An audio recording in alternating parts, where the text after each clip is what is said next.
The National Weather Service in Spokane has issued the following special weather outlook for eastern Washington, northern Idaho, and portions of northeastern Oregon. A highly unusual and potentially significant long-duration Arctic weather pattern is expected to develop across the Pacific Northwest during the upcoming week. Current forecast guidance indicates a strong Arctic high-pressure system will move southward out of western Canada beginning late next week. Unlike typical cold outbreaks that last several days, this air mass is expected to remain nearly stationary for an extended period as a persistent blocking weather pattern develops over the northeastern Pacific. Confidence is increasing that temperatures may remain 20 to 35 degrees below seasonal averages for 1 to 3 weeks across much of the Pacific Northwest. Should this pattern develop as forecast, numerous locations could experience their coldest temperatures in decades. While snowfall amounts remain uncertain at this time, repeated winter storm systems may accompany the prolonged cold, resulting in periods of accumulating snow, hazardous travel, and increased risk of infrastructure impacts. Residents are encouraged to review winter preparedness plans now, ensure emergency heating equipment is functioning properly, assemble emergency supply kits, and prepare for the possibility of extended periods of dangerous cold and hazardous travel conditions. Forecast confidence remains moderate. Additional information will become available over the coming days as confidence in the evolution of this weather pattern increases. Continue to monitor forecasts from the National Weather Service and NOAA Weather Radio for the latest updates.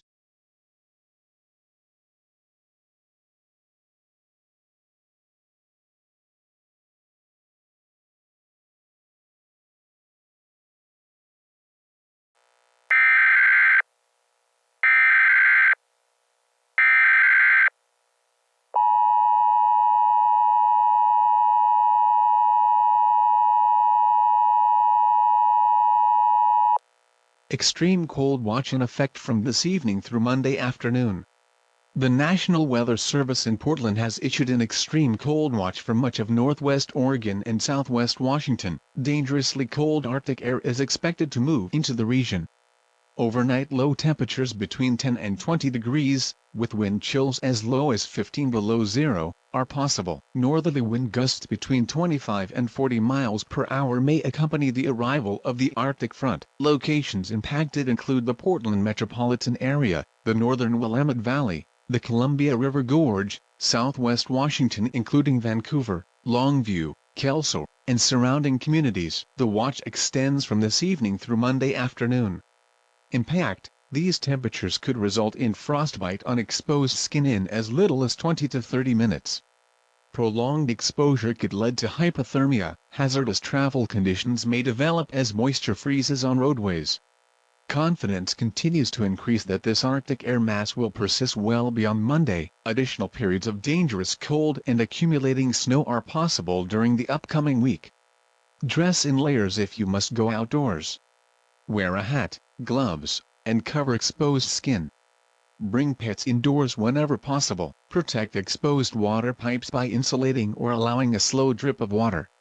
Check home heating systems and ensure backup heat sources are used safely. Residents are encouraged to complete preparations before the arrival of the Arctic air mass later today.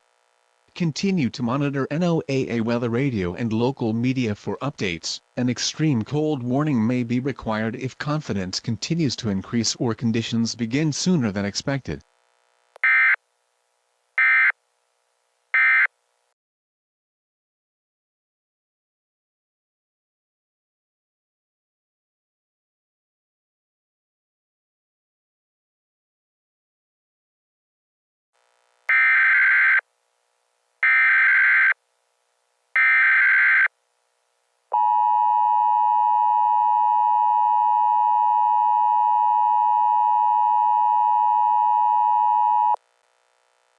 Extreme cold warning in effect until 6 p.m. Pacific Standard Time Tuesday.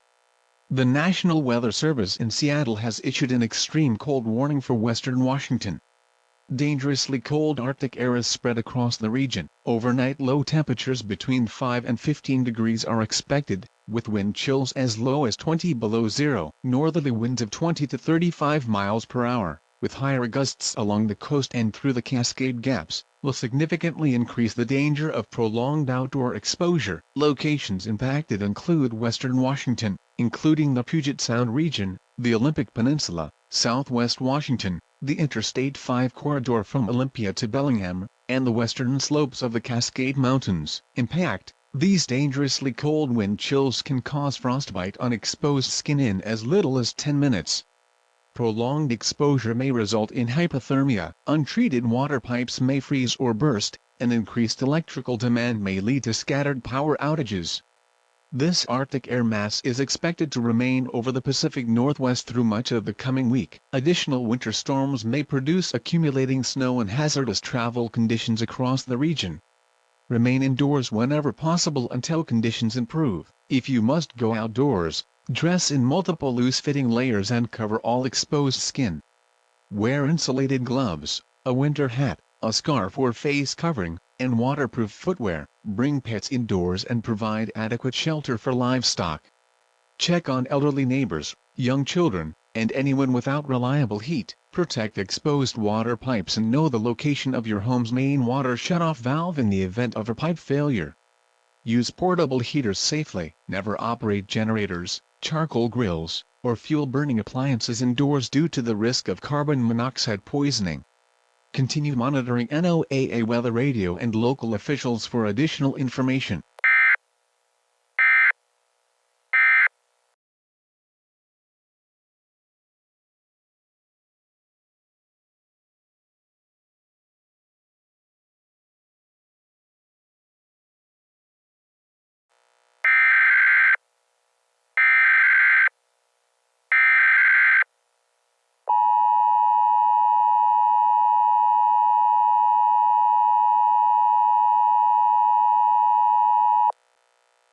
Winter storm warning remains in effect until 10 p.m. Pacific Standard Time Monday. The National Weather Service in Seattle has issued a winter storm warning for western Washington and northwest Oregon. Heavy snow, blowing snow, and areas of freezing rain are expected. Total snow accumulations of 8 to 16 inches are expected across the Puget Sound lowlands, with 12 to 24 inches in the Cascade foothills and mountain passes. Ice accumulations up to 1/4 inch are possible south of Seattle and throughout portions of northwest Oregon. North winds 20 to 35 miles per hour, with gusts up to 45 miles per hour, will produce areas of blowing and drifting snow. Locations impacted include western Washington, including Seattle, Tacoma, Everett, Olympia, Bremerton, and surrounding communities. The warning also includes the Portland metropolitan area, Vancouver, the Columbia River Gorge, and the Cascade Passes. Impact: travel will become extremely hazardous, with many roads becoming snow-covered or impassable. Blowing snow will reduce visibility to less than 1/4 mile at times. Heavy snow and gusty winds may result in downed trees, isolated power outages, and significant delays to emergency services. The storm marks the leading edge of a prolonged Arctic outbreak expected to persist throughout the coming week. Additional rounds of accumulating snow remain possible after this system exits. Travel should be avoided unless absolutely necessary. If travel cannot be postponed, carry a winter survival kit including blankets, extra clothing, food, water, a flashlight, batteries, and a fully charged cellular phone. Rapidly deteriorating road conditions may leave motorists stranded for extended periods. Heavy snow accumulation on trees and power lines may result in scattered power outages. Residents should prepare for the possibility of extended interruptions to electrical service. Continue to monitor NOAA weather radio and local media for updated forecasts and emergency information.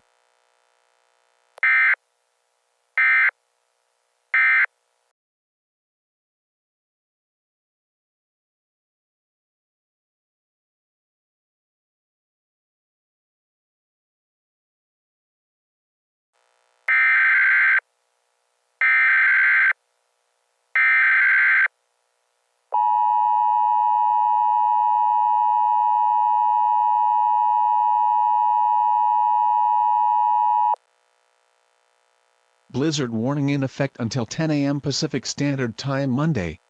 The National Weather Service in Pendleton has issued a blizzard warning for portions of south-central Washington and north-central Oregon. Blizzard conditions are expected. Falling and blowing snow, combined with sustained north winds of 35 to 45 miles per hour and gusts up to 60 miles per hour, will reduce visibility to 1/4 mile or less for extended periods. Additional snow accumulations of 4 to 8 inches are expected, with significantly higher drifting. Locations impacted include the Columbia River Gorge, Eastern Columbia Basin, Roosevelt, Goldendale, Hermiston, Boardman, Interstate 84, Interstate 82, and nearby mountain passes. Impact: whiteout conditions will make travel extremely dangerous or impossible. Roads may become blocked by drifting snow, and stranded motorists could face life-threatening wind chills below 20 degrees below zero. Strong winds may also result in scattered power outages and downed trees. Blizzard conditions may persist longer than currently forecast if strong northerly winds continue behind the advancing Arctic front. Do not travel unless evacuation or a life-threatening emergency requires it. If you become stranded, remain with your vehicle. Run the engine only intermittently for warmth while ensuring the exhaust pipe remains clear of snow to prevent carbon monoxide buildup. Carry a winter survival kit including blankets, food, water, extra clothing, a flashlight, batteries, and a fully charged cellular phone. Avoid unnecessary outdoor activity. Whiteout conditions and dangerously low wind chills may make it difficult or impossible for emergency responders to reach stranded motorists. Continue monitoring NOAA weather radio and local media for updated forecasts and emergency information.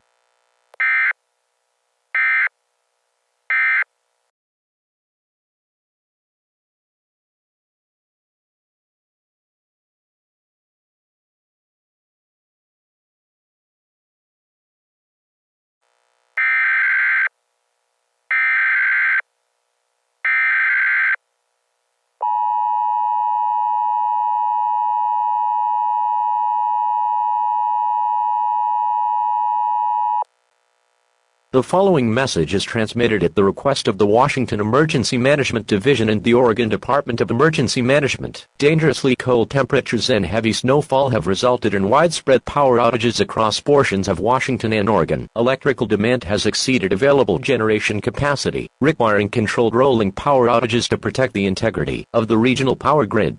Residents are urged to conserve electricity whenever possible by reducing unnecessary power usage. Lower thermostats where safe, avoid operating large appliances, and limit non-essential electricity consumption until further notice. Emergency warming shelters have been opened throughout the affected area. Persons without heat are encouraged to relocate to a warming center if it is safe to do so. Fuel supplies are becoming limited in some communities. Residents are encouraged to avoid unnecessary travel and conserve gasoline and diesel fuel for emergency purposes. Continue to monitor local officials and NOAA weather radio for updated information.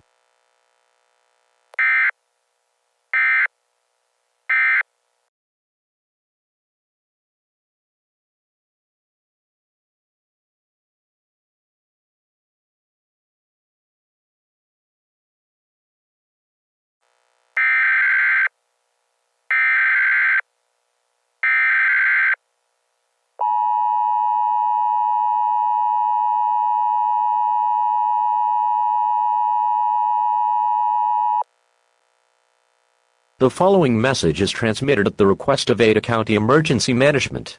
Extreme cold temperatures have caused widespread failures of water distribution systems throughout portions of southwestern Idaho. Numerous water mains have ruptured, resulting in loss of water service for thousands of residents. Snowfall and drifting snow have rendered numerous roadways impassable. Emergency crews are experiencing significant delays in responding to service requests. Residents are requested to remain at home unless travel is absolutely necessary. If you lose water service, use stored bottled water for drinking and cooking whenever possible. Residents are urged to check on elderly neighbors and anyone who may require medical assistance. This local area emergency will remain in effect until conditions improve. Continue monitoring local media and NOAA weather radio for updated information.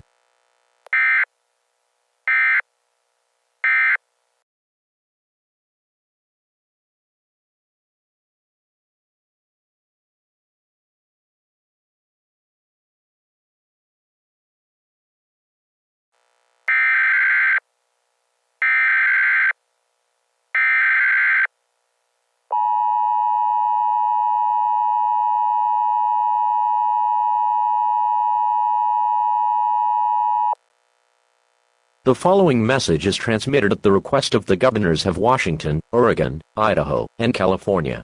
A regional state of emergency remains in effect throughout much of the Pacific Northwest due to prolonged extreme cold, widespread heavy snowfall, and continued impacts to critical infrastructure. Residents are advised to avoid all non-essential travel until road conditions improve. Numerous highways remain closed, and emergency personnel continue to respond to weather-related incidents. Public warming shelters remain open across the affected region. Persons without reliable heat are encouraged to relocate to a warming shelter if it is safe to do so.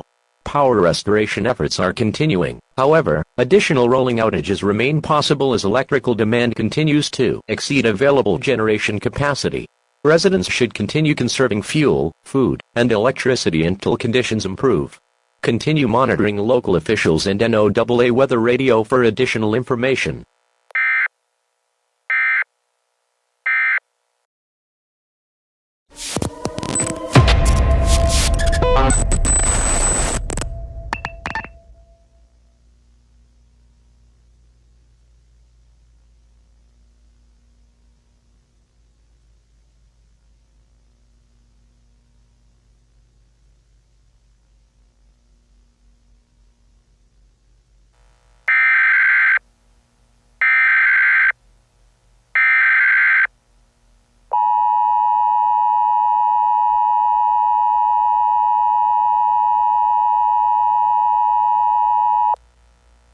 Flood watch remains in effect through Sunday evening.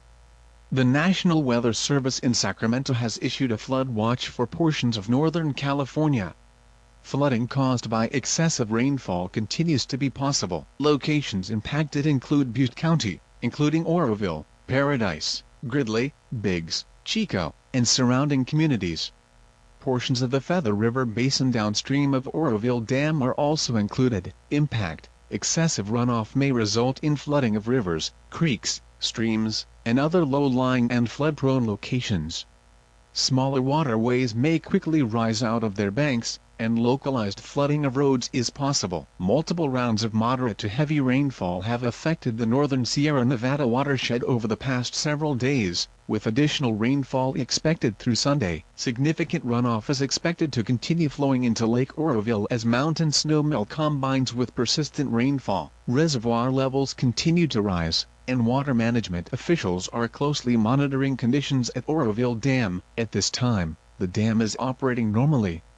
However, continued heavy inflow may require additional water releases over the next 24 hours. Residents living near rivers, streams, and flood-prone areas should remain alert for changing conditions, monitor later forecasts and be prepared to take action should flood warnings be issued. Those living in flood-prone areas should review emergency plans, assemble disaster supplies, and be prepared to move to higher ground if flooding develops. Never drive through flooded roadways. Turn around, don't drown. Continue to monitor NOAA weather radio and local media for the latest forecast updates and possible watches or warnings.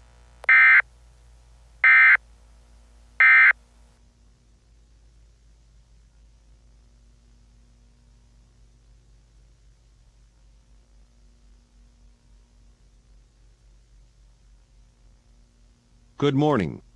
We begin this Sunday with developing weather conditions across Northern California, where days of persistent rainfall have left rivers running high and the ground completely saturated. A flood watch remains in effect for much of the northern Sacramento Valley and the Feather River Basin through this evening as another round of rain moves through the region. The National Weather Service says that several inches of rain have already fallen across the Sierra Nevada watershed over the past week, with additional rainfall expected today. Combined with rapid snowmelt at higher elevations, runoff into area rivers and reservoirs continues to increase. Officials with the California Department of Water Resources are closely monitoring conditions at Oroville Dam, where reservoir levels have continued to rise overnight. While the dam remains structurally sound and is operating normally, engineers are carefully watching inflow rates and water releases as the storm system continues. Residents living along the Feather River are urged to stay informed throughout the day, as river levels are expected to continue rising. Low-lying areas could begin experiencing minor flooding later this afternoon if rainfall persists. Emergency management officials encourage residents to review flood preparedness plans, avoid driving through flooded roadways, and keep multiple ways of receiving weather warnings should conditions worsen. The National Weather Service will continue monitoring the situation and will issue additional watches or warnings if necessary. Stay with KCRA3 and NOAA Weather Radio for the latest updates throughout the day.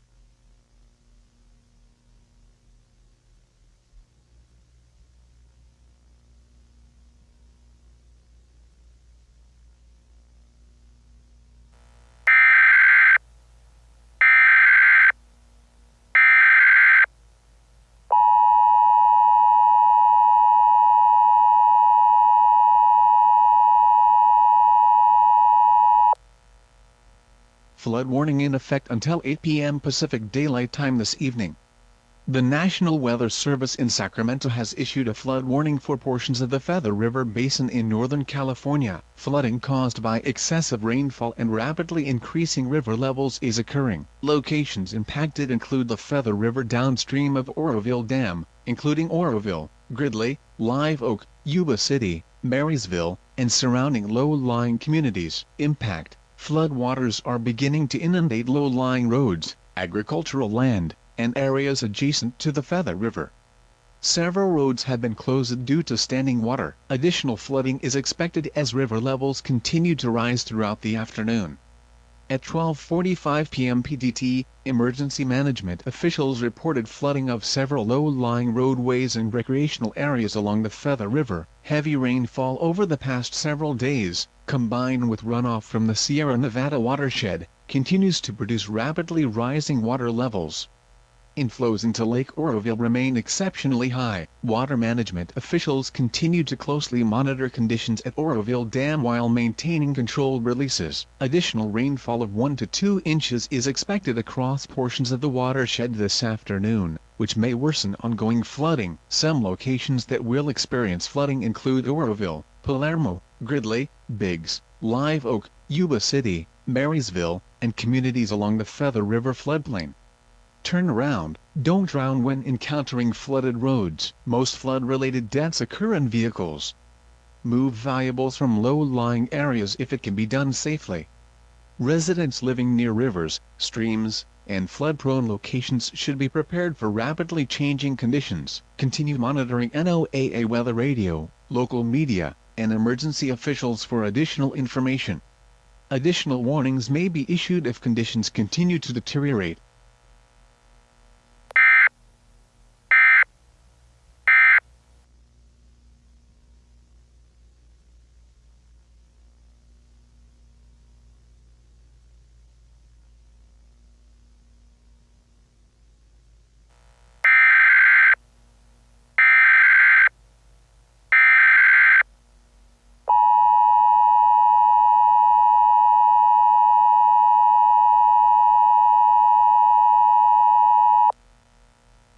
The following message is transmitted at the request of the California Governor's Office of Emergency Services.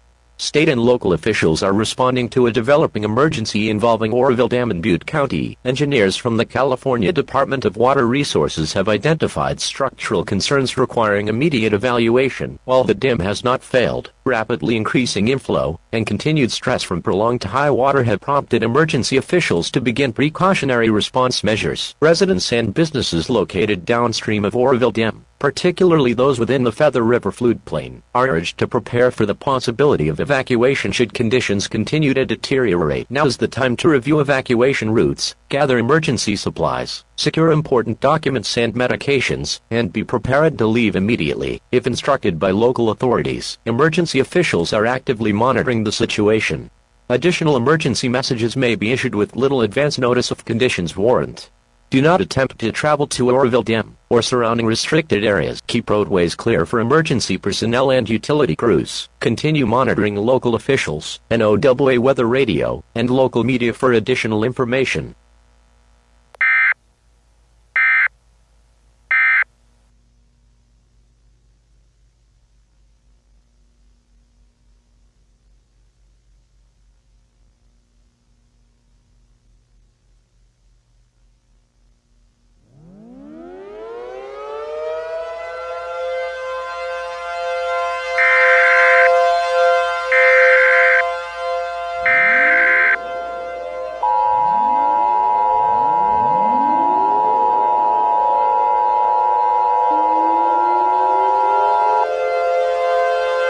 The following message is transmitted at the request of the California Governor's Office of Emergency Services. An immediate evacuation has been ordered for all low-lying communities downstream of Oroville Dam due to rapidly deteriorating conditions at the facility. Residents in the Feather River floodplain, including portions of Oroville, Gridley, Biggs, Live Oak, Yuba City, Marysville, and surrounding low-lying areas, should leave immediately and proceed to higher ground or to designated evacuation centers. This evacuation is being ordered as a precautionary measure, while engineers continue evaluating the condition of Oroville Dam. Conditions may change rapidly with little or no additional warning. Do not delay evacuation to gather in necessary belongings. Bring only essential items, including medications, identification, important documents, clothing, food, water, and supplies necessary for your household. Do not attempt to travel toward Oroville Dam or any restricted area. Emergency shelters have been opened throughout the region. Follow the directions of law enforcement and emergency personnel. Schools, hospitals, nursing homes, and other critical care facilities are implementing their established emergency evacuation procedures. Use only one vehicle per household, whenever possible, to reduce traffic congestion and allow emergency vehicles access to affected areas. Remain calm and drive carefully. Continue monitoring local officials, NOAA weather radio, and local media for additional emergency information. Evacuate immediately. Do not wait for additional instructions if you are located within the evacuation area.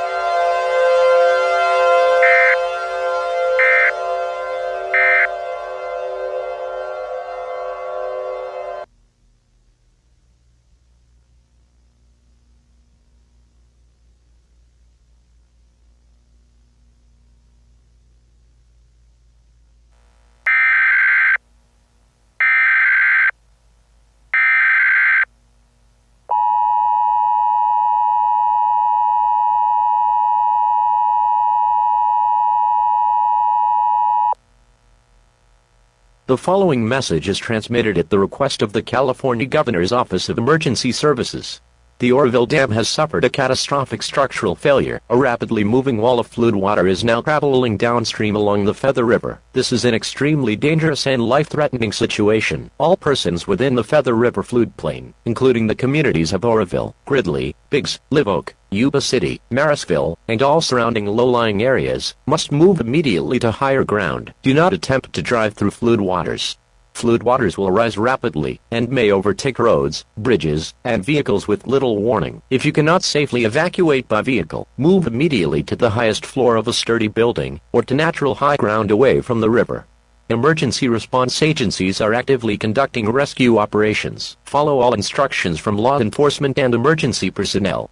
Do not return to evacuated areas until authorities declare them safe. Continue monitoring local officials, NOAA weather radio, and local media for additional emergency information. Again, the Oroville Dam has failed. If you are located downstream of the dam, evacuate to higher ground immediately.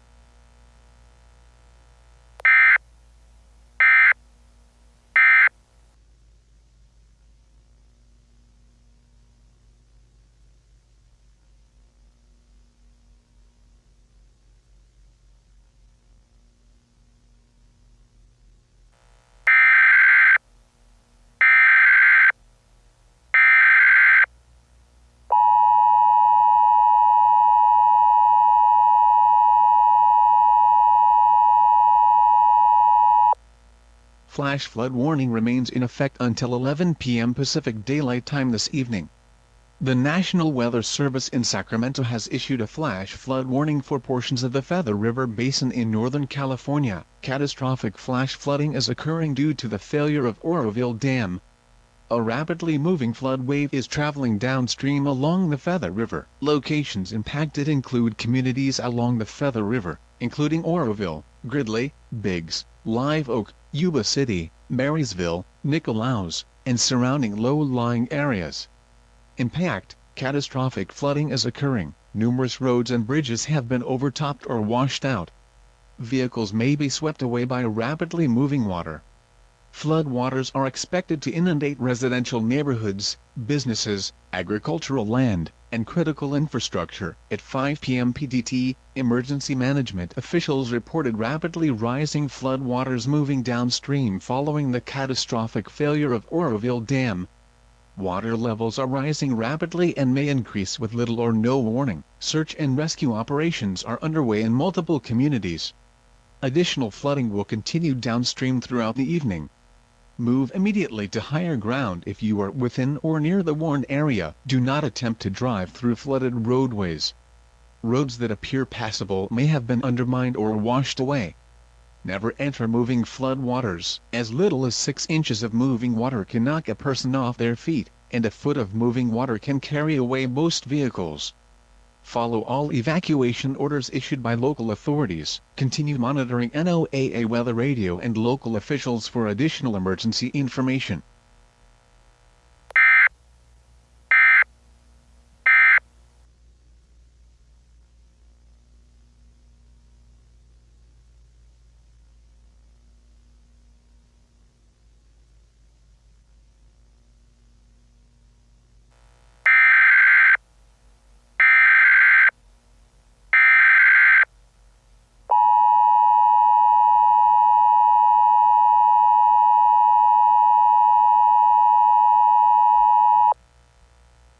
The following message is transmitted at the request of the Butte County Sheriff's Office and the Butte County Office of Emergency Management. A local area emergency remains in effect for portions of Butte, Sutter, and Yuba counties following the catastrophic failure of Oroville Dam. Search and rescue operations are currently underway throughout the Feather River Basin. Numerous neighborhoods remain inaccessible due to rapidly moving floodwaters and extensive debris. Several electrical substations have been inundated, resulting in widespread power outages. Damage to communications infrastructure has disrupted cellular and telephone service in portions of the affected area. Residents are urged to remain away from flooded roadways and damaged bridges. Emergency crews require unrestricted access to affected communities. Individuals who have evacuated should not attempt to return to their homes. Floodwaters remain extremely dangerous, and additional infrastructure failures remain possible. Anyone requiring immediate medical assistance should call 911 if service is available. If telephone service is unavailable, proceed to the nearest emergency shelter or contact emergency personnel when it is safe to do so. Continue monitoring NOAA weather radio and local officials for additional emergency information.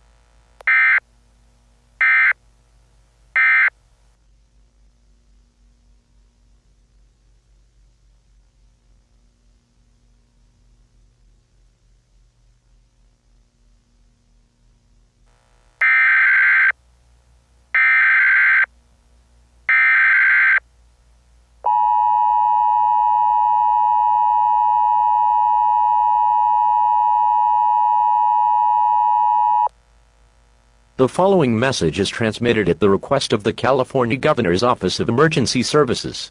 A state of emergency remains in effect for communities affected by today's catastrophic failure of Oroville Dam. Emergency response operations will continue throughout the night as first responders conduct search and rescue missions, assess damage, and restore essential services. Residents are advised to avoid all non-essential travel within the affected region.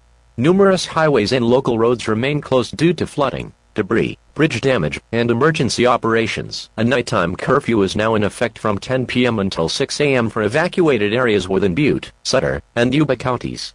Only emergency personnel, utility workers, and other authorized individuals will be permitted within restricted areas. Emergency shelters remain open for displaced residents. Food, drinking water, temporary shelter, and medical assistance are available at designated reception centers. Residents are encouraged to conserve fuel, drinking water, and electrical power where available. While utility restoration efforts continue, do not return to evacuated areas until local officials declare them safe. Continue monitoring local officials, NOAA weather radio, and local media for updated emergency information.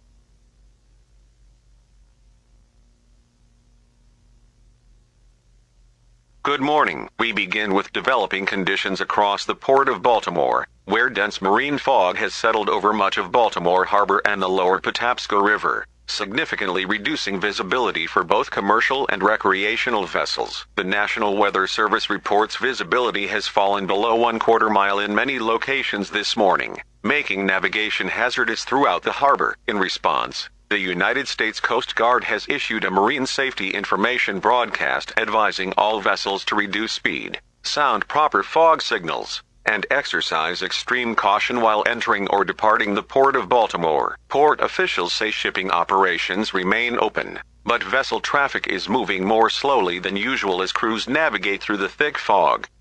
Tugboats have been dispatched to assist several large cargo vessels entering the harbor this morning. The Port of Baltimore is one of the busiest ports on the East Coast, handling millions of tons of cargo each year, including automobiles, petroleum products, liquefied natural gas, and industrial chemicals. Officials say any delays are expected to remain temporary as long as weather conditions improve later this morning. Motorists traveling through the harbor area are also urged to use caution, as the fog has reduced visibility on portions of Interstate 95, Interstate 895, and nearby roadways. The National Weather Service expects the fog to gradually dissipate by mid-morning as temperatures rise.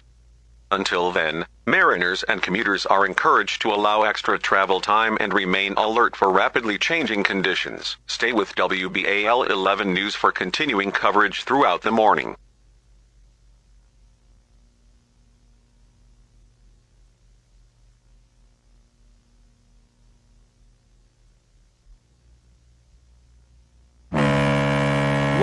Whoa. Shit.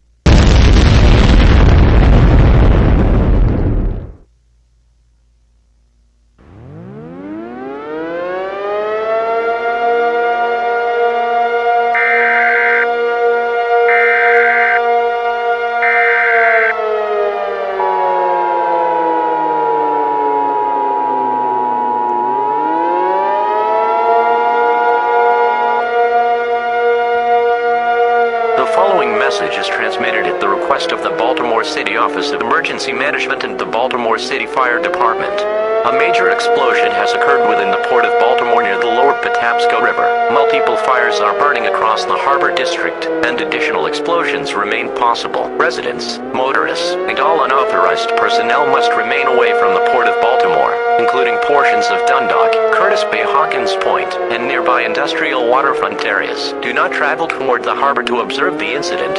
Several roads leading into the port have been closed, and emergency vehicles require unrestricted access to the area. Persons currently within the immediate harbor district should follow instructions from police, firefighters, port officials, and the United States Coast Guard. Smoke and debris may be present near the scene. If you are outside the affected area, remain clear and avoid all unnecessary travel near the waterfront until further notice. The cause of the explosion is currently under investigation. Continue monitoring local officials and local media for additional emergency information.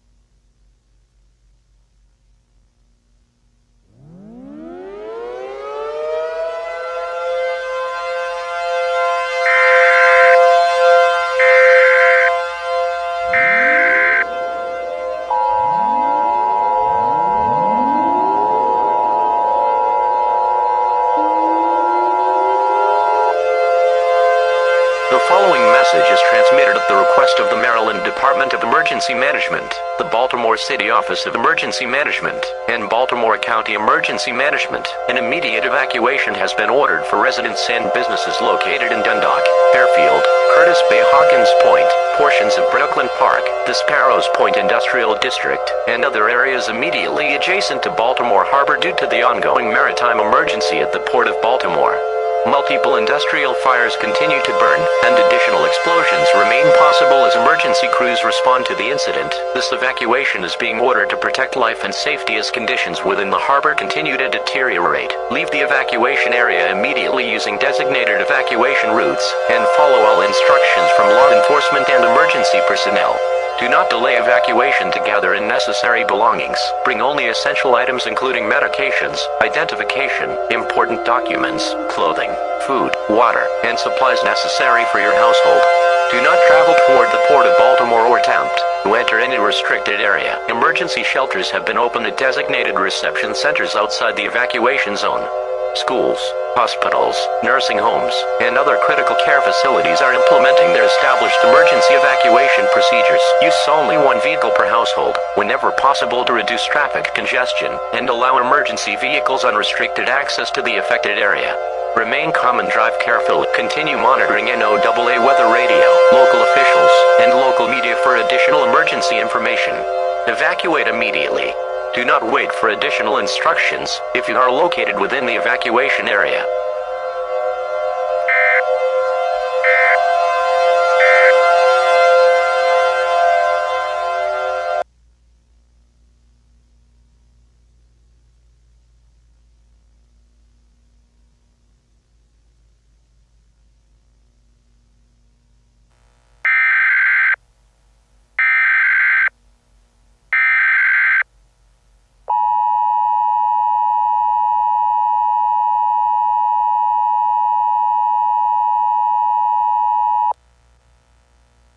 The following message is transmitted at the request of the Baltimore City Fire Department, the Baltimore City Office of Emergency Management, and the Maryland Department of Emergency Management. A major industrial fire continues to burn within the Port of Baltimore following this morning's maritime collision and explosion. Multiple petroleum storage facilities and industrial terminals are actively burning in the Curtis Bay and Sparrows Point Harbor districts. Repeated explosions continue to occur as fuel storage tanks and industrial equipment become involved in the fire. A large column of dense black smoke has risen more than 20,000 feet into the atmosphere and is visible throughout the Baltimore metropolitan area. Firefighters remain on scene. However, continued explosions and intense heat have prevented crews from safely approaching several burning fuel storage tanks. Residents within and immediately surrounding the harbor district should remain clear of the area. Persons outside the evacuation zone who observe heavy smoke or experience difficulty breathing should remain indoors and limit outdoor activity until conditions improve. Additional evacuation or shelter-in-place orders may become necessary if fire conditions worsen or smoke spreads into additional communities.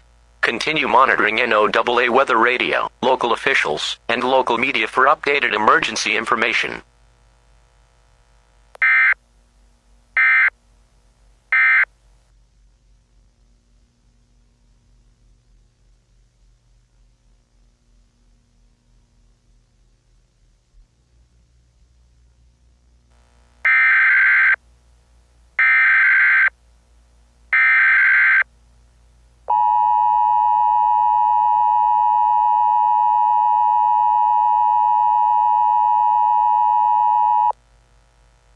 The following message is transmitted at the request of the Maryland Department of the Environment, the Baltimore City Office of Emergency Management, and the Baltimore City Fire Department. Hazardous materials have been released into the atmosphere following this morning's maritime explosion and the ongoing industrial fire at the Port of Baltimore.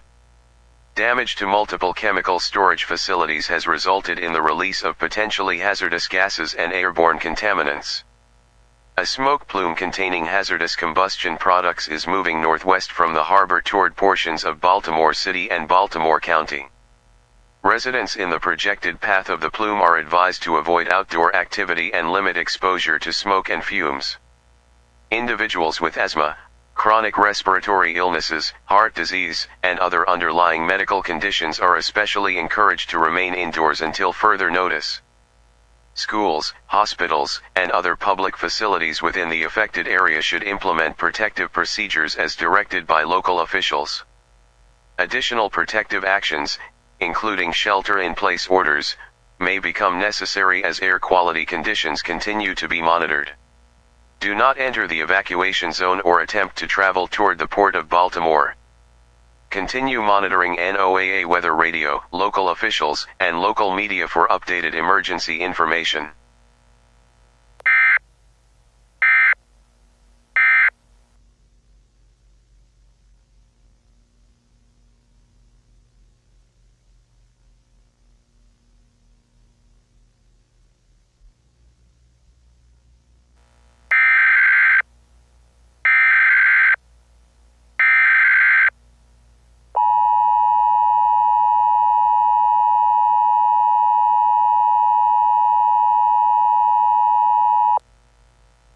following message is transmitted at the request of the Maryland Department of Emergency Management, the Baltimore City Office of Emergency Management, and Baltimore County Emergency Management. A shelter-in-place warning has been issued for portions of northern Baltimore City and southern Baltimore County due to hazardous smoke and airborne chemical contaminants spreading from the ongoing industrial fire at the Port of Baltimore. Residents in Towson, Parkville, Kearney, Overley, Essex, and surrounding communities outside the evacuation zone should immediately go indoors and remain there until further notice. Bring pets inside and close and lock all windows and exterior doors. Turn off all heating, ventilation, and air conditioning systems that draw outside air into the building. If possible, move to an interior room away from windows and exterior walls. Avoid unnecessary telephone use so emergency communications remain available. Schools, hospitals, nursing homes, and other critical facilities are implementing shelter-in-place procedures while emergency officials continue monitoring air quality conditions. Individuals with asthma, respiratory illnesses, heart disease, or other medical conditions should take extra precautions and avoid all exposure to outside air. Do not leave your shelter unless instructed to do so by emergency officials or unless an immediate life-threatening emergency exists. This shelter-in-place warning will remain in effect until an official all-clear is issued. Continue monitoring NOAA weather radio, local officials, and local media for updated emergency information.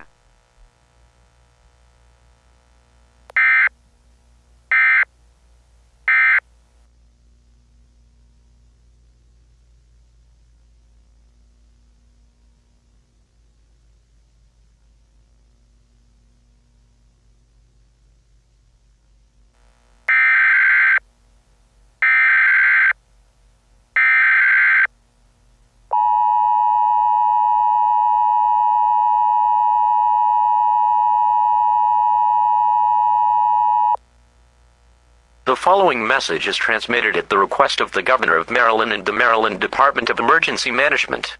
State and federal agencies continue responding to the ongoing maritime emergency at the Port of Baltimore. Effective immediately, the Port of Baltimore has been closed to all commercial vessel traffic until further notice. While emergency response operations continue, the United States Coast Guard has established a security zone encompassing Baltimore Harbor and the lower Patapsco River.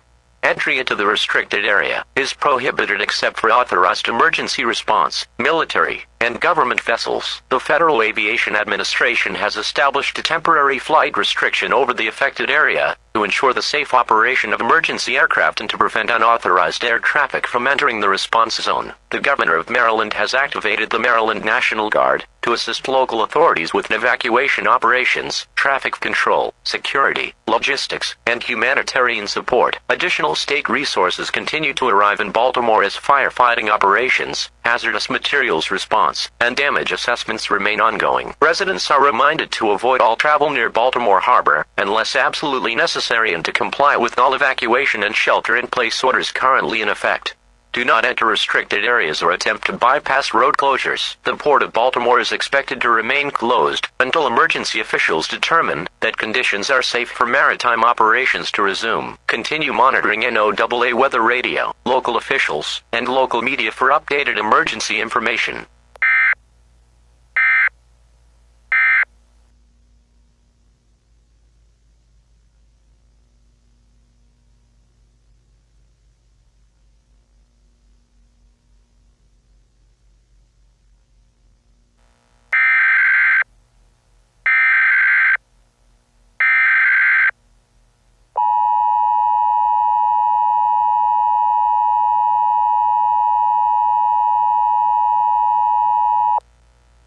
The following message is transmitted at the request of the Governor of Maryland and the Maryland Department of Emergency Management. A state of emergency has been declared for Baltimore City and affected portions of Baltimore County following today's catastrophic maritime disaster at the Port of Baltimore. Emergency response operations will continue throughout the night as firefighters work to contain remaining industrial fires, hazardous materials teams assess contaminated areas, and search and rescue personnel continue operations within the harbor district. emergency shelters remain open for displaced residents, providing temporary housing, food, water, medical assistance, and other essential services. A nighttime curfew will be in effect from 9 p.m. until 6 a.m. for all evacuated and restricted areas surrounding Baltimore Harbor. Only emergency personnel, utility crews, authorized government officials, and residents specifically approved by emergency management will be permitted within the curfew zone. Non-essential travel into the emergency area remains prohibited. Residents are reminded not to return to evacuated neighborhoods until local officials declare them safe. State and federal agencies continue working to restore critical infrastructure. However, officials caution that damage to port facilities is extensive, and normal shipping operations may not resume for several weeks. Businesses and residents should prepare for continued transportation delays and interruptions to commercial shipping throughout the region. Continue monitoring NOAA weather radio, local officials, and local media for updated emergency information.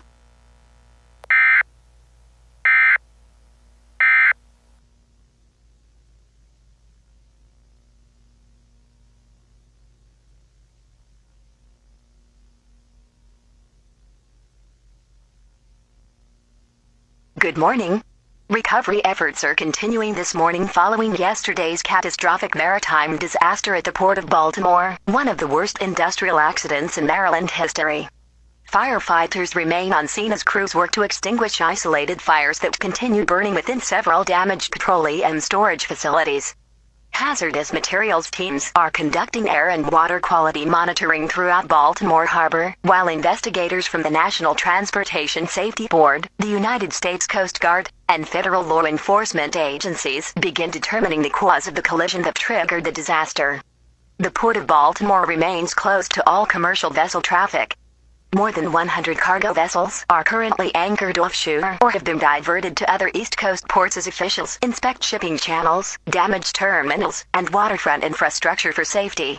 Transportation experts warn the closure could disrupt automobile imports, agricultural exports, fuel deliveries, and manufacturing supply chains across the Mid-Atlantic and beyond for weeks. State officials say emergency shelters remain open for residents displaced by the evacuation, while crews continue restoring electrical service and assessing damage to nearby industrial facilities. Air quality has improved in many areas overnight, but environmental monitoring continues, and portions of Baltimore Harbor remain under environmental restrictions as cleanup operations proceed. The governor of Maryland is expected to hold another statewide briefing later this morning to provide updated casualty figures, discuss recovery efforts, and outline plans for reopening portions of the harbor once conditions are deemed safe. Authorities continue urging the public to avoid the restricted harbor district and to respect all road closures and security checkpoints while emergency operations remain underway. For now, officials say the focus remains on recovery, environmental cleanup, and helping affected communities begin the long process of rebuilding after a disaster that will likely impact the region for months to come. Stay with WBAL 11 News for continuing coverage as this story develops.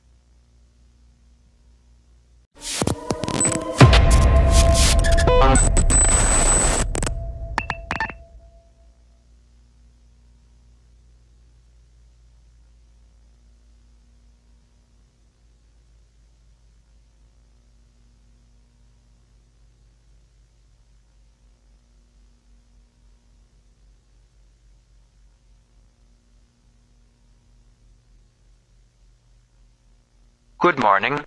We begin this Thursday with a developing situation in Winter Park, where city officials are investigating a series of unusual ground failures reported across several neighborhoods. Residents have reported widening cracks in roadways, sidewalks, driveways, and parking lots since early this morning. Several small sections of pavement have partially collapsed, prompting temporary road closures while engineers assess the stability of the affected areas. Officials say the incidents appear to be related to Florida's underlying limestone geology, which can occasionally lead to the formation of sinkholes as groundwater slowly dissolves the rock beneath the surface. While isolated sinkholes are not uncommon in central Florida, authorities say the number of reports received over the past several hours is unusual. Engineering crews from the city of Winter Park, Orange County, and the Florida Department of Transportation are inspecting several locations, including portions of Olomouc Avenue, Lakemont Avenue, and nearby residential neighborhoods. At this time, no injuries have been reported, and officials say there is no immediate danger to the general public. Residents are encouraged to avoid any areas where pavement appears cracked, uneven, or unstable and should immediately report any signs of ground movement to local authorities. As a precaution, several streets have been temporarily closed while inspections continue. City officials emphasize that the investigation remains ongoing and that additional information will be released if conditions change. Stay with West 2 News and local officials for continuing coverage throughout the morning.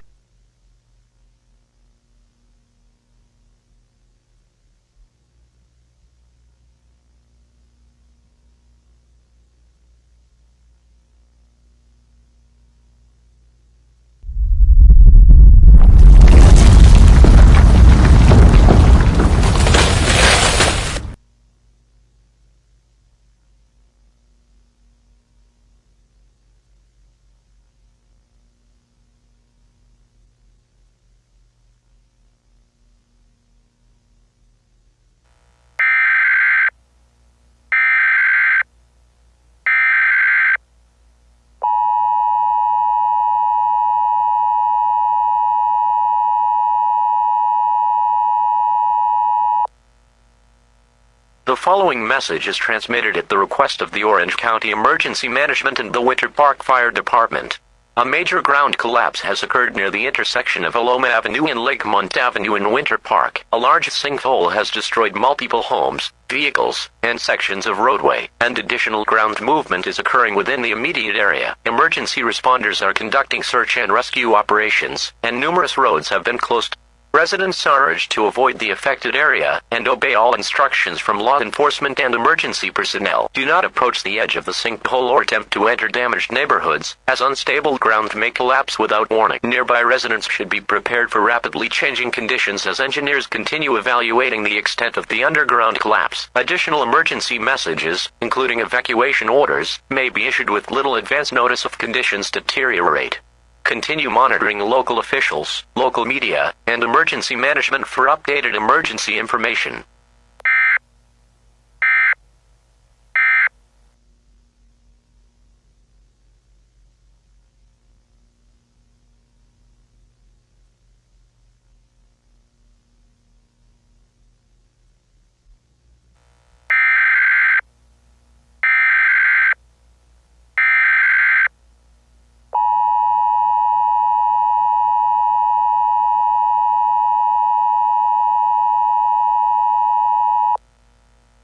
The following message is transmitted at the request of the Orange County Emergency Communications and Orange County Emergency Management. Damage caused by this morning's catastrophic ground collapse has disrupted portions of the Orange County 911 telephone network. Residents within portions of Winter Park and surrounding communities may be unable to reach emergency services by dialing 911. If you have an emergency and cannot connect to 911, use an alternate telephone service if available or proceed to the nearest fire station or law enforcement officer for assistance. Residents may also contact the Orange County Sheriff's Office non-emergency line at 407-836-4357 if immediate assistance is needed and 911 is unavailable. Emergency communications personnel and utility crews are working to restore service as quickly as possible. Do not call 911 to test whether the system is functioning, as doing so may delay emergency response for others. Continue monitoring local officials, local media, and emergency management for updated emergency information.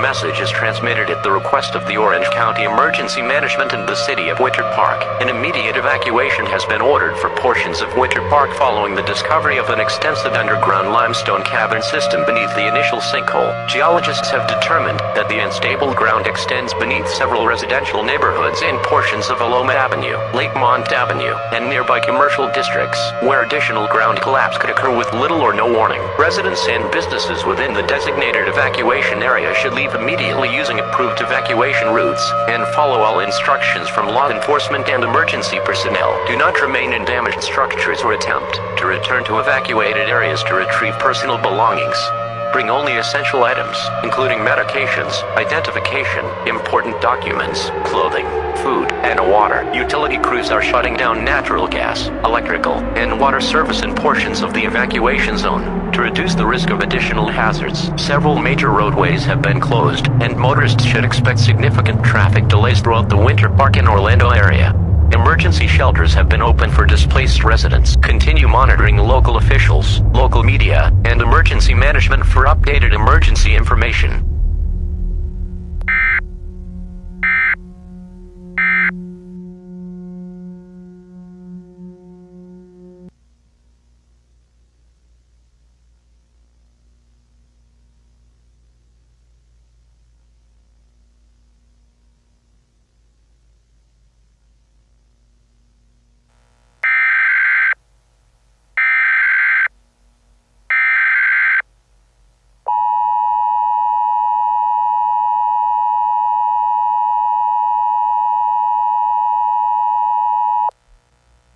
The following message is transmitted at the request of the Orange County Emergency Management, the Florida Division of Emergency Management, and the Orange County Sheriff's Office.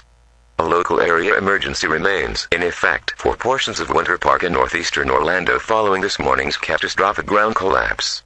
Search and rescue operations continue as emergency crews work to locate individuals trapped within damaged structures and assess unstable buildings throughout the affected area.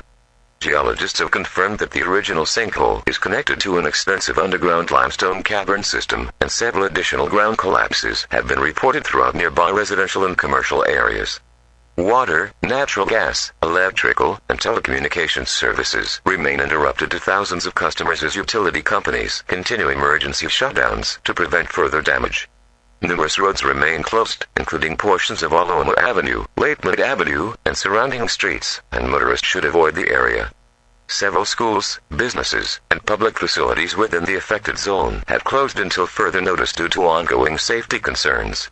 Residents are reminded not to return to evacuated neighborhoods, as additional ground movement may occur without warning. State and local agencies continue coordinating emergency response efforts, and additional resources are being deployed to assist displaced residents. Continue monitoring local officials, local media, and emergency management for updated emergency information.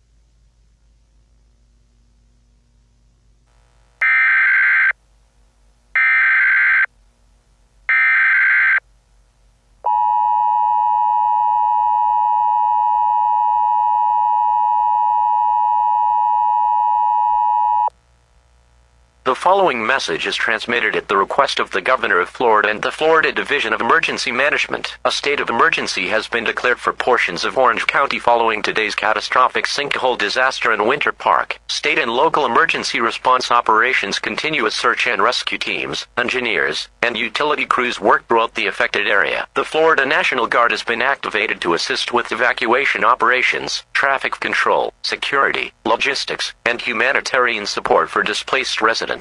Major roadways throughout the disaster area remain closed, including portions of Aloma Avenue, Lakemont Avenue, and several connecting streets, while structural engineers assess roadway stability and inspect underground utilities. Officials advise motorists to avoid all non-essential travel within the emergency zone. Preliminary geological surveys indicate the collapse is connected to an extensive underground limestone cavern system, and engineers warn that additional sinkholes or ground failures remain possible until comprehensive geological assessments have been completed.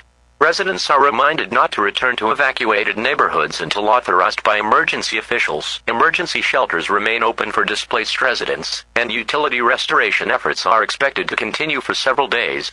Continue monitoring local officials, local media, and emergency management for updated emergency information.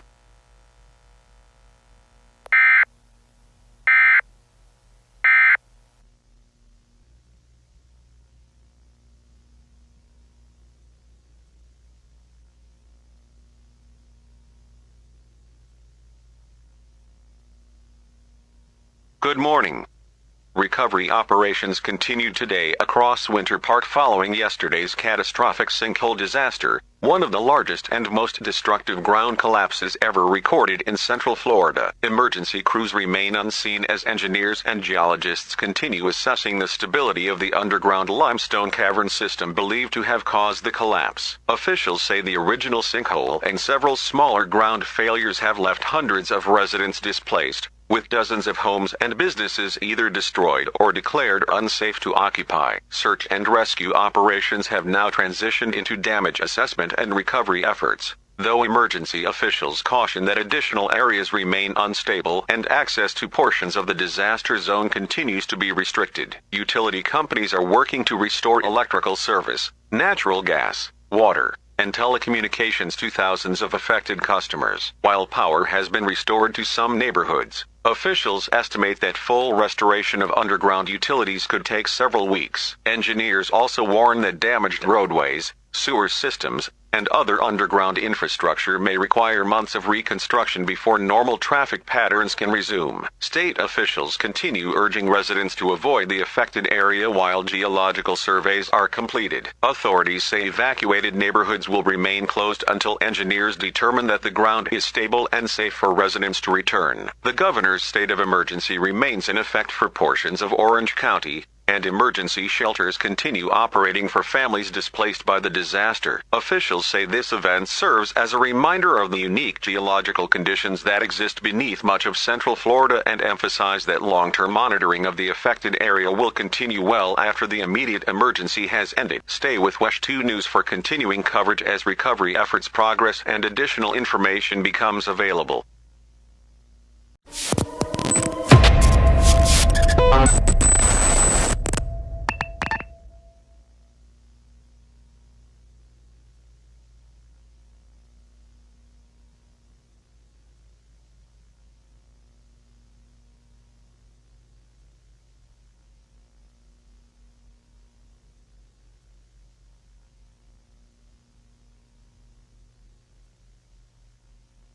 Good morning. We begin this morning with developing news from the North Atlantic, where scientists are closely monitoring a significant geological event detected several hundred miles southeast of Greenland. According to the United States Geological Survey and the National Oceanic and Atmospheric Administration, seismic monitoring equipment recorded what appears to be a massive submarine landslide during the early morning hours. While underwater landslides are uncommon, they are capable of displacing enormous volumes of seawater and, in some cases, generating tsunami waves. At this time, officials emphasize there is no confirmed tsunami threat to the United States. However, ocean monitoring buoys and coastal tide gauges across the North Atlantic are being closely observed as scientists work to determine whether the landslide displaced enough water to produce dangerous waves. NOAA says computer models are currently being analyzed, and additional information is expected over the next several hours as new data becomes available. Emergency management agencies throughout the northeastern United States have been notified of the ongoing investigation but have not issued any public warnings or protective actions. While the situation remains under evaluation, officials stress there is no reason for alarm at this time. Residents along the New England coastline are encouraged to remain informed through local media and official government sources should conditions change. We'll continue following this developing story throughout the morning and bring you the latest information as it becomes available. Stay with WCVB News for continuing coverage.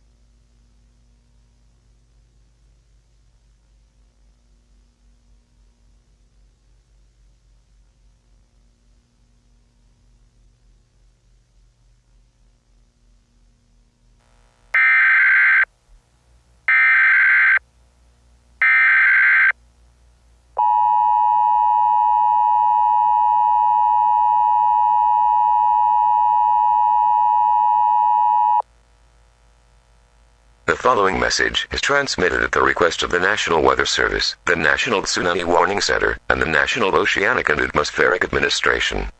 A tsunami watch has been issued for coastal portions of Massachusetts, New Hampshire, Rhode Island, Connecticut, and New York following the massive submarine landslide detected earlier this morning in the North Atlantic. Ocean monitoring equipment has detected unusual sea level disturbances that may indicate the generation of a tsunami.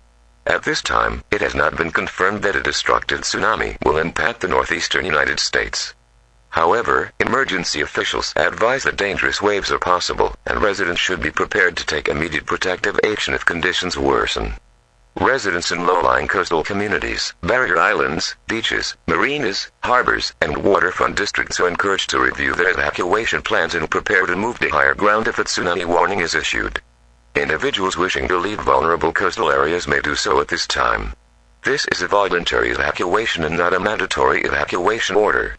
If you choose to evacuate, bring essential supplies including medications, identification, important documents, non-perishable food, drinking water, clothing, a flashlight, a battery-powered or hand-crank radio with extra batteries, and fully charged communication devices. Do not attempt to pick up relatives from hospitals, nursing homes, or other healthcare facilities, as those facilities have established emergency procedures. Mariners are advised to remain in port and secure their vessels whenever possible. Bedgoers, swimmers, and anyone currently near the shoreline should leave the immediate waterfront until the threat has been evaluated. Scientists continue analyzing data from ocean monitoring buoys throughout the North Atlantic. Additional watches, warnings, or evacuation orders may be issued with little notice if a tsunami is confirmed. Continue monitoring local officials, local media, and emergency management for updated emergency information.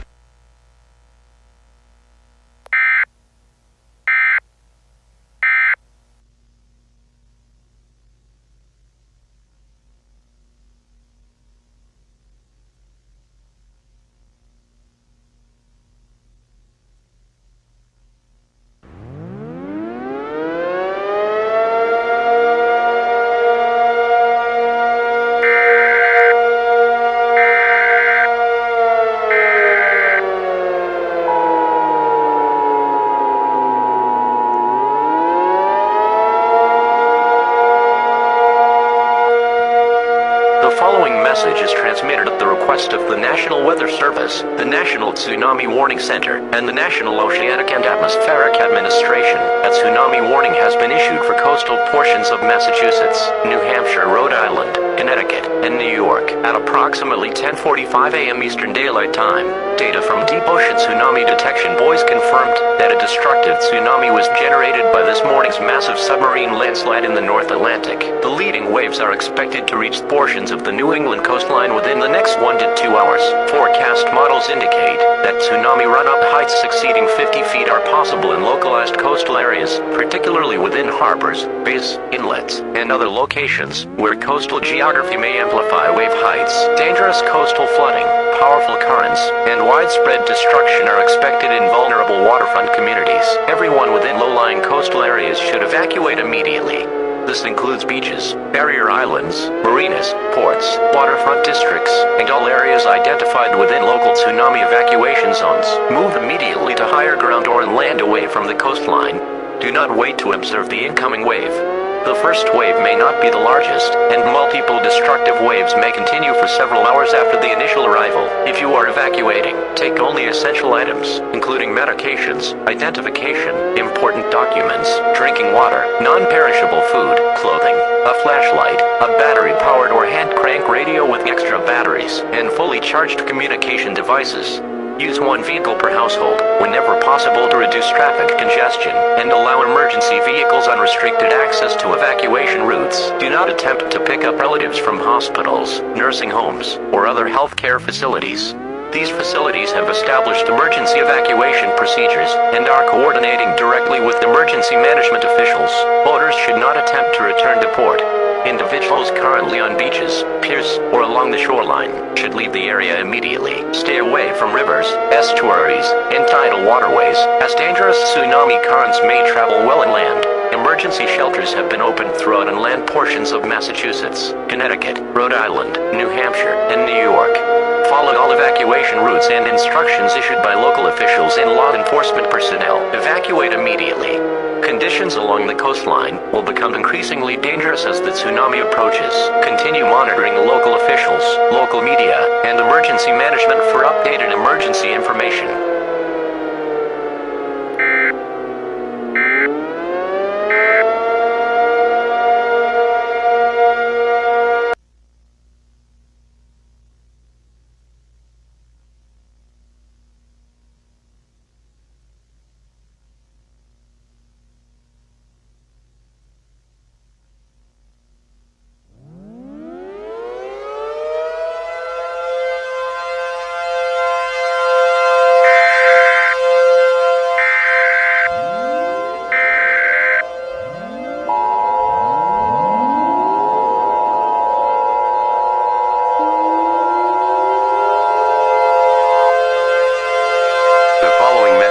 Transmitted at the request of the Rhode Island Emergency Management Agency, the Massachusetts Emergency Management Agency, and the National Weather Service.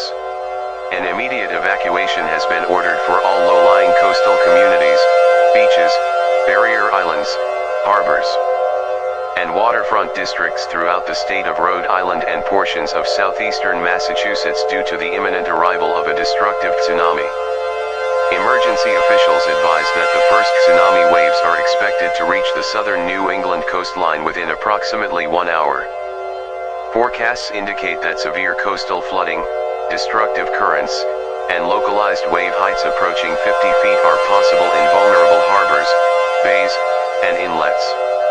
Conditions along the shoreline will rapidly become life-threatening. Residents, businesses, and visitors within designated tsunami evacuation zones should leave immediately and proceed to higher ground or inland areas using established evacuation routes. Do not delay evacuation to gather unnecessary belongings. Bring only essential items, including medications, identification, important documents, drinking water, food, clothing, and emergency supplies necessary for your household. State and local law enforcement agencies have implemented traffic control measures along major evacuation routes, including portions of Interstate 95, U.S. Route 1, Interstate 195, and Route 24. Motorists should expect significant delays and should follow all instructions from emergency personnel. Use one vehicle per household whenever possible to reduce congestion and allow emergency vehicles unrestricted access. Do not travel toward the shoreline to observe the tsunami. Beaches, marinas, piers, ports, and all waterfront areas should be considered extremely dangerous and should be evacuated immediately. Hospitals, nursing homes, schools, and other critical facilities within the evacuation zone are implementing established emergency evacuation procedures in coordination with state and local officials. Emergency shelters have been opened at designated inland locations throughout Rhode Island and southeastern Massachusetts for displaced residents. Once you have reached higher ground, remain there until emergency officials announce that it is safe to return. Multiple tsunami waves are expected, and dangerous conditions may persist for several hours after the initial impact. Evacuate immediately. Do not wait until you can see the approaching wave. Continue monitoring local officials, local media, and emergency management for updated emergency information.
following message is transmitted at the request of the New York City Emergency Management Department, the New York State Division of Homeland Security and Emergency Services, and the National Weather Service.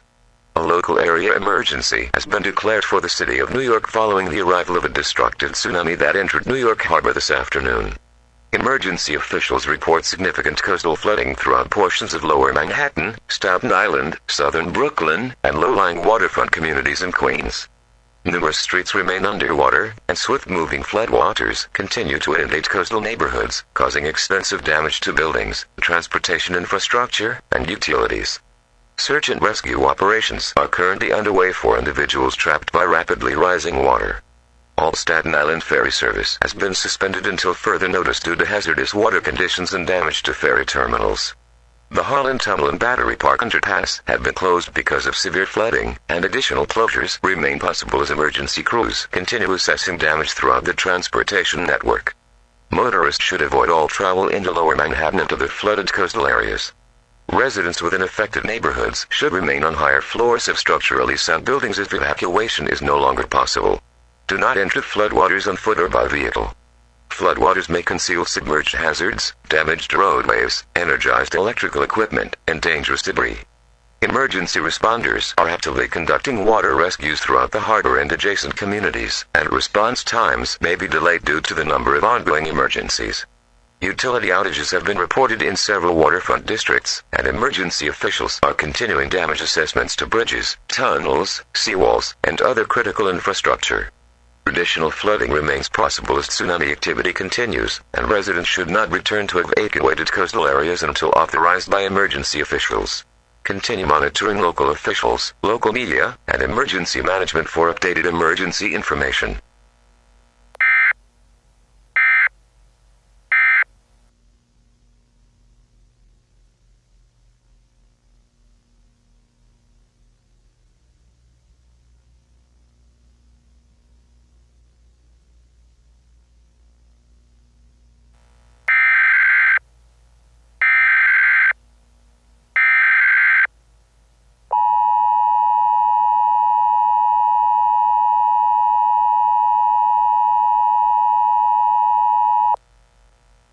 The following message is transmitted at the request of the Governor of Connecticut and the Connecticut Division of Emergency Management and Homeland Security. A state of emergency has been declared for coastal portions of Connecticut following today's destructive tsunami and widespread flooding along Long Island Sound. Significant damage has been reported in New London, Groton, Old Saybrook, Bridgeport, Stamford, New Haven, and surrounding low-lying communities. Search and rescue operations remain underway, and residents should continue to avoid all flooded or restricted areas. The Connecticut National Guard has been activated to assist local authorities with evacuations, water rescues, traffic control, security, logistics, and the distribution of emergency supplies. Portions of Interstate 95 and several connecting state highways remain closed due to flooding, debris, damaged bridges, and ongoing emergency operations. Motorists should avoid all non-essential travel along the shoreline and use inland alternate routes where available. Emergency shelters have been opened throughout inland portions of the state for displaced residents. Food, drinking water, temporary lodging, medical assistance, and other essential services are available at designated reception centers. Residents who have evacuated should not return to affected coastal communities until local officials declare them safe. The governor has requested federal disaster assistance to support search and rescue operations, debris removal, infrastructure repair, and emergency sheltering. Additional tsunami waves and dangerous currents remain possible, and coastal restrictions will remain in effect until further notice. Continue monitoring local officials, local media, and emergency management for updated emergency information.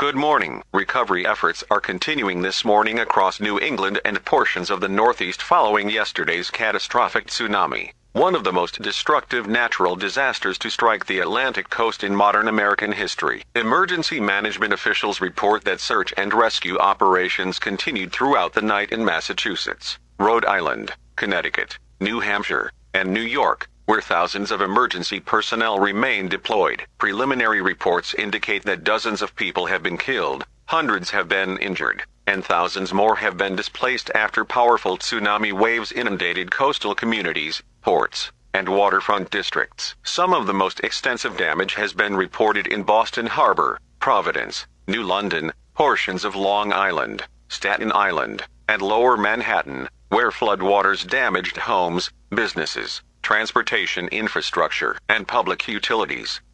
Crews continue working to remove debris from roadways, restore electrical service, and inspect bridges, tunnels, seawalls, and other critical infrastructure for structural damage. Major ports throughout the region remain closed while the United States Coast Guard and port authorities conduct damage assessments and clear navigation channels of debris. Officials say commercial shipping operations at the ports of Boston and New York, New Jersey are expected to remain suspended for several days, and possibly longer in the hardest-hit areas. Ferry service throughout much of the affected region also remains suspended while terminals and vessels are inspected for damage. Governors in the affected states continue coordinating with federal agencies as disaster assistance arrives throughout the region. National Guard units remain deployed to assist with security, humanitarian aid, traffic control, and the distribution of food, water, and emergency supplies to displaced residents. Emergency shelters remain open, and officials continue encouraging anyone unable to return home to make use of available assistance. Environmental crews have also begun assessing the impact of seawater contamination, fuel spills, and hazardous debris carried inland by the tsunami. Officials caution that many flooded areas remain unsafe due to unstable structures, damaged utilities, and contaminated floodwaters. Residents are urged not to return to evacuated neighborhoods until local authorities determine conditions are safe. As recovery operations continue, emergency officials say rebuilding damaged communities, restoring port operations, and repairing critical infrastructure will likely take months. While the immediate tsunami threat has passed, authorities continue urging the public to avoid restricted coastal areas and allow emergency crews to complete their work safely. Stay with WCVB News for continuing coverage as the Northeast begins the long process of recovery and rebuilding.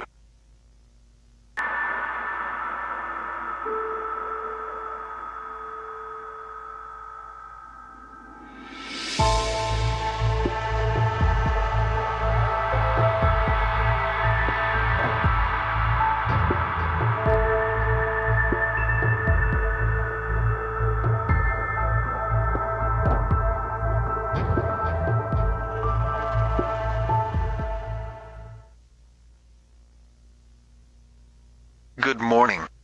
We begin this Thursday with breaking news from Uptown Charlotte, where emergency crews continue investigating a powerful explosion that destroyed an office building overnight. The explosion occurred shortly after 2 a.m. at a 4-story commercial office building near the city's central business district.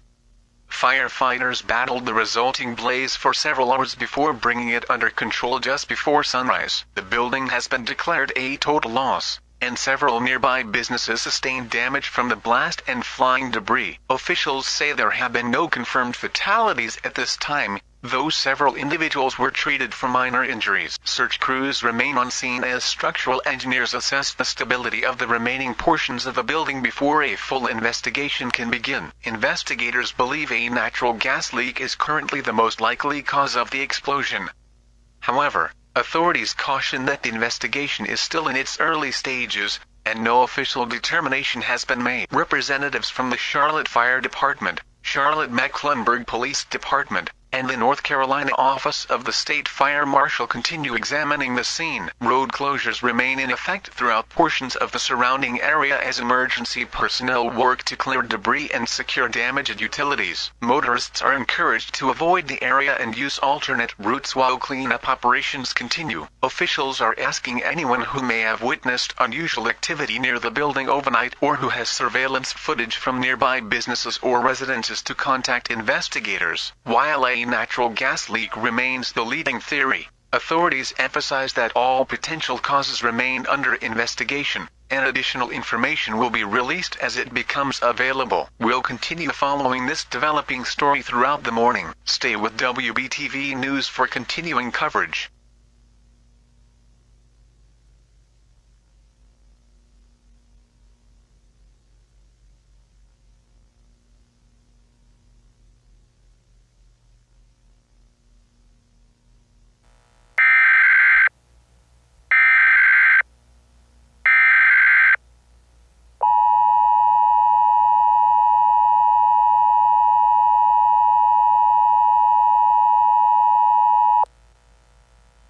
following message is transmitted at the request of Charlotte-Mecklenburg Emergency Management, the Charlotte-Mecklenburg Police Department, and the North Carolina Department of Public Safety. A civil emergency message has been issued for portions of downtown Charlotte following the discovery of multiple suspicious packages near several government buildings and public facilities. Law enforcement officers responded shortly after 7:30 a.m. Eastern Daylight Time, after receiving reports of unattended packages in multiple locations within the downtown government district. As a precaution, bomb squads have been deployed to investigate each reported device. At this time, the contents of the packages have not been confirmed, and officials are treating each incident as a credible threat until inspections have been completed. Mandatory evacuations are underway within the immediate vicinity of affected government buildings, and several surrounding streets have been closed to both vehicle and pedestrian traffic. Residents, employees, and visitors should avoid the downtown area unless travel is absolutely necessary, and should follow all instructions issued by law enforcement officers and emergency personnel. Motorists should expect significant traffic delays throughout the central business district, and use alternate routes whenever possible.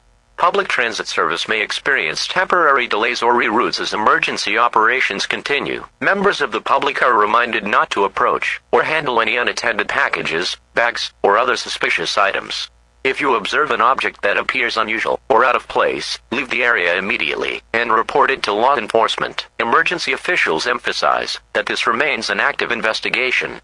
Additional protective actions may become necessary if conditions change, or if additional suspicious packages are discovered. Continue monitoring local officials, local media, and emergency management for updated emergency information.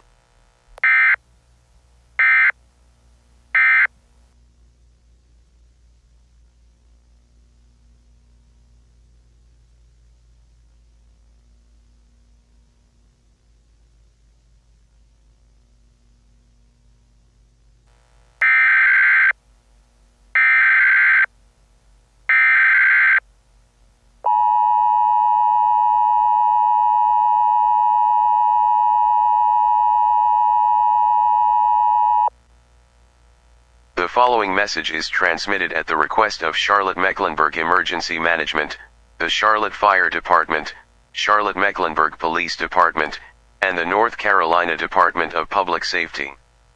A chemical hazard warning has been issued for portions of Charlotte following the confirmed release of a highly toxic chemical agent within the Lynx Blue Line light rail system near the Charlotte Transportation Center. Emergency responders have identified the substance as sarin, a hazardous nerve agent capable of causing life-threatening illness through inhalation or direct exposure. Multiple casualties have been reported at the scene, and hazardous materials teams are actively conducting rescue operations, decontamination procedures, and atmospheric monitoring. This remains an active and evolving emergency. Anyone currently within or near the Charlotte Transportation Center, adjacent rail platforms, tunnels, or surrounding evacuation zone should leave the area immediately by moving away from the incident and following all instructions issued by emergency personnel. Do not attempt to enter the affected area for any reason.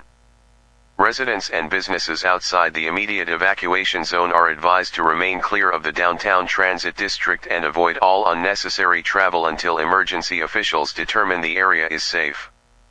Numerous roads surrounding the incident have been closed to facilitate emergency response operations, and public transportation service throughout the Lynx Blue Line has been suspended until further notice.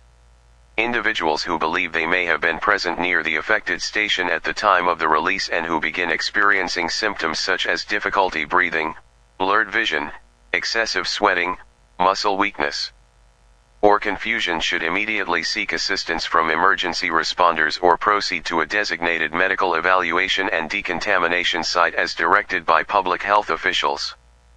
Do not enter hospitals or healthcare facilities unless instructed to do so by emergency personnel, as specialized response procedures are in place. Law enforcement agencies are treating this incident as a suspected intentional criminal act. The public is urged to remain calm, avoid the affected area, and allow emergency responders unrestricted access to the scene. Additional emergency messages may be issued as conditions develop.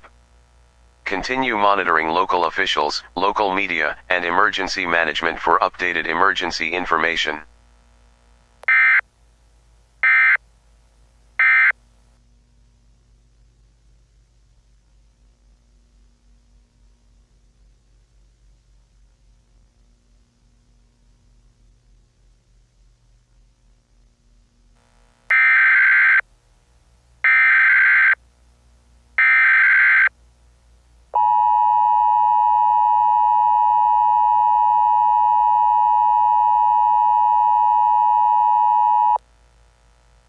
following message is transmitted at the request of the Charlotte-Mecklenburg Police Department, the North Carolina State Bureau of Investigation, and the North Carolina Department of Public Safety. A law enforcement warning has been issued for the Charlotte metropolitan area following multiple coordinated criminal incidents believed to be connected to this morning's ongoing emergency. Since approximately 9:15 a.m. Eastern Daylight Time, emergency responders have been dispatched to numerous, deliberately set fires involving government buildings, municipal facilities, electrical substations, and other critical infrastructure throughout Charlotte and several surrounding communities. Fire departments remain engaged in suppression efforts at multiple active scenes while law enforcement agencies secure affected areas. Based on evidence collected during the investigation, authorities now believe today's office building explosion, the suspicious packages discovered throughout downtown, the hazardous chemical release within the Charlotte light rail system, and the coordinated arson attacks are part of a single, organized criminal operation. The investigation remains active, and additional incidents cannot be ruled out. Residents are advised to remain alert and immediately report any suspicious persons, vehicles, unattended packages, or attempts to ignite fires by calling local law enforcement. Do not approach individuals engaged in suspicious activity. If you witness a fire or other criminal act in progress, leave the area immediately and allow emergency responders to handle the situation. Numerous road closures remain in effect throughout Charlotte as emergency crews continue responding to multiple incidents. Motorists should avoid all non-essential travel within the metropolitan area and follow all instructions issued by law enforcement officers and emergency personnel. Emergency vehicles require unrestricted access to affected locations. State and federal law enforcement agencies are now assisting local authorities as investigators work to identify those responsible for today's coordinated attacks. Additional public safety measures may be implemented as the investigation continues. Continue monitoring local officials, local media, and emergency management for updated emergency information.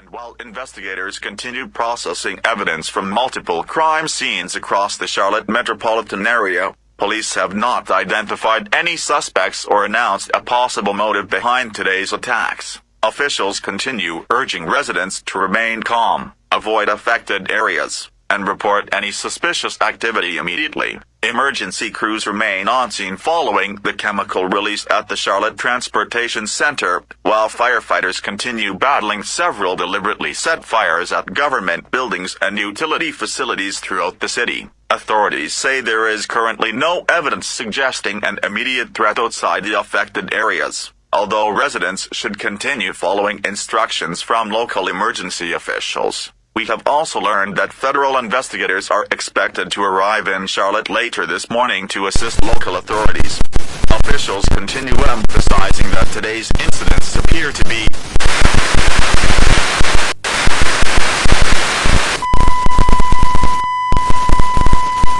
Good morning. By now, you've begun asking yourselves the same question. Why? You search for answers in your televisions, your governments, your institutions. You believe they understand what's happening. They don't. For years, you built a world that worships comfort, power, and certainty. Today, you learn how fragile they are. We are the Covenant. We did not come seeking your approval. We came to awaken you. This is only the beginning. Open your eyes.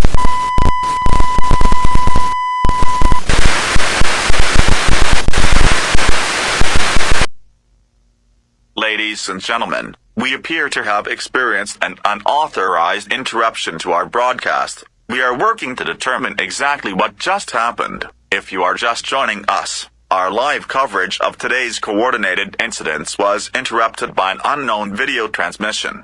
At this time, we cannot verify the origin of that broadcast or the identity of the individuals who appeared in it. We want to emphasize that the message you just witnessed was not transmitted by WBTV, our parent company, or any authorized emergency management agency. Engineers are currently investigating the source of the interruption, and we are working with law enforcement officials to determine whether other television stations experienced similar interference. We will continue providing verified information as it becomes available. Please remain with WBTV for continuing coverage of this developing situation.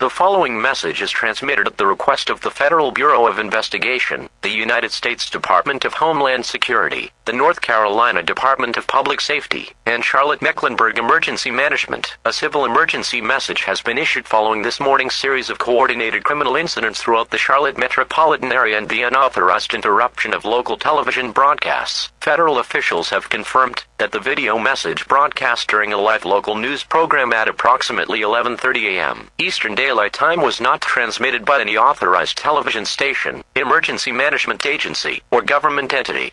The origin of the unauthorized transmission remains under investigation. The Federal Bureau of Investigation has activated a joint terrorism task force to coordinate investigative efforts involving federal, state, and local law enforcement agencies. Investigators are examining possible links between the overnight office building explosion, the suspicious packages discovered throughout downtown Charlotte, the chemical attack at the Charlotte Transportation Center, the coordinated arson attacks targeting government buildings and utility facilities, and the unauthorized television broadcast. At this time, no official motive has been identified, and authorities have not released information regarding the identity of the individuals responsible. Residents are urged not to speculate or circulate unverified information regarding today's events, as doing so may interfere with the ongoing investigation. Law enforcement personnel remain deployed throughout the Charlotte metropolitan area, and additional federal resources continue arriving to assist with public safety operations and evidence collection. Residents should remain vigilant and immediately report suspicious persons, unattended packages, unusual activity, or information that may assist investigators to local law enforcement. Emergency officials emphasize that there is no indication of additional imminent attacks at this time.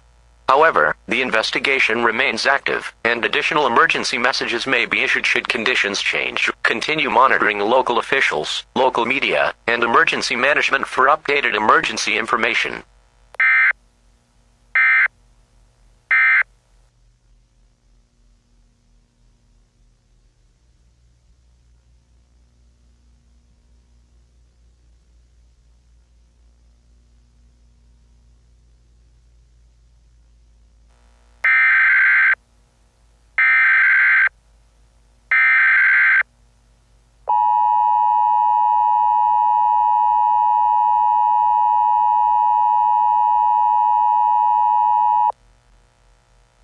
The following message is transmitted at the request of the North Carolina Department of Health and Human Services, the North Carolina Department of Agriculture and Consumer Services, the Charlotte-Mecklenburg Health Department, and the United States Food and Drug Administration. A food contamination warning has been issued for portions of the Charlotte metropolitan area following the discovery of an apparent intentional contamination incident at a regional food distribution warehouse. Earlier this afternoon, investigators responding to today's coordinated criminal incidents located evidence suggesting that an unknown hazardous substance may have been deliberately introduced into food products stored at a distribution facility serving grocery stores, restaurants, schools, hospitals, and other commercial customers throughout the Charlotte region. As a precaution, all food products distributed from the affected warehouse within the past 24 hours are being placed under an immediate recall while laboratory testing is conducted to determine the nature of the suspected contaminant. At this time, the exact substance involved has not been identified, and investigators have not confirmed whether contaminated products reached retail locations. Residents are advised not to consume any food products identified by public health officials as part of the recall. Grocery stores and food service establishments receiving products from the affected distribution center are being instructed to immediately remove those items from sale and secure them pending further inspection. Anyone who believes they may have consumed a recalled product and begins experiencing unusual symptoms should contact their healthcare provider or local poison center immediately. Public health officials emphasize that no illnesses directly linked to this incident have been confirmed at this time, and these precautionary measures are being taken to protect public safety while the investigation continues.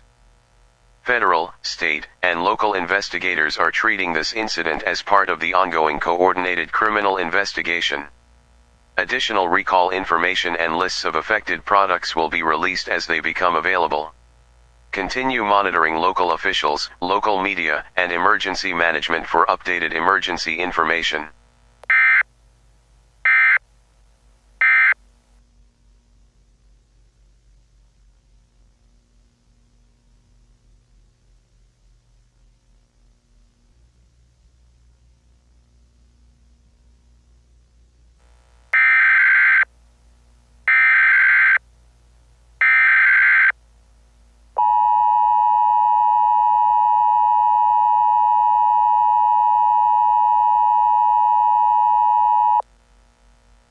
The following message is transmitted at the request of the Federal Bureau of Investigation, the North Carolina State Bureau of Investigation, the Charlotte-Mecklenburg Police Department, and the North Carolina Department of Public Safety.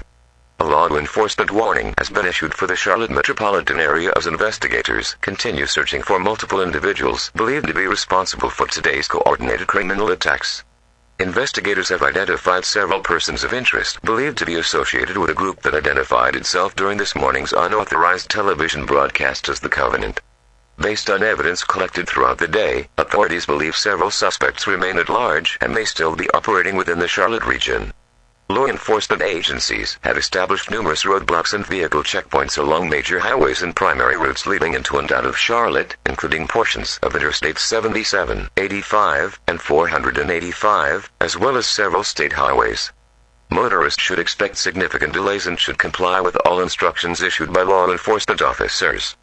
Authorities are seeking information regarding several vehicles believed to have been used during today's attacks. These include a white Ford Transit cargo van, a black Chevrolet Tahoe sport utility vehicle, and a gray Dodge Ram pickup truck. The vehicles may display stolen or altered license plates and should be considered potentially associated with dangerous criminal activity. Residents are urged to remain vigilant and immediately report suspicious persons, vehicles, unattended packages, or unusual activity to local law enforcement. Do not attempt to approach, confront, or detain any individual believed to be connected to this investigation. If you observe any of the described vehicles or believe you have information that could assist investigators, move to a safe location and contact 911 or your nearest law enforcement agency immediately. Federal, state, and local law enforcement agencies continue conducting coordinated search operations throughout the region. Investigators emphasize that the public's cooperation has already resulted in several valuable leads, and additional information may assist in locating those responsible. Continue monitoring local officials, local media, and emergency management for updated emergency information.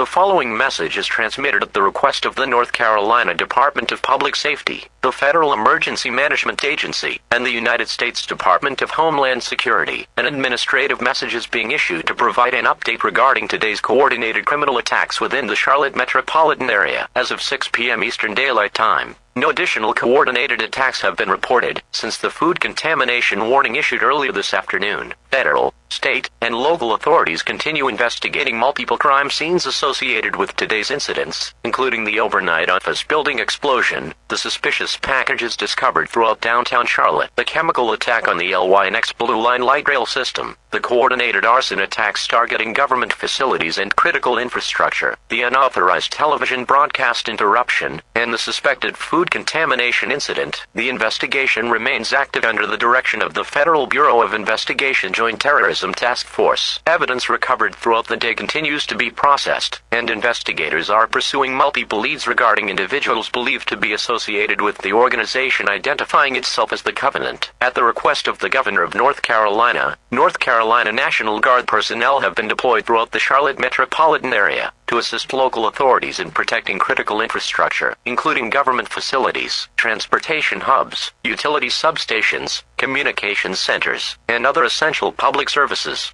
Guard personnel are supporting law enforcement operations, but are not replacing local police agencies. Additional federal resources, including investigators, hazardous materials specialists, public health officials, and emergency management personnel, have arrived in North Carolina to assist with the ongoing response and recovery efforts. Damage assessments, evidence collection, and public health investigations will continue throughout the evening and overnight hours. Residents are encouraged to remain vigilant, but should continue their normal activities where it is safe to do so. Individuals are reminded to comply with any remaining road closures, restricted access areas, and instructions issued by emergency personnel. Authorities continue asking members of the public to report suspicious activity or information that may assist investigators. Emergency officials emphasize that, while the immediate situation has stabilized, the investigation remains ongoing, and additional updates will be provided as new information becomes available. Continue monitoring local officials, local media, and emergency management for updated emergency information.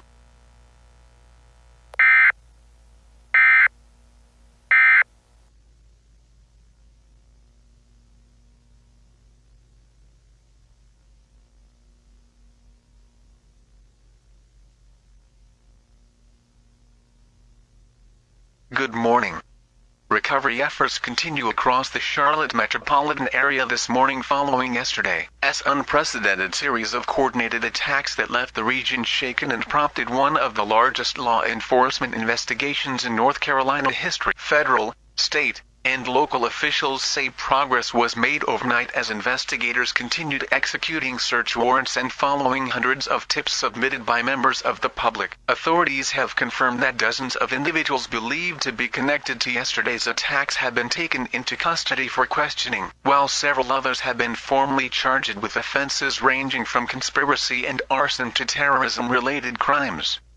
Investigators caution, however, that additional suspects remain at large, and the search for those individuals continues. Perhaps the most significant development came shortly after midnight, when federal agents executed a search warrant at a rural property approximately 40 miles northeast of Charlotte believed to have served as the Covenant's primary meeting place. Officials say investigators recovered documents, electronic devices, communications equipment, protective clothing, and other evidence believed to be connected to the organization. The property remains secured as forensic teams continue processing the scene.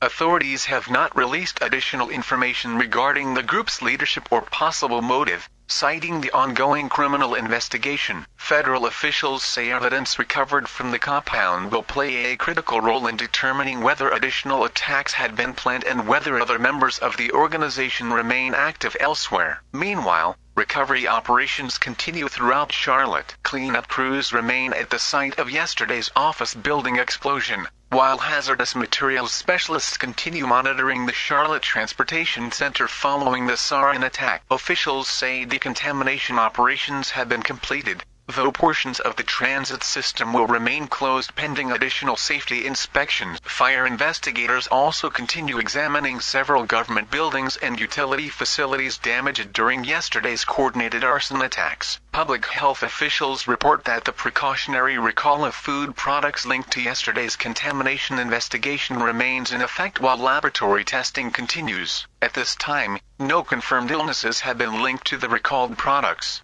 though officials continue urging the public to follow recall guidance until testing has been completed. Governor officials praised the coordinated response of local first responders, state agencies, and federal investigators, while thanking residents whose tips helped investigators identify several suspects and locate the Covenant property overnight. Although the immediate threat to the Charlotte area has significantly diminished, authorities remind residents to remain vigilant and report suspicious activity as investigators continue working to locate the remaining suspects. As the city begins the long process of recovery, many questions remain unanswered. Who exactly was the Covenant? How long had the organization been operating? And could yesterday's attacks have been prevented? Those answers will likely emerge in the weeks and months ahead as investigators continue piecing together one of the most complex criminal investigations in the state's history. Stay with WBTV News for continuing coverage as this investigation develops.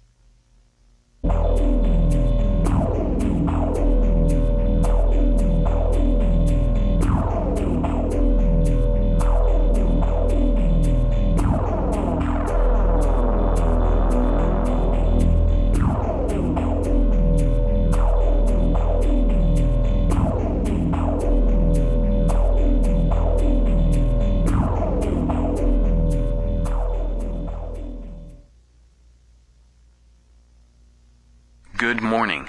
We begin this morning with breaking news from Research Triangle Park, where emergency crews continue responding to what officials are describing as an industrial accident at a private research facility. The incident was reported shortly before 6:30 a.m. Eastern Standard Time, prompting a large response from local fire departments, hazardous materials teams, emergency medical personnel, and law enforcement agencies. Authorities say the incident occurred inside a restricted research laboratory, though the exact nature of the accident has not yet been released. As a precaution, employees inside the facility were evacuated shortly after emergency responders arrived. Officials have confirmed that several workers were evaluated for minor injuries related to the incident, though no life-threatening injuries have been reported.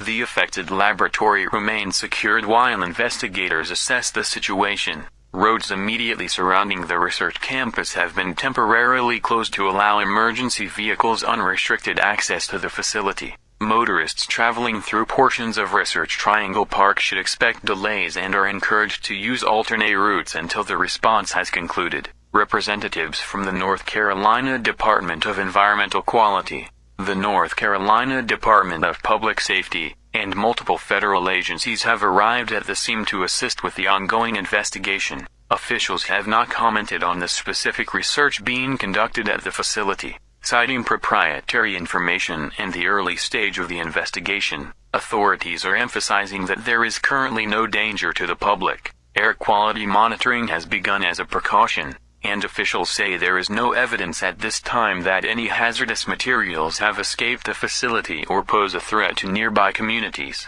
Residents and businesses in the surrounding area are encouraged to avoid the immediate vicinity of the incident to allow emergency responders to carry out their work safely. Officials say additional information will be released as it becomes available. We'll continue following this developing story throughout the morning. Stay with RAW News for continuing coverage.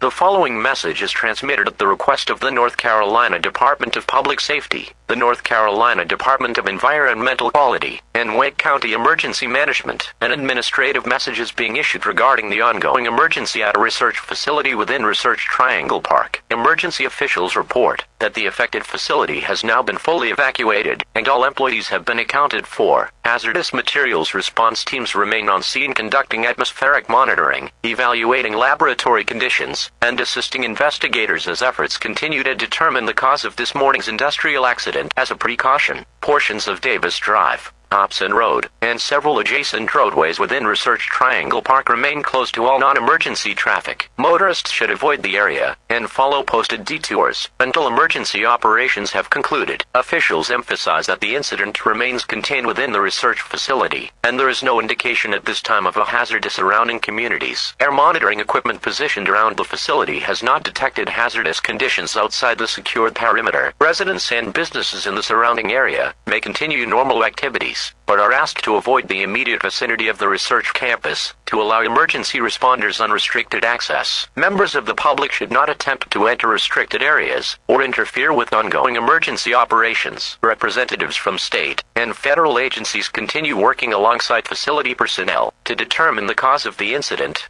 Additional information will be released as it becomes available. Continue monitoring local officials, local media, and emergency management for updated emergency information.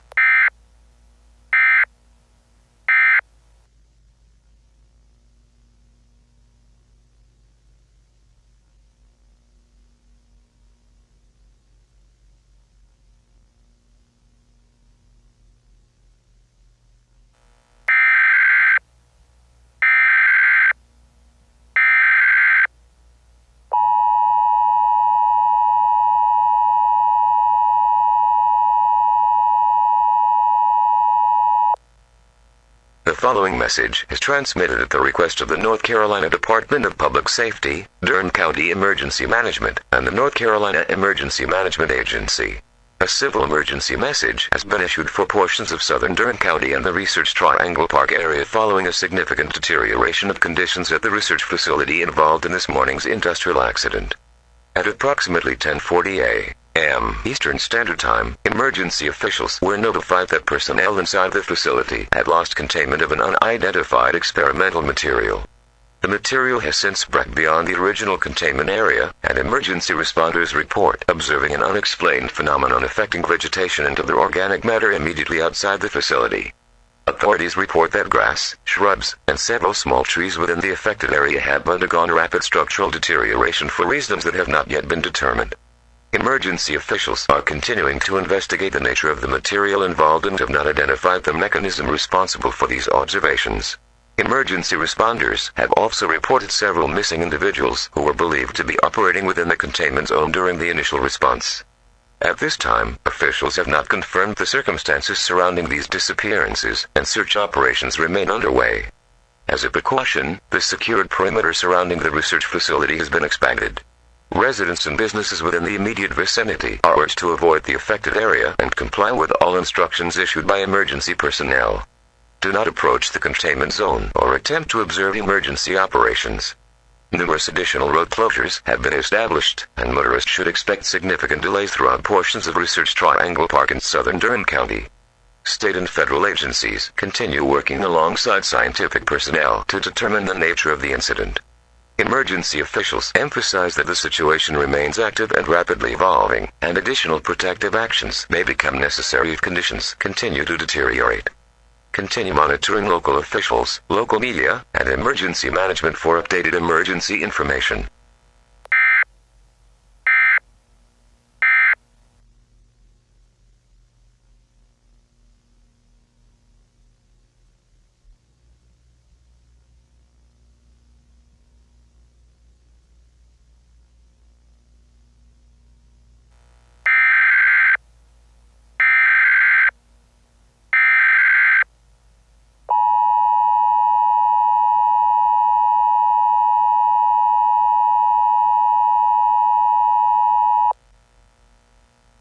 The following message is transmitted at the request of the North Carolina Department of Public Safety, the United States Department of Energy, the Environmental Protection Agency, and the North Carolina Emergency Management Agency.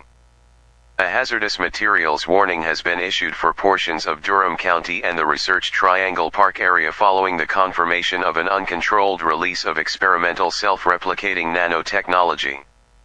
At approximately 12:10 p.m. Eastern Standard Time, scientists working alongside federal investigators determined that the material released during this morning's industrial accident consists of microscopic autonomous machines capable of self-replication through the consumption of surrounding matter. Emergency officials report that the nanomaterials are continuing to reproduce beyond their intended operational limits, resulting in the progressive destruction of vegetation, structures, vehicles, and other materials within the affected area. Researchers have been unable to halt the replication process, and the affected zone continues expanding despite ongoing containment efforts. The rate of expansion remains under evaluation, and emergency officials warn that conditions may deteriorate rapidly. Residents and businesses within the vicinity of the containment area should prepare for the possibility of immediate evacuation should additional emergency orders be issued. Do not approach the affected zone under any circumstances. Contact with the nanomaterial may result in severe injury or death. Individuals are urged to remain well outside all established security perimeters and comply with instructions issued by law enforcement and emergency management officials. Emergency responders are continuing to establish additional containment barriers while military and federal scientific resources are being deployed to assist local authorities. Airspace over the affected area has been temporarily restricted, and unauthorized aircraft, including private drones, are prohibited from entering the emergency zone. Officials emphasize that there is currently no evidence the nanomaterial is airborne beyond the established containment area. However, because the material is capable of continuous self-replication, the situation remains highly unpredictable. Additional emergency messages, including evacuation orders, may be issued with little notice. Continue monitoring local officials, local media, and emergency management for updated emergency information.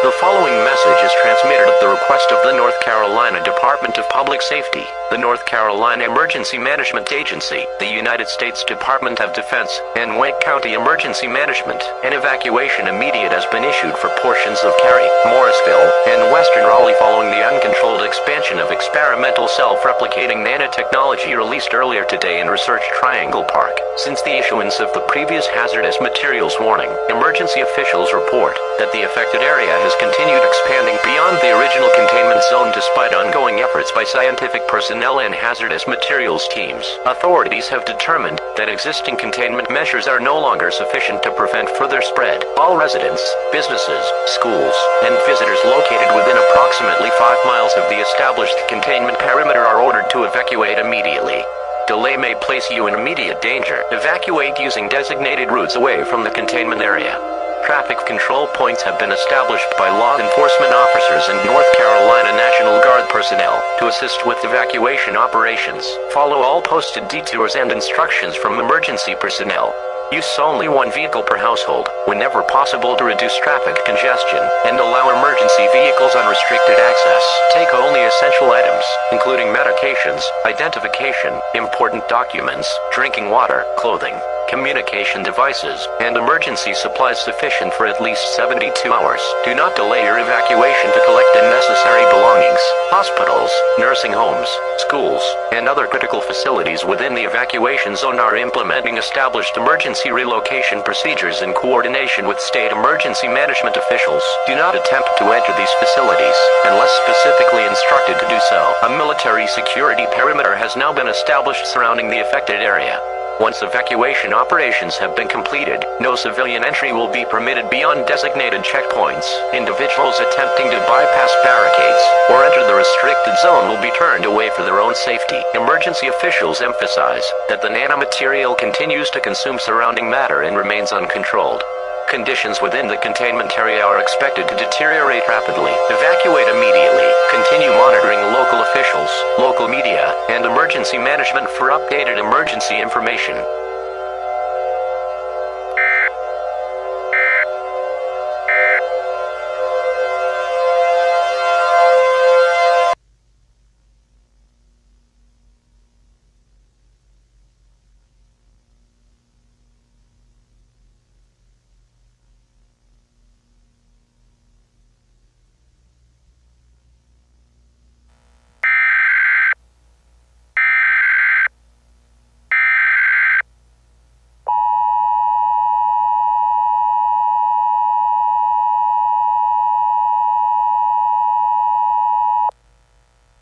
following message is transmitted at the request of the North Carolina Department of Public Safety, the North Carolina Emergency Management Agency, the Office of the Governor of North Carolina, and Wake County Emergency Management.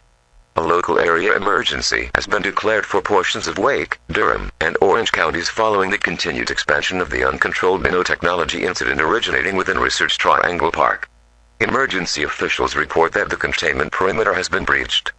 The self-replicating nanomaterial has advanced beyond previously established military barriers and has consumed multiple industrial facilities located adjacent to the original exclusion zone. The material has now entered several nearby residential neighborhoods, where emergency crews have been forced to suspend rescue operations due to rapidly deteriorating conditions. Live aerial surveillance conducted by state and federal agencies shows entire industrial complexes reduced to a uniform gray surface. Buildings, vehicles, trees, utility infrastructure, and roadways are no longer distinguishable. Officials report that the material continues expanding outward at an increasing rate, consuming nearly all exposed matter in its path. Due to the continued loss of containment, the mandatory evacuation zone has been expanded from 5 miles to approximately 15 to 20 miles surrounding the incident. Additional evacuation orders are now in effect for vulnerable communities throughout western Raleigh, Cary, Morrisville, portions of Durham, and surrounding areas identified by local emergency officials. Residents within the expanded evacuation area should leave immediately using designated evacuation routes. Do not attempt to travel to the affected area to observe the incident. Military personnel and law enforcement officers have established additional security checkpoints, and access to the exclusion zone is strictly prohibited. Emergency officials emphasize that no effective method of stopping the nanomaterial has yet been identified.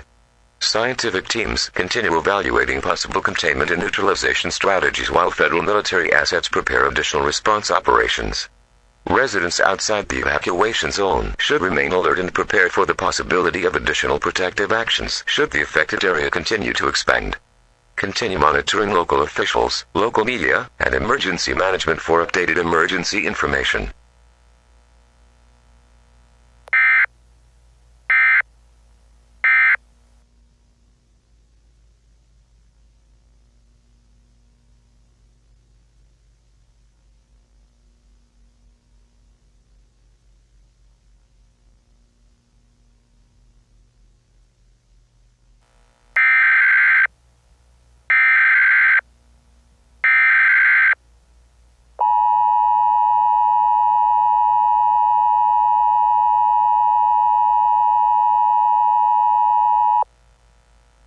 The following message is transmitted at the request of the North Carolina Department of Public Safety, the North Carolina Emergency Management Agency, the North Carolina Department of Transportation, and the United States Department of Homeland Security. A civil danger warning has been issued for the Research Triangle region, including portions of Wake, Durham, and Orange counties, due to the continued expansion of the uncontrolled self-replicating nanotechnology incident.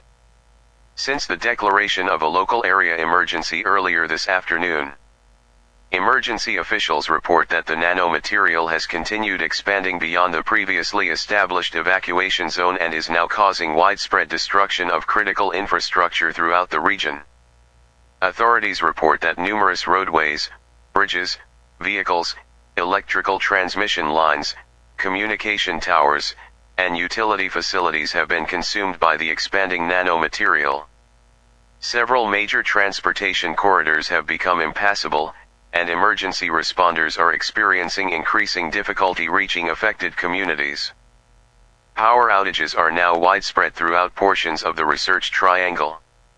Cellular service has become intermittent in several areas due to damage to communications infrastructure, and additional disruptions to telephone, internet, and emergency communications should be expected. Residents are advised to conserve cellular battery power and limit communications to essential emergency use whenever possible. The North Carolina Department of Transportation has closed multiple highways leading toward the exclusion zone, including sections of Interstates 40, 540, and 885, after structural damage and rapidly changing conditions made travel unsafe. Motorists should not attempt to enter the affected region under any circumstances. Numerous bridges and overpasses remain under continuous evaluation, and additional closures may occur without notice. Emergency officials warn that the nanomaterial continues consuming nearly all exposed physical matter within its path. Do not attempt to approach, observe, photograph, or record the affected area. The speed and unpredictability of the expansion make escape impossible once the material reaches your location. Residents outside the current evacuation zone should remain prepared to leave immediately if instructed by local officials. Those already evacuated should not attempt to return to their homes until authorities determine the area is safe. Federal military forces, National Guard units, and emergency management agencies continue coordinating response operations as scientists work urgently to identify a method of stopping the uncontrolled replication. Continue monitoring local officials, local media, and emergency management for updated emergency information.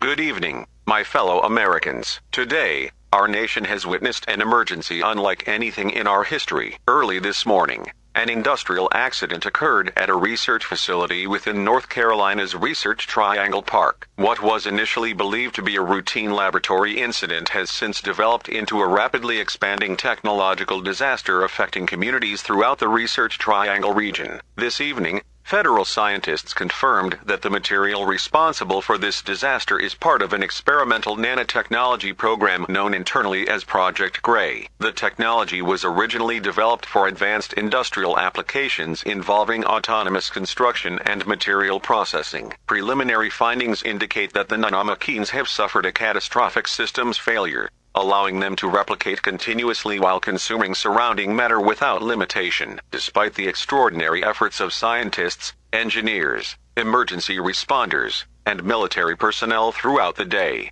the expanding nanomaterial has breached every containment line established around the incident. Entire neighborhoods, industrial facilities, transportation infrastructure, and utility systems have been destroyed. Tonight, I have directed the full resources of the federal government to support the state of North Carolina and local authorities. We are deploying every available federal resource to assist with evacuation operations, humanitarian relief, scientific research, and emergency response. Additional military personnel, engineers, medical teams, and disaster response specialists are continuing to arrive in the affected region. After consultation with scientific advisors, military commanders, and emergency management officials, I have authorized the United States military to begin strategic strike operations against portions of the affected area in an effort to slow the expansion of the nanomaterial and create additional time for evacuation and scientific response efforts. Let me be clear, scientists cannot guarantee these operations will stop the replication process. Current assessments indicate the strikes may slow the expansion of the affected area, but additional measures will almost certainly be required in the hours and days ahead. To the people of North Carolina, your courage today has inspired our entire nation. I ask that you continue following the instructions issued by your governor, local emergency managers, and law enforcement officials. If you have been ordered to evacuate, do so immediately. If you have already evacuated, do not attempt to return to the affected area until authorities determine it is safe. To all Americans, I want to assure you that there is no indication at this time that communities outside the established exclusion zone face an immediate threat. Nevertheless, the federal government is preparing for every possible outcome, and additional precautionary measures are being implemented nationwide to support the ongoing response. Tonight, thousands of first responders, National Guard personnel, members of our armed forces, scientists, physicians, and volunteers are working under extraordinarily dangerous conditions to protect lives and contain this unprecedented emergency. They have my deepest gratitude, and they deserve the thanks of every American. This is a moment that will test our ingenuity, our resilience, and our resolve. Throughout our history, our nation has overcome challenges that once seemed impossible. I am confident that, together, we will meet this one as well. Thank you. May God bless the people of North Carolina, and may God bless the United States of America.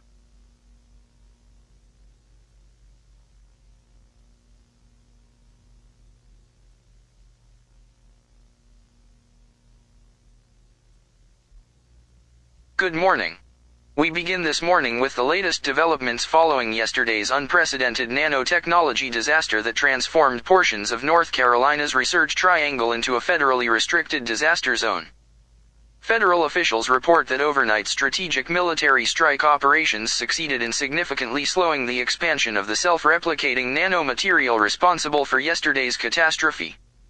While the bombardment disrupted large concentrations of the swarm and reduced its rate of growth, authorities emphasize that the replication process has not been completely stopped, and the affected area remains extremely dangerous.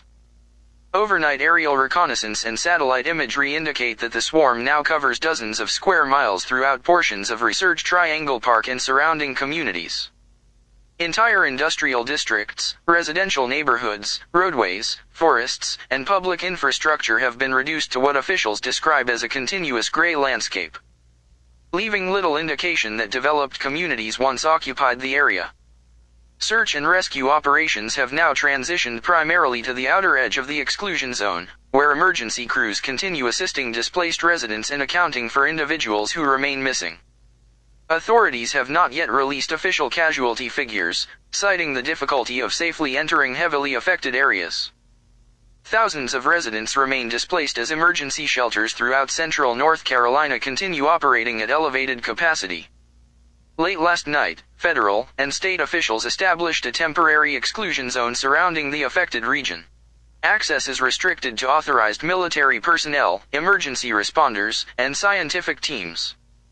National Guard units continue securing the perimeter while engineers monitor the swarm's movement and assess damage to highways, bridges, electrical infrastructure, water systems, and communication networks. Meanwhile, officials in Washington have begun discussing the possibility of creating a permanent federally managed exclusion zone should scientists determine that complete eradication of the nanomaterial is no longer possible. Such a designation would prohibit civilian access indefinitely while long-term monitoring and research continue. Scientists working alongside the Department of Energy, the Department of Defense, and several leading research institutions continue studying recovered samples in an effort to identify a reliable method of permanently stopping the replication process. However, officials caution that they remain unable to determine whether every self-replicating nanomachine has been destroyed during the overnight military operations. Because of that uncertainty, environmental monitoring stations are being established around the perimeter of the exclusion zone. Military patrols, airborne surveillance, and automated sensor networks will remain in place indefinitely to detect any renewed activity. State officials are urging displaced residents to remain patient as damage assessments continue. While the immediate rate of expansion has slowed considerably, authorities stress that the affected area remains unsafe, and no timeline has been established for allowing residents to return to evacuated communities. Questions also remain regarding Project Gray itself. Federal investigators continue examining how an experimental nanotechnology program suffered such a catastrophic failure, whether adequate safeguards were in place, and whether similar research exists elsewhere. Congressional leaders have announced that hearings into the incident will begin in the coming weeks. For now, emergency officials say the immediate crisis has stabilized, but the long-term future of the exclusion zone, and what still lies beneath its silent gray surface, remains uncertain.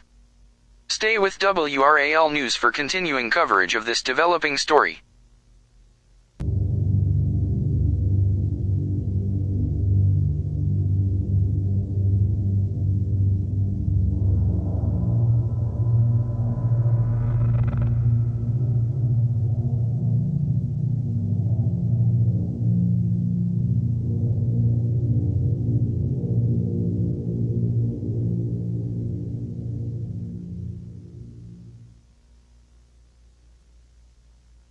Good morning.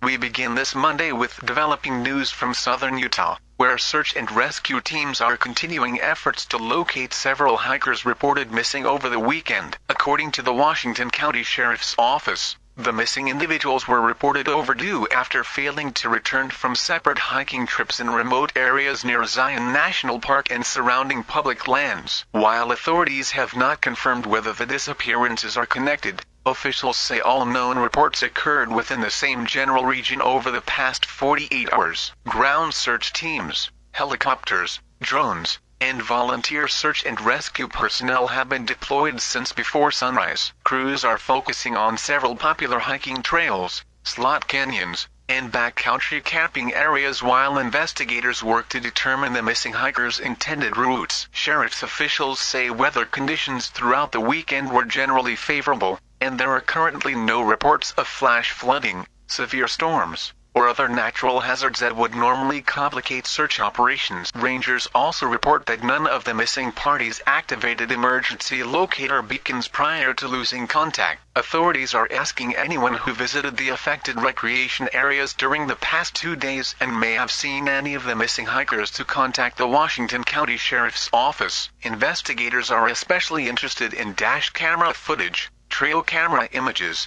or photographs taken along hiking routes that could assist search efforts. Officials emphasize that there is no indication of criminal activity or any broader threat to the public at this time. Search operations are continuing as a precaution, and visitors may notice an increased presence of emergency personnel throughout the region today. We'll continue following this developing story as new information becomes available. Stay with KUTV News for continuing coverage.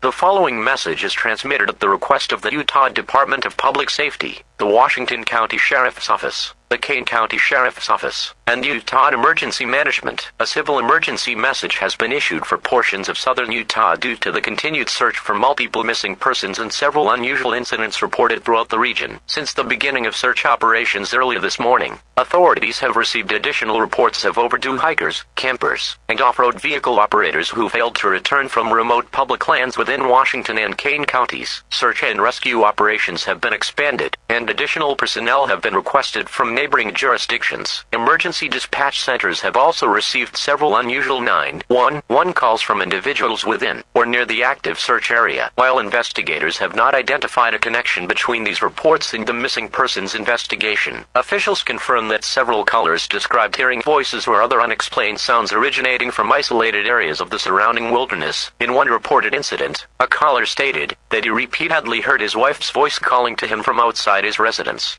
Responding deputies later confirmed that the caller's wife had remained inside the home throughout the incident. Authorities have not determined the cause of the report, and no evidence of criminal activity was located at the scene. Emergency officials emphasize that these reports remain under investigation. At this time, there is no confirmed evidence of an immediate threat to the general public, and authorities caution residents against spreading rumors or unverified information regarding the ongoing investigation. Residents visiting remote recreation areas are encouraged to remain on marked trails, avoid hiking alone whenever possible, maintain communication with members of their group, and immediately report any suspicious activity or missing persons to local law enforcement. Search operations remain ongoing throughout the affected region, and additional emergency messages may be issued should conditions change. Continue monitoring local officials, local media, and emergency management for updated emergency information.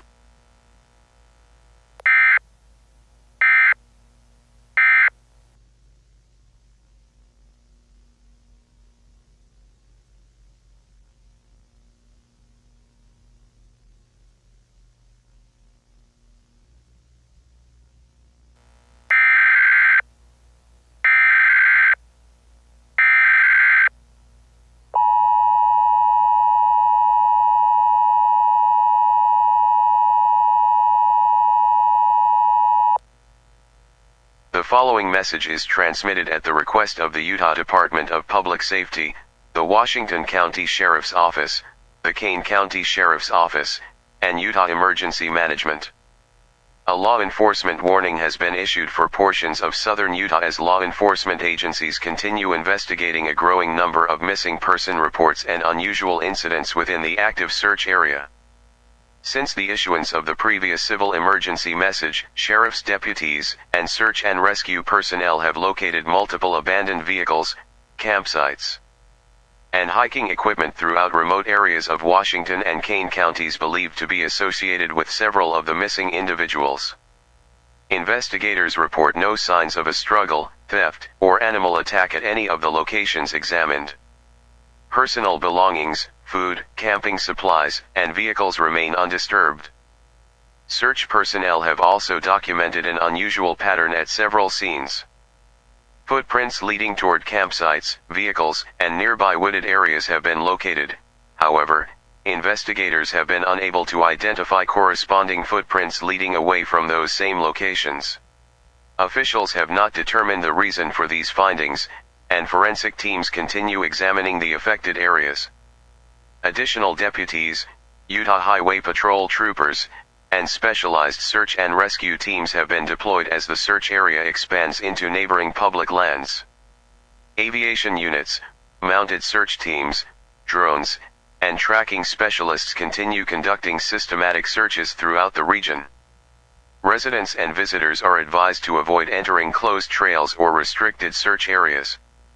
Anyone traveling within remote portions of southern Utah should remain with their group, carry reliable means of communication, and immediately report abandoned vehicles, unattended campsites, or suspicious activity to law enforcement. Authorities continue emphasizing that the investigation remains active and that no determination has been made regarding the cause of the disappearances. Additional information will be released as it becomes available. Continue monitoring local officials, local media, and emergency management for updated emergency information.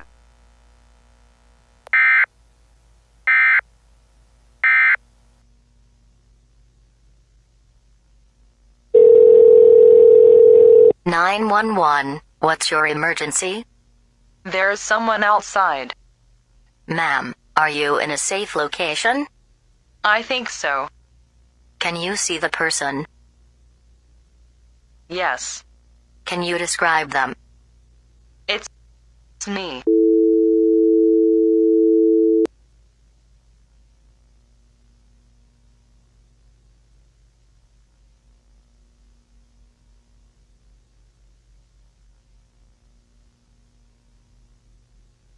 Good afternoon. We continue following the developing situation in southern Utah, where search efforts have expanded dramatically following a series of unusual disappearances and increasingly strange reports received by emergency dispatchers throughout the morning. Authorities now confirm that more than a dozen separate missing person investigations are active across portions of Washington and Kane counties. Search teams continue combing remote trails, canyons, and public lands using helicopters, drones, mounted units, and volunteer rescue crews. Earlier today, sheriff's deputies discovered several abandoned vehicles and campsites believed to belong to missing hikers. Investigators report that many of the scenes showed no evidence of violence or animal activity, and officials continue declining to comment on several aspects of the ongoing investigation. While authorities have not identified a cause for the disappearances, law enforcement agencies have acknowledged receiving numerous unusual emergency calls originating from the search area. Officials have not released details regarding many of those calls, citing the active investigation. One recording, however, was provided to KUTV by a member of law enforcement earlier this afternoon. Be warned that the following may be disturbing to some viewers. 911, what's your emergency? Hello? What's happening? Someone keeps walking around my house. Can you see them? No. I only hear footsteps. They never stop. Hello? Ma'am?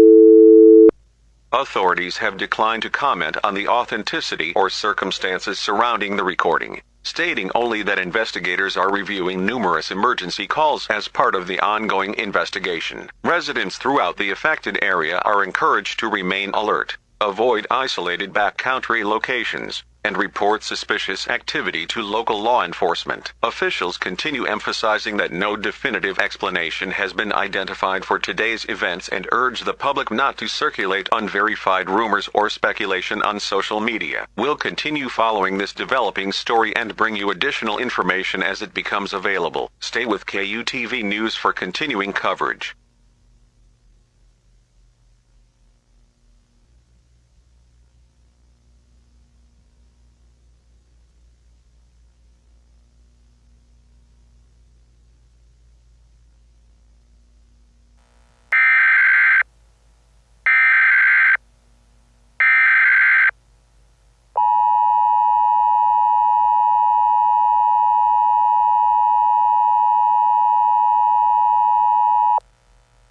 The following message is transmitted at the request of the Utah Department of Public Safety, the Washington County Sheriff's Office, the King County Sheriff's Office, Utah Emergency Management, and the Utah Department of Natural Resources. A civil danger warning has been issued for portions of southern Utah due to an ongoing series of unexplained incidents associated with the active missing persons investigation. Since this morning, emergency officials have documented additional disappearances involving both civilians and search personnel operating within remote public lands. Despite an extensive search involving ground teams, aviation units, tracking specialists, and law enforcement officers, investigators have been unable to determine the cause of these incidents.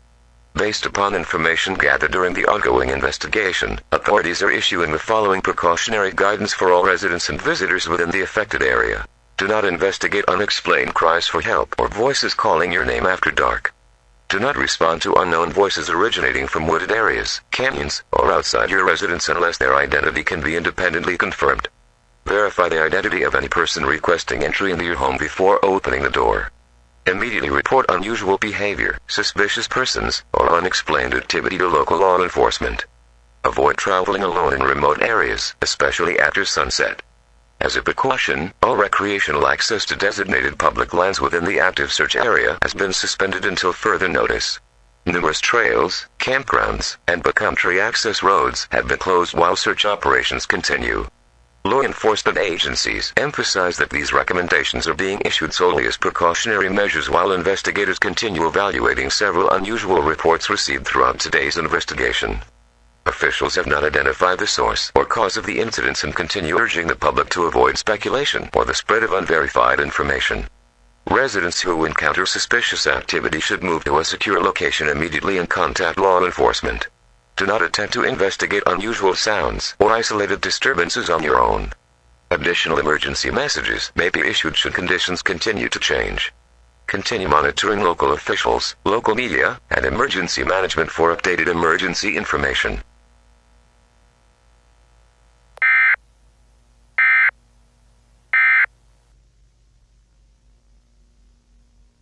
Dispatch, search Team 3 entering Red Canyon. Search dogs refuse to continue past the trailhead. We're proceeding on foot. Yeah, I've never seen dogs act like that before. We'll be alright. GPS is acting up again, though. Keep spinning. Can't hold anything. We'll navigate the old-fashioned way. And listen, nobody splits up. Stay within sight of each other. Copy that. Hold on. What is it? There's a campsite over here. Tent still standing. Food still out. Backpacks, everything's here, but nobody's here. Chief? Yeah? Do you hear that? No. Exactly. No birds. No insects.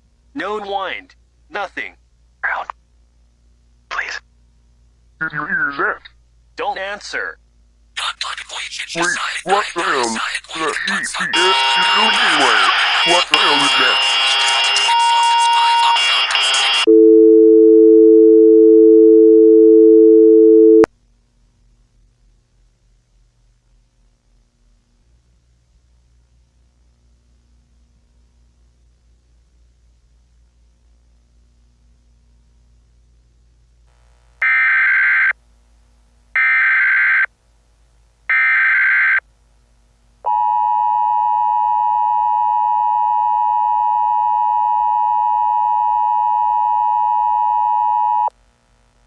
The following message is transmitted at the request of the Utah Department of Public Safety, Utah Emergency Management, the Washington County Sheriff's Office, the the Kane County Sheriff's Office, and the Office of the Governor of Utah. An administrative message is being issued to provide an update regarding the ongoing public safety operation in southern Utah. As of 5 p.m. Mountain Daylight Time, no additional missing persons have been confirmed since the issuance of the previous civil danger warning. Law enforcement agencies, search and rescue teams, and state officials continue investigating multiple disappearances and unusual incidents reported throughout the affected region. Due to deteriorating operational conditions and the increasing risk to emergency personnel after sunset, all ground search operations will be suspended until daylight returns tomorrow morning. Aviation resources will continue limited aerial surveillance as weather and visibility permit, while the law enforcement officers maintain security throughout the active investigation area. Officials also report that utility crews attempting to restore communications equipment and electrical service to several remote locations have been unable to safely access portions of the affected area. Restoration efforts will resume when conditions allow, effective immediately. A nighttime curfew has been established for designated portions of the active search area.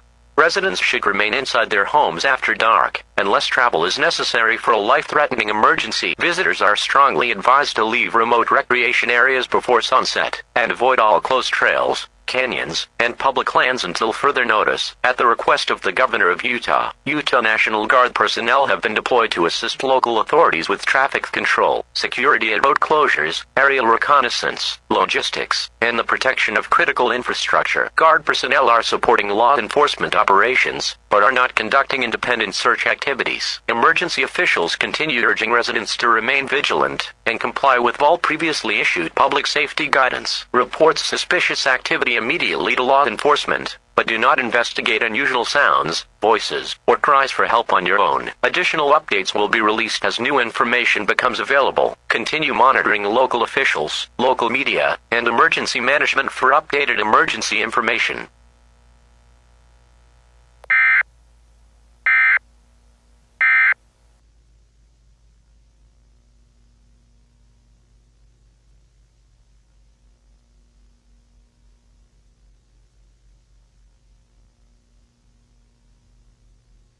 Good morning.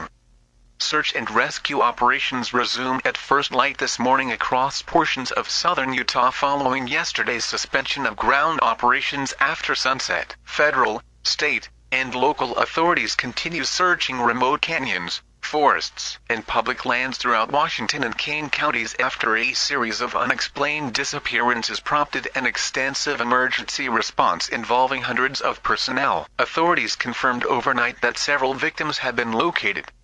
Officials declined to comment on the condition in which they were found. Authorities have not released the identities of the victims pending notification of their families, nor have they disclosed preliminary findings regarding the causes of death. Several additional individuals remain missing, and search efforts continue throughout the region. Investigators also confirmed that numerous abandoned campsites, vehicles, and personal belongings recovered during yesterday's search remain under forensic examination. When asked about several unusual findings documented by search teams, including reports circulated on social media, officials declined to comment, stating only that certain evidence remains part of an active investigation and will not be discussed publicly at this time. The Utah National Guard continues assisting local authorities by maintaining road closures, supporting aerial reconnaissance, and providing logistical support throughout the search area. Access to numerous hiking trails, campgrounds, and public lands remains prohibited while investigators continue processing evidence and conducting search operations. Authorities emphasize that there is no confirmed threat to communities outside the restricted search area. However,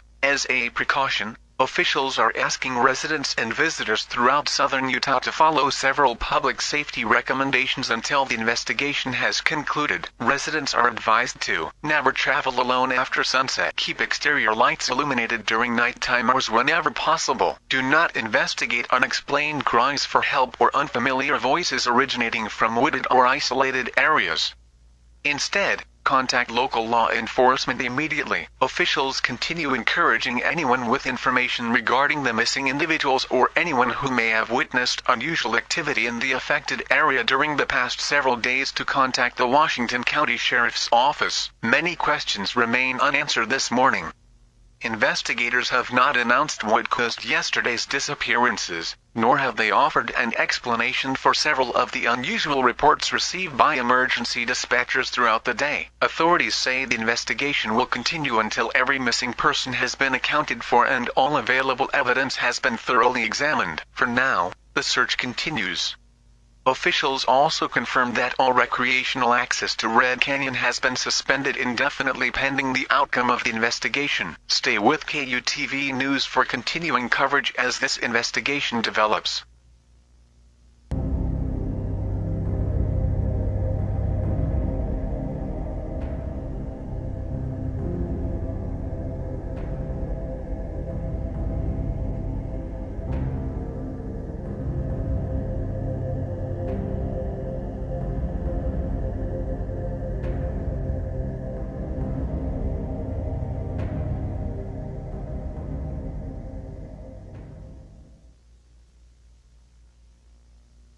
Good morning. We begin this Tuesday with breaking news from Huntsville, where officials are responding to an ongoing security incident at the Allen B. Polinsky Unit, one of Texas' highest security correctional facilities. According to the Texas Department of Criminal Justice, correctional officers conducting a routine morning inmate count shortly before 6 a.m.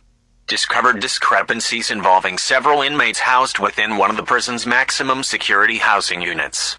Officials have not released the identities of those inmates or confirmed the nature of the incident, stating only that an immediate facility-wide lockdown was ordered while staff conducted emergency accountability procedures. Additional correctional officers, Texas Department of Public Safety troopers, and local law enforcement agencies have responded to assist with the investigation. Security checkpoints have been established around the prison, and access to the facility has been restricted while officials work to determine exactly what occurred during the overnight hours. Authorities have not confirmed whether the inmates remain inside the prison or whether a security breach has occurred. Prison officials say all housing units are being searched, surveillance systems are being reviewed, and specialized response teams have been deployed throughout the facility as a precaution. Residents may notice an increased law enforcement presence throughout portions of Huntsville this morning. Officials emphasize that there is currently no confirmed threat to the surrounding community, but they are asking members of the public to avoid the immediate area around the prison to allow emergency personnel unrestricted access. The Texas Department of Criminal Justice says additional information will be released once the inmate count has been completed and investigators have determined the cause of the discrepancy. We'll continue following this developing story throughout the morning and bring you the latest information as it becomes available. Stay with KBTX News for continuing coverage.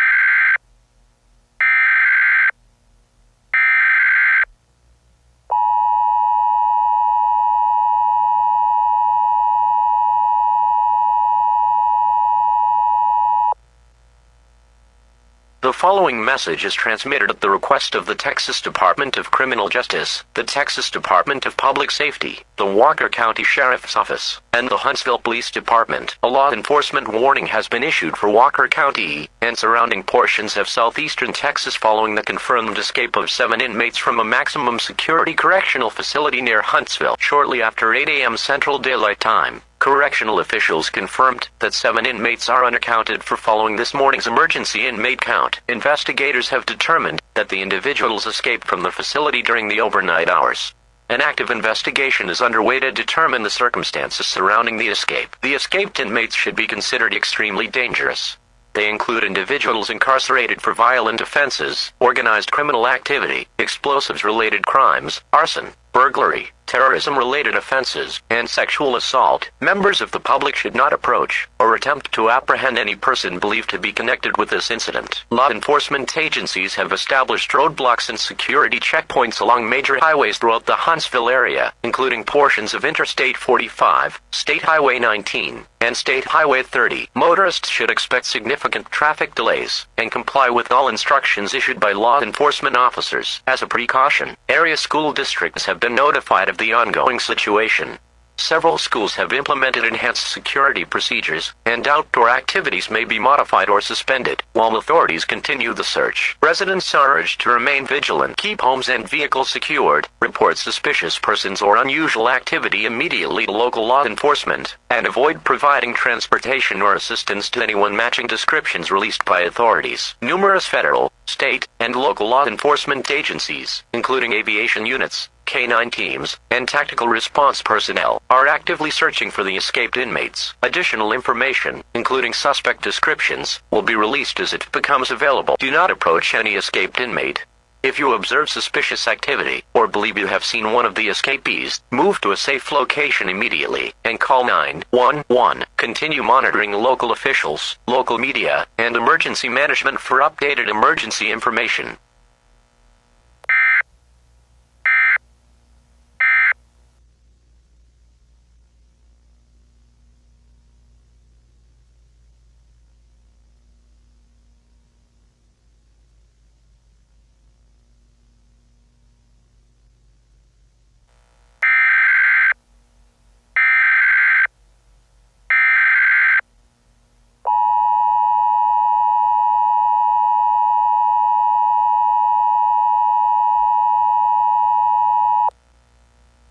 The following message is transmitted at the request of the Texas Department of Public Safety, the Walker County Sheriff's Office, the Texas Department of Criminal Justice, and Walker County Emergency Management.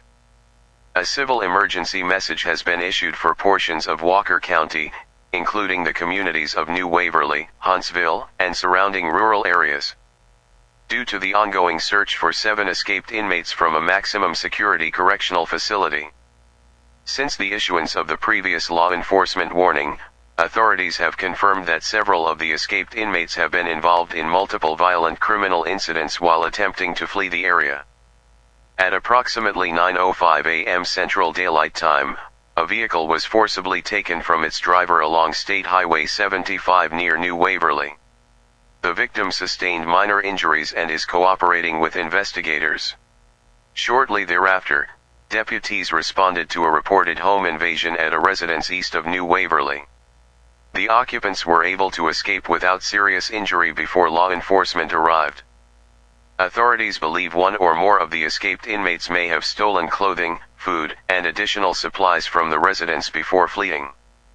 At approximately 9:40 a.m., deputies attempting to intercept a suspicious vehicle exchanged gunfire with at least one suspect near Farm to Market Road 1375. No law enforcement officers were injured during the incident. Authorities believe the suspects escaped into nearby wooded terrain, where an extensive ground and aerial search is now underway. Residents throughout the affected area are advised to remain inside secure buildings whenever possible, keep all doors and windows locked, and report any suspicious persons or vehicles immediately by calling 9-1-1. Do not pick up hitchhikers or attempt to confront anyone believed to be connected with this incident. Schools within the affected communities remain under enhanced security procedures, and several local roads have been temporarily closed to facilitate ongoing law enforcement operations. Motorists should avoid the area surrounding New Waverly and comply with all instructions issued by emergency personnel. Federal, state, and local law enforcement agencies continue coordinating search operations utilizing helicopters, K-9 units, tactical teams, and additional patrol officers. Authorities emphasize that the escaped inmates should be considered armed, dangerous, and willing to use violence to avoid capture. Additional emergency messages may be issued as the situation develops. Continue monitoring local officials, local media, and emergency management for updated emergency information.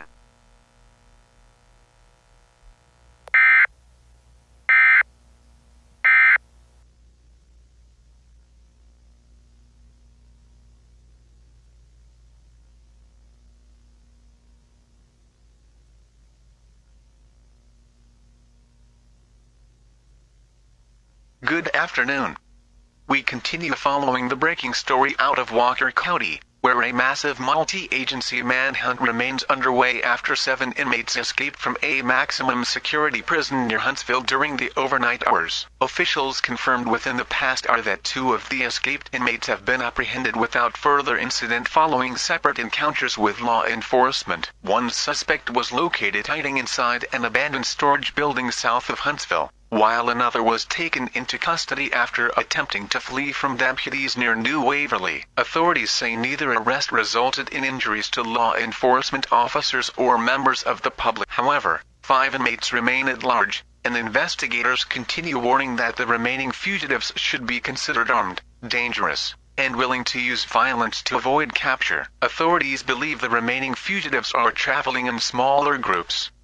Investigators say one of the escapees' former military explosives specialist serving a life sentence has not yet been located. Meanwhile, authorities have released the first major findings regarding how the escape occurred, and officials now believe the operation was carefully planned over an extended period of time. According to investigators, a correctional officer assigned to the facility has been arrested on multiple felony charges after evidence allegedly linked the employee to the escape. Officials say the officer is accused of providing logistical assistance and deliberately bypassing established security procedures. Investigators believe electrical power to a portion of the prison's security network was intentionally interrupted shortly before the escape. Surveillance footage from several cameras was simultaneously replaced with pre-recorded video, preventing prison staff from immediately detecting inmate movement through restricted areas. Authorities also confirmed that the escapees gained access to an unused maintenance tunnel beneath a service section of the prison complex. Investigators believe the tunnel,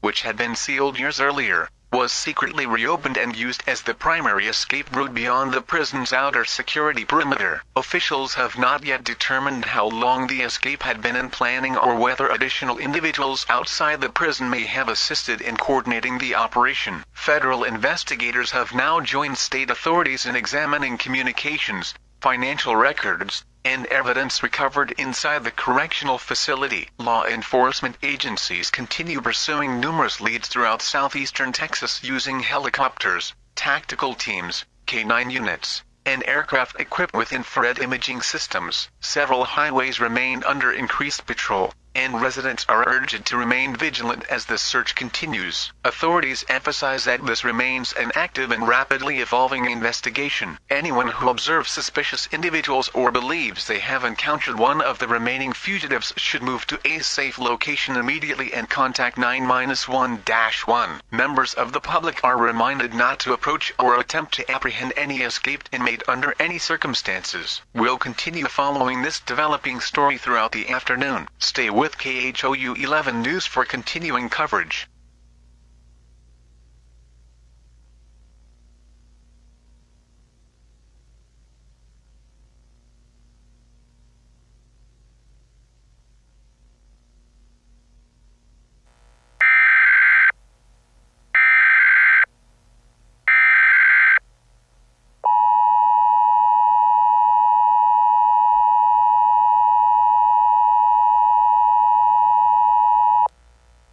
The following message is transmitted at the request of the Texas Department of Public Safety, the Federal Bureau of Investigation, the Montgomery County Sheriff's Office, the Walker County Sheriff's Office, and the Texas Department of Criminal Justice.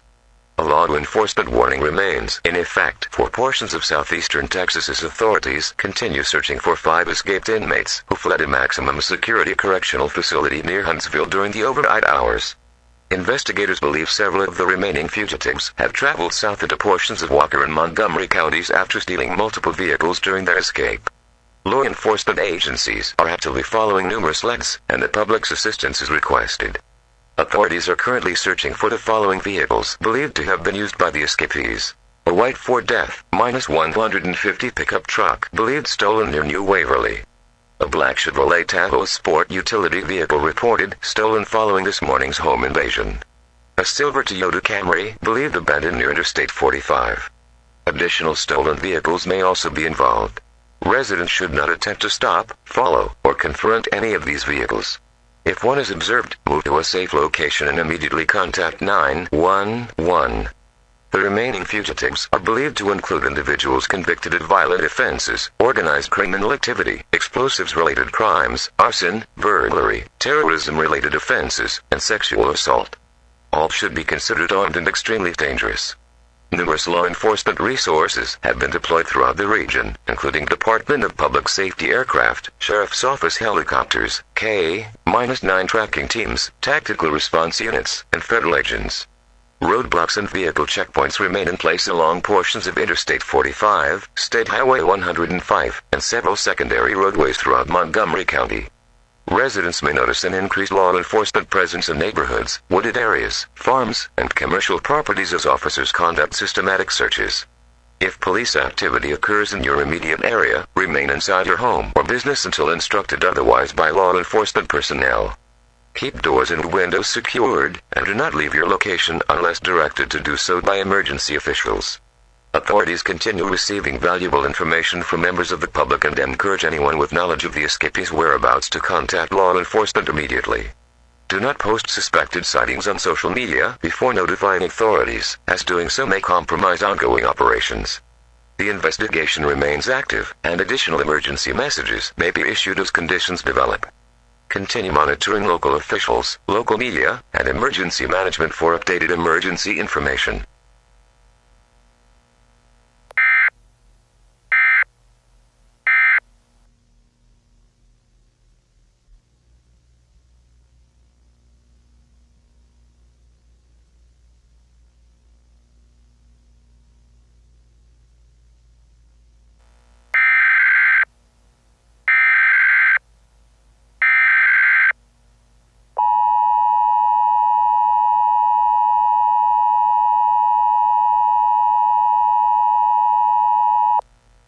The following message is transmitted at the request of the Montgomery County Sheriff's Office, the Texas Department of Public Safety, the Federal Bureau of Investigation, and Montgomery County Emergency Management. A shelter-in-place warning has been issued for residents within the vicinity of Farm 2 Markets Road 1097 East and surrounding rural areas northeast of Willis, Texas, due to an active law enforcement operation involving one of the escaped inmates from this morning's maximum security prison escape. At approximately 4:35 p.m. Central Daylight Time, law enforcement officers responding to a reported suspicious vehicle located one of the remaining fugitives at a rural farmhouse. During the initial encounter, the suspect fled into the residence and is believed to have taken several occupants hostage.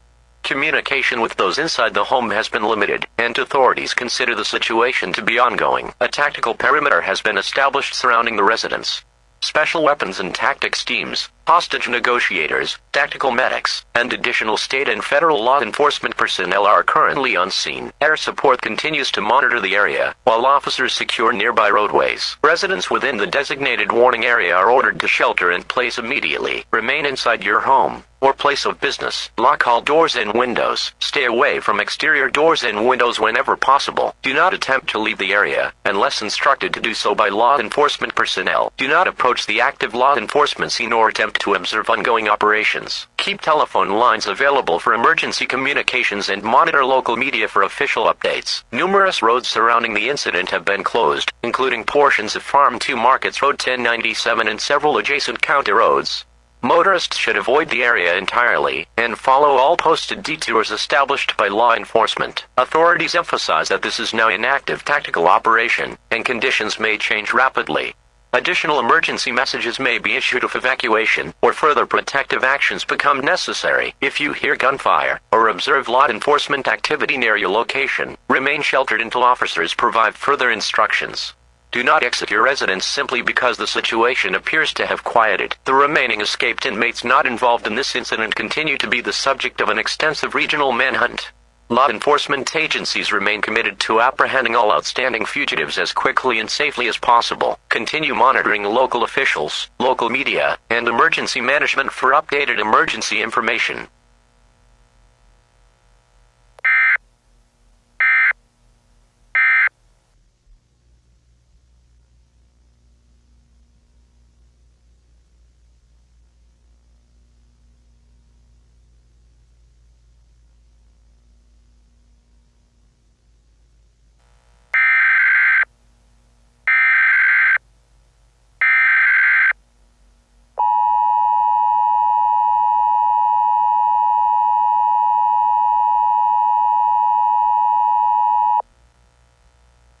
following message is transmitted at the request of the Texas Department of Public Safety, the Texas Department of Criminal Justice, the Walker County Sheriff's Office, the Montgomery County Sheriff's Office, and the Texas Division of Emergency Management.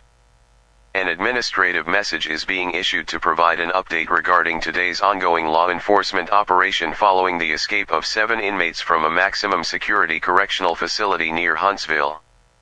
At approximately 6:40 p.m. Central Daylight Time, law enforcement officers successfully concluded the hostage situation near Willis. The hostages were safely rescued following a tactical operation conducted by Special Weapons and Tactics personnel. 1 escaped inmate was taken into custody at the scene.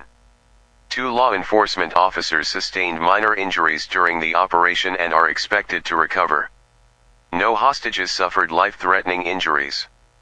Authorities now confirm that 6 of the 7 escaped inmates have been apprehended during coordinated operations conducted throughout Walker and Montgomery counties. The remaining fugitive is believed to be an individual previously identified as armed, violent, and extremely dangerous. Investigators believe the suspect may still be traveling through heavily wooded areas north of Conroe and south of Huntsville, though his exact location remains unknown. The overnight search will continue utilizing Texas Department of Public Safety aircraft, Texas National Guard helicopters equipped with infrared imaging systems, K-9 tracking teams, unmanned aerial systems, and additional federal, state, and local law enforcement personnel. Numerous checkpoints and patrols will remain in operation throughout the region until the final suspect has been located. A nighttime curfew remains in effect for designated portions of Walker and Montgomery counties. Residents within the affected area are urged to remain inside their homes unless travel is necessary for a life-threatening emergency. Doors and windows should remain secured, exterior lighting should be left on whenever possible, and residents should immediately report any suspicious persons, vehicles, or activity by calling 911. Officials remind the public that the remaining fugitive should not be approached under any circumstances. If you believe you have seen the suspect, move to a safe location immediately and notify law enforcement. Do not attempt to confront or detain the individual. Investigators also continue examining the circumstances surrounding this morning's prison escape, including the alleged involvement of a correctional officer and additional individuals who may have assisted in planning or facilitating the incident. Additional updates will be released as new information becomes available. Continue monitoring local officials, local media, and emergency management for updated emergency information.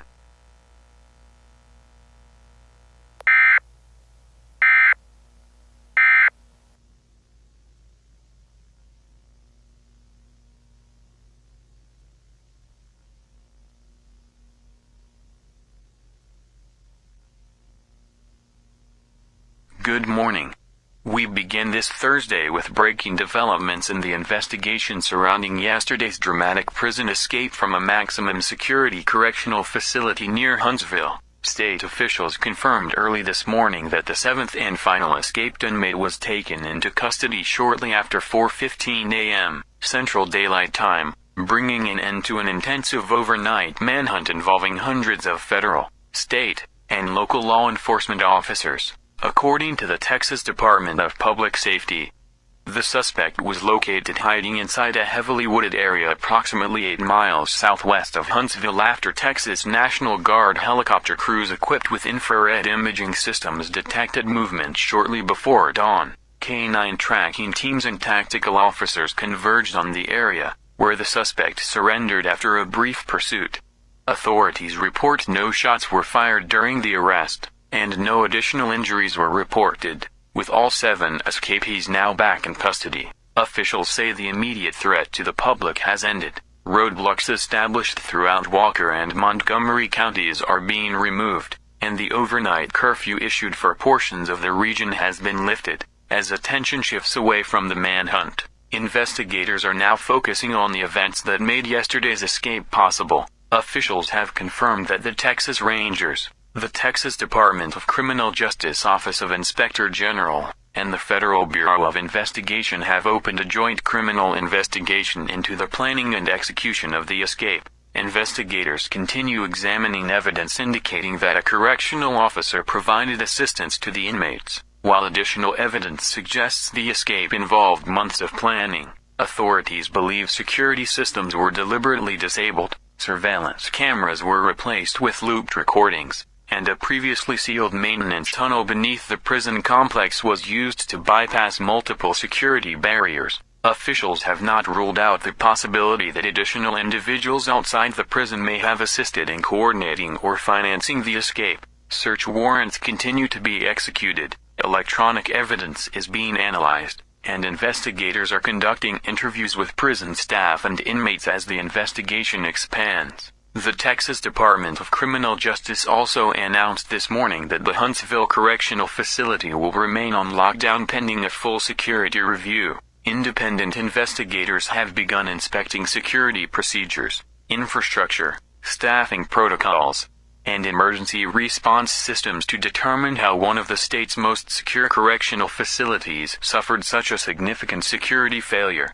Governor officials praised the coordinated response of correctional officers, local law enforcement agencies, the Texas Department of Public Safety, the Texas National Guard, and numerous federal partners whose combined efforts resulted in the capture of all 7 fugitives within 24 hours. Although the immediate crisis has ended, officials acknowledge that many questions remain unanswered. Investigators say it may be weeks before the full scope of the conspiracy behind the escape is understood, and additional arrests remain possible as the criminal investigation continues. For now, authorities say the manhunt is over, but the investigation is only beginning. Stay with KAU 11 News for continuing coverage as this story develops.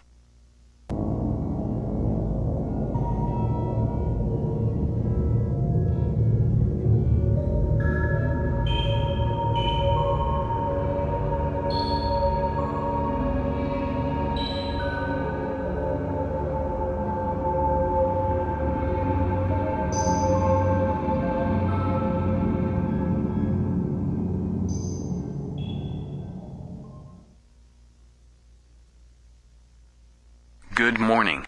We begin this Wednesday with developing weather news as meteorologists closely monitor a powerful winter storm system expected to impact millions of Americans over the next several days. The National Weather Service says a large Arctic air mass moving south from western Canada is combining with an upper-level disturbance across the northern Rocky Mountains, creating favorable conditions for widespread snowfall, dangerous wind chills, and rapidly deteriorating travel conditions across portions of the western and central United States. Winter weather is already beginning to develop across higher elevations of Colorado, Wyoming, and Montana, where light to moderate snowfall has been reported since the early morning hours. Forecasters expect conditions to worsen throughout the day as colder air continues advancing south and east. State transportation officials have begun pre-treating major highways, while emergency management agencies are encouraging residents to prepare for hazardous travel, possible power outages, and rapidly changing weather conditions. Travelers planning to cross mountain passes later today are advised to closely monitor forecasts and consider adjusting travel plans if conditions deteriorate. Airlines serving Denver International Airport report only minor delays this morning, though officials caution that flight disruptions may become more widespread as snowfall intensifies later today. School districts and local governments throughout the region are also monitoring the forecast but have not announced any widespread closures at this time. Meteorologists note that while significant winter storms are not uncommon during January, the projected size of this Arctic outbreak could allow snow, ice, and dangerous cold to affect communities across a large portion of the country over the next 48 hours. Forecast confidence remains high, though the exact track and intensity of individual storm systems may continue to change. The National Weather Service is expected to issue additional watches and advisories later this morning for portions of the northern plains and central Rockies as the system continues to organize. We'll continue tracking this developing winter weather event throughout the day and bring you the latest forecast updates as they become available. Stay with 9 News Denver for continuing coverage.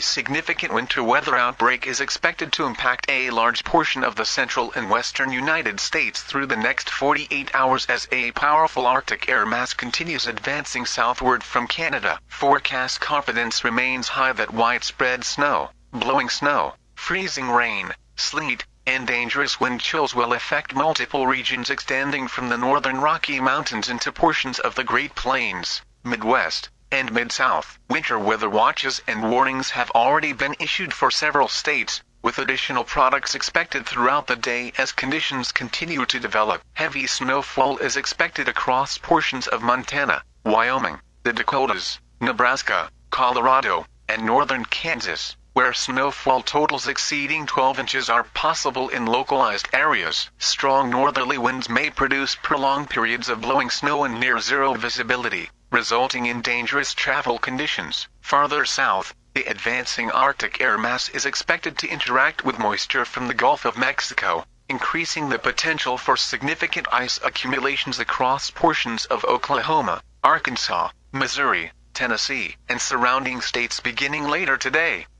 Even minor ice accumulations may result in hazardous travel, scattered power outages, and damage to trees and utility infrastructure. Residents across the affected region are encouraged to review winter safety plans, ensure emergency supplies are available, and closely monitor forecasts throughout the day. Motorists should be prepared for rapidly changing road conditions and consider delaying non-essential travel once winter weather begins. The National Weather Service also advises residents well south of the primary forecast area to remain alert for additional forecast updates. While significant winter precipitation is not currently expected outside the existing watch areas, forecast models continue indicating an unusually expansive Arctic air mass that may affect a broader portion of the country than previously anticipated. Meteorologists continue analyzing new forecast data as it becomes available. While confidence remains high regarding the overall winter weather outbreak, uncertainty remains concerning the precise southern extent and intensity of snowfall and ice accumulations. Additional watches, warnings, and advisories will likely be issued throughout the morning as the situation evolves. Continue monitoring NOAA Weather Radio, local National Weather Service offices, and local media for the latest forecasts and winter weather information.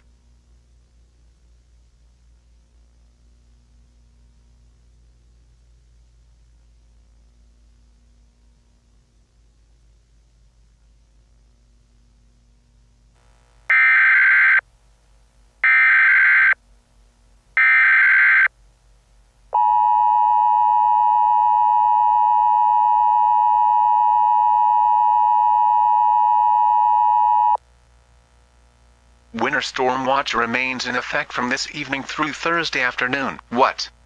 Heavy snow and blowing snow are possible. Total snow accumulations of 8 to 16 inches are possible across much of southeast Wyoming, with locally higher amounts in the Laramie Range. North winds of 25 to 40 miles per hour, with gusts up to 55 miles per hour, may produce widespread blowing and drifting snow and prolonged periods of near-zero visibility. Where southeast Wyoming, including Cheyenne, Laramie, Wheatland, Torrington, Pine Bluffs, and surrounding communities. When? From this evening through Thursday afternoon, impacts travel may become hazardous to impossible due to heavy snowfall, blowing snow, and rapidly deteriorating visibility. Interstate 80, Interstate 25, and numerous secondary highways could experience significant travel disruptions or temporary closures. Strong winds may also result in isolated power outages and dangerous wind chills. Additional details forecast confidence remains high that a significant winter storm will impact the region. However, meteorologists continue monitoring the storm's development closely, as newer forecast guidance suggests snowfall rates may exceed earlier projections in some locations. Additional winter weather products, including winter storm warnings or blizzard watches, may become necessary later today if conditions continue to intensify. Precautionary preparedness actions. Residents are encouraged to complete travel and preparedness activities before hazardous weather develops. If travel becomes necessary later today or tonight, carry a winter survival kit including blankets, food, water, flashlights, and a charged mobile phone. Monitor the latest forecasts from the National Weather Service and local media for updates on this developing winter storm.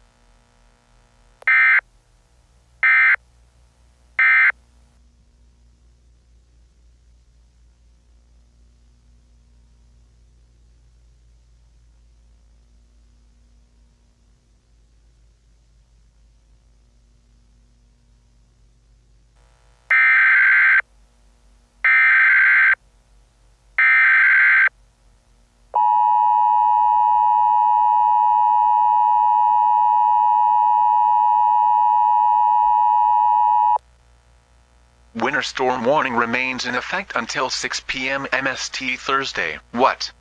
Heavy snow and blowing snow.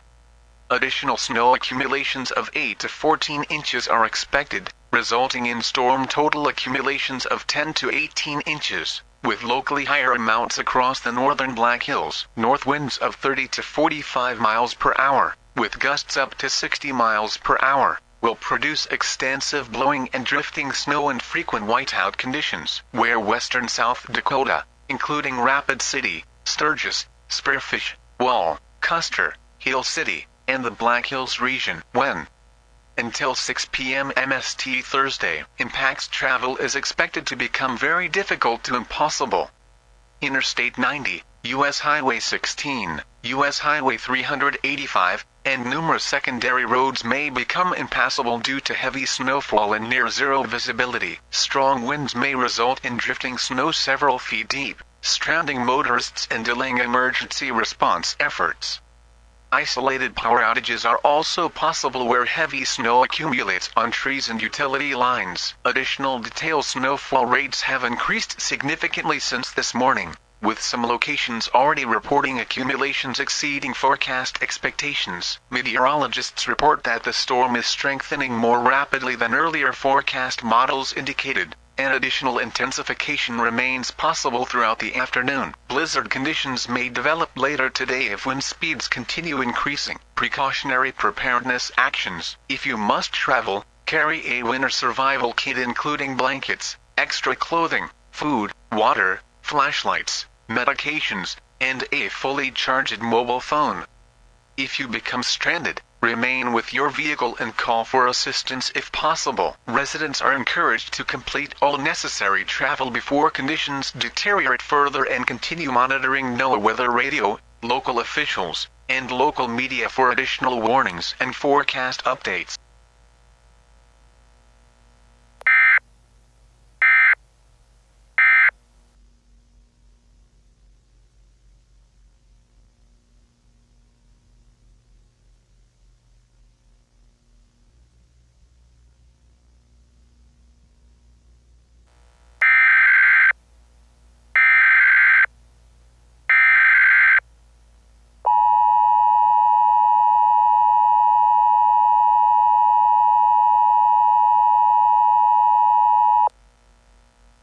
Blizzard watch in effect from 3 p.m. this afternoon through Thursday evening. The National Weather Service in Billings has issued a blizzard watch, which is in effect from 3 p.m. this afternoon through Thursday evening. Timing. Snow will continue increasing in intensity throughout the afternoon as a strengthening Arctic storm system moves across south-central Montana. The heaviest snowfall is expected late this afternoon through Thursday morning, when strong northerly winds will combine with heavy snow to produce prolonged periods of whiteout conditions. Accumulations. Storm total snowfall of 12 to 24 inches is expected across much of the region, with localized amounts exceeding 30 inches possible in the Bartooth, Absaroka, and Crazy Mountains. Snowfall rates of 2 to 3 inches per hour may occur during the most intense bands. Hazards. Blizzard conditions are possible with sustained winds of 35 to 45 miles per hour and gusts approaching 70 miles per hour. Considerable blowing and drifting snow may reduce visibility to near zero for extended periods. Dangerous wind chills between 20 and 40 degrees below zero are also expected. Impacts travel may become extremely dangerous or impossible. Interstate 90, U.S. Highway 212, Interstate 94, and numerous secondary roads may become impassable due to heavy drifting snow and persistent whiteout conditions. Emergency response times may be significantly delayed, and isolated communities could become temporarily inaccessible. Additional details.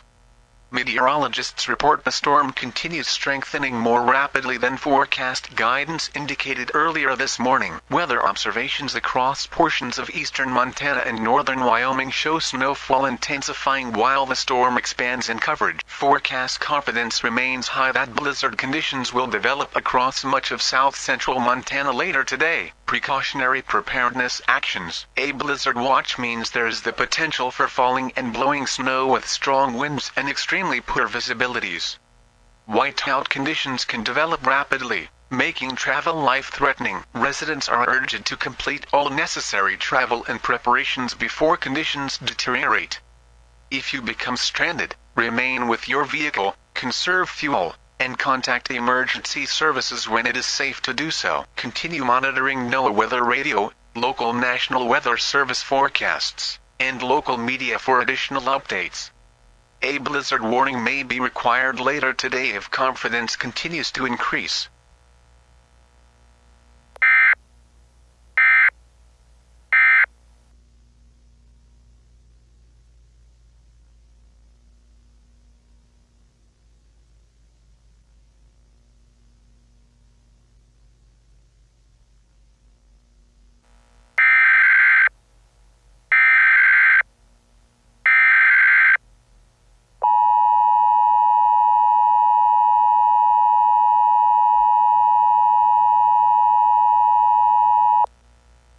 An area of moderate to heavy snow will affect portions of North Texas through the afternoon. At 12:24 p.m. Central Standard Time, National Weather Service radar and surface observations indicated an expanding area of moderate to heavy snowfall developing across portions of the Dallas-Fort Worth metroplex and surrounding communities. The area of snow is moving east at approximately 20 mph. Locations impacted include Dallas, Fort Worth, Arlington, Irving, Plano, Garland, Richardson, Frisco, McKinney, Denton, Louisville, Grapevine, Mesquite, Rockwall, Waxahachie, Weatherford, and surrounding communities. Snowfall rates of 1/2 to 1 inch per hour are possible in the heaviest bands. Although pavement temperatures remain above freezing in many locations, bursts of heavy snowfall may temporarily reduce visibility to less than 1/4 mile and create rapidly changing driving conditions. Motorists should be prepared for sudden reductions in visibility and exercise caution while traveling.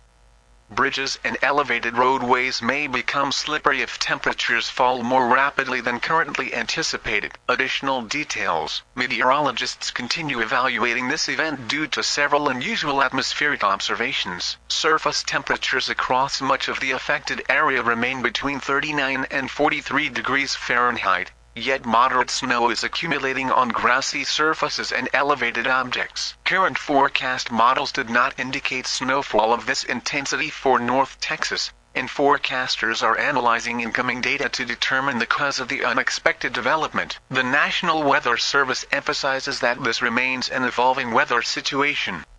Additional statements, advisories, or warnings may become necessary if snowfall intensifies or road conditions deteriorate. Emergency officials have also received an isolated report from a motorist describing a lone individual standing motionless in an open field during the snowfall despite hazardous conditions. Authorities have not verified the report and do not believe it is related to the ongoing weather event. Residents are encouraged to monitor local forecasts and use caution if traveling this afternoon. Conditions may change rapidly.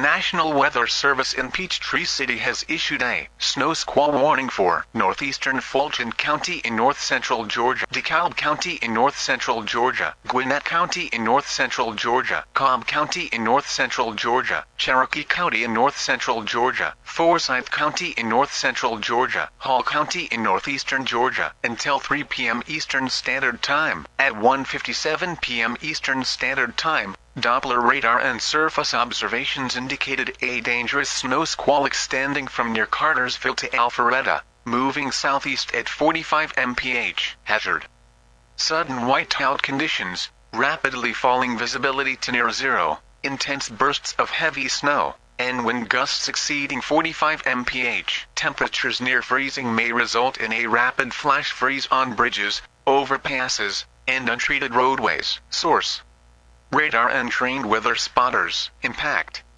travel will become extremely dangerous within minutes. Visibility may suddenly drop from several miles to near zero.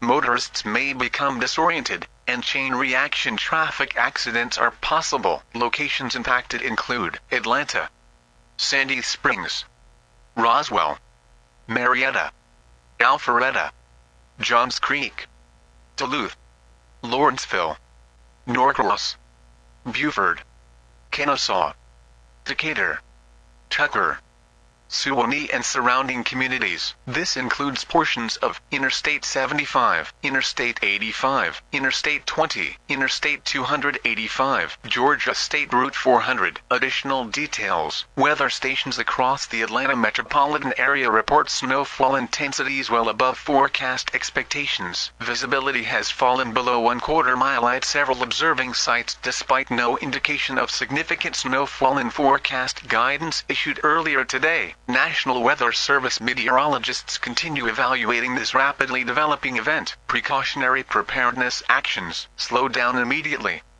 Rapid changes in visibility and road conditions are expected with this dangerous snow squall. If driving, reduce speed, increase following distance, and avoid sudden braking or lane changes. If conditions become impossible to navigate, safely exit the roadway when possible. Road surfaces may freeze within minutes, creating areas of black ice.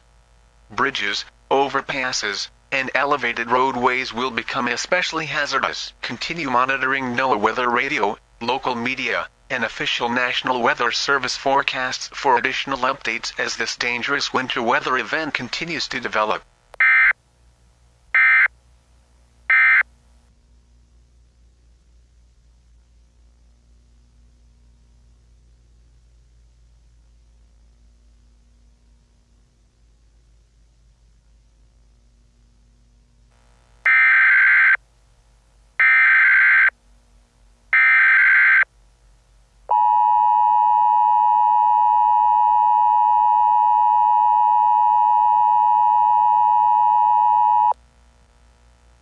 Ice storm warning in effect until 12 p.m. Central Standard Time Thursday. Locations: Middle Tennessee, including Nashville, Murfreesboro, Franklin, Gallatin, Hendersonville, Lebanon, Dixon, Columbia, Springfield, Clarksville, Cookeville, and surrounding communities. Hazard type: significant freezing rain with periods of sleet.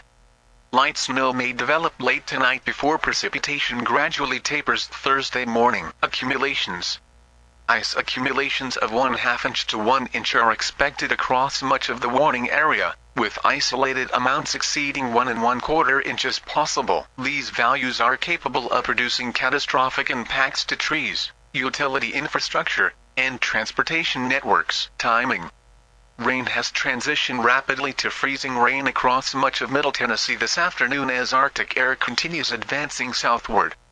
Freezing rain will persist through tonight before gradually diminishing Thursday morning. Impacts: travel is expected to become extremely dangerous or impossible. Major highways, bridges, and overpasses will become coated in thick ice. Widespread and prolonged power outages are expected as ice accumulates on trees and power lines, causing extensive damage. Residents should prepare for the possibility of being without electricity for several days. Winds: north to northeast winds 15 to 25 miles per hour, with gusts approaching 35 miles per hour. These winds, combined with heavy ice accumulation, will greatly increase the likelihood of falling trees and down power lines. Temperatures have fallen rapidly from the lower 40s into the upper 20s and lower 30s across much of the region and will continue decreasing overnight. Additional details: emergency managers report that ice accumulation has developed considerably faster than forecast guidance indicated earlier today. Numerous traffic accidents, downed trees, and scattered power outages have already been reported throughout the Nashville metropolitan area. Forecasters continue analyzing this unusually rapid development, as several weather models failed to predict the current intensity of icing. Precautionary preparedness actions. An ice storm warning means significant accumulations of ice are expected or occurring. Ice accumulation of this magnitude will make travel dangerous and, in many locations, impossible. Travel should be limited to emergencies only. If you must travel, carry blankets, food, water, medications, a flashlight, and a fully charged mobile phone in your vehicle. Prepare now for extended power outages by charging electronic devices, gathering emergency supplies, and avoiding unnecessary travel after dark. Stay indoors whenever possible and avoid standing beneath trees or near power lines. Ice-laden branches and utility lines may fail without warning. Continue monitoring NOAA weather radio, local officials, and local media for additional warnings and forecast updates as this dangerous winter storm continues to intensify.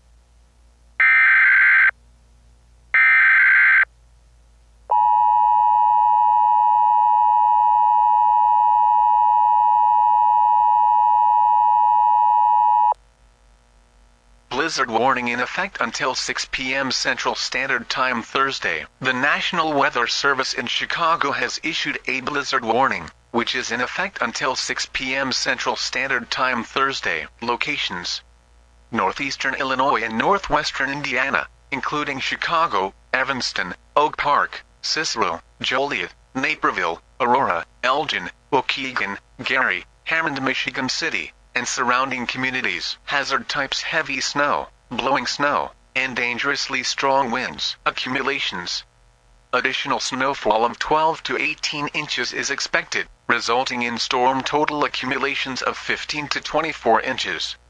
Localized amounts exceeding 30 inches are possible where persistent snow bands develop. Winds: north winds 30 to 45 miles per hour with gusts up to 65 miles per hour. Temperatures: falling into the single digits overnight with wind chills ranging from 15 to 30 degrees below zero. Visibilities: frequently 1/4 mile or less, with prolonged periods of near zero visibility due to heavy blowing snow. Timing: the most dangerous conditions are expected from this evening through Thursday morning as heavy snowfall combines with strengthening winds to produce widespread and persistent blizzard conditions. Impacts: travel will become extremely dangerous to impossible.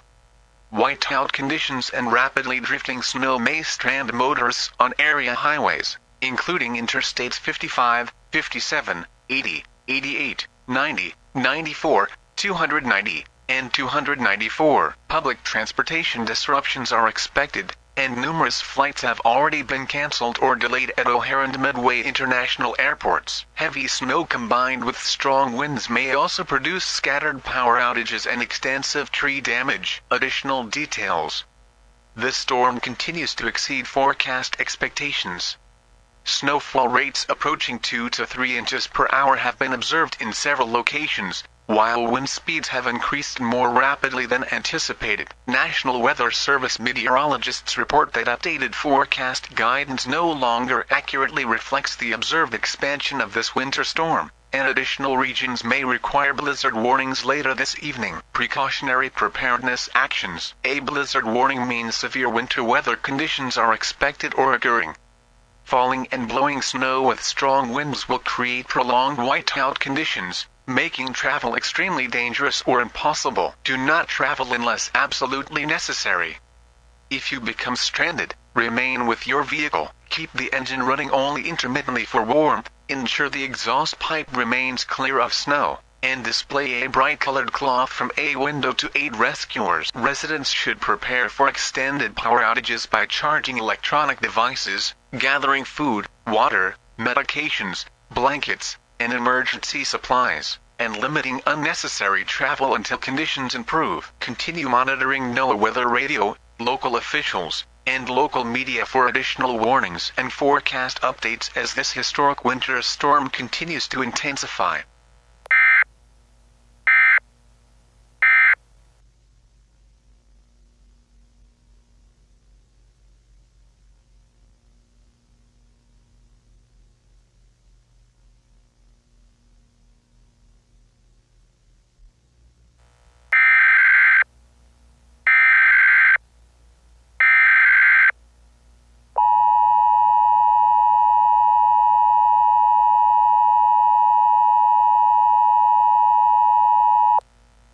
A winter storm warning remains in effect for Clark County and surrounding portions of southern Nevada. At 5:52 p.m. Pacific Standard Time, National Weather Service radar, surface observations, and reports from trained weather spotters indicate that heavy snowfall continues across the Las Vegas Valley and portions of southern Nevada. Snowfall intensity has increased significantly over the past hour, with rapidly deteriorating travel conditions reported throughout the metropolitan area. Hazard: heavy snowfall, rapidly falling visibility below 1/4 mile, strong northerly wind gusts up to 45 mph, and hazardous road conditions due to accumulating snow and ice. Source: radar indicated and confirmed by emergency management officials, law enforcement, and trained weather spotters. Impact: travel has become extremely hazardous across much of the Las Vegas metropolitan area. Numerous traffic accidents have been reported. Several major roadways are experiencing significant delays, and emergency response times have increased due to deteriorating conditions. Locations impacted include Las Vegas, North Las Vegas, Henderson, Paradise, Spring Valley, Summerlin, Enterprise, Boulder City, Nellis Air Force Base, and surrounding communities. This includes portions of Interstate 15, Interstate 11, U.S. Highway 95, State Route 160, State Route 147. Additional details: snowfall has now accumulated on roadways throughout the Las Vegas Valley, including areas where measurable snow is rarely observed. Several observation sites have reported snowfall rates approaching 1 inch per hour, greatly exceeding forecast expectations issued earlier today. National Weather Service meteorologists report that the current storm continues exhibiting characteristics inconsistent with available forecast guidance. Additional bands of moderate to heavy snowfall continue developing over southern Nevada despite atmospheric conditions that were not previously expected to support sustained winter precipitation. Residents are advised that conditions may continue deteriorating throughout the evening, and additional winter weather products may become necessary if snowfall intensifies further. Precautionary preparedness actions: if you are currently traveling, reduce speed immediately and avoid sudden braking or lane changes. If travel is not absolutely necessary, remain indoors until conditions improve. Heavy snowfall and strong winds may produce rapidly changing visibility and dangerous road conditions within minutes. Continue monitoring local media, NOAA weather radio, and official National Weather Service forecasts for additional statements and updated winter weather information.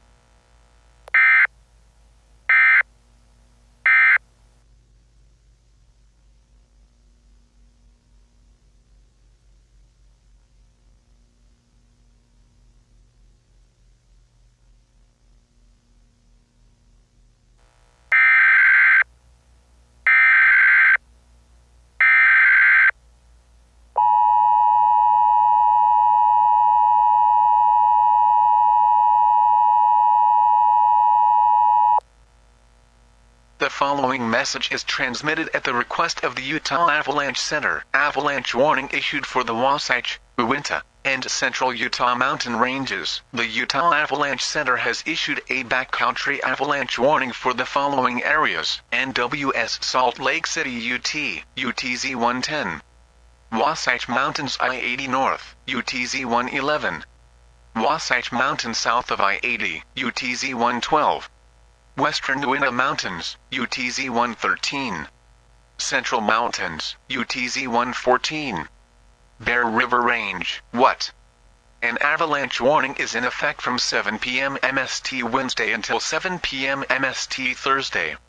Extremely dangerous avalanche conditions have developed due to exceptionally heavy snowfall, sustained strong winds, and rapidly increasing snow loading. Human-triggered avalanches are very likely, and numerous large natural avalanches are expected to occur without warning. Where?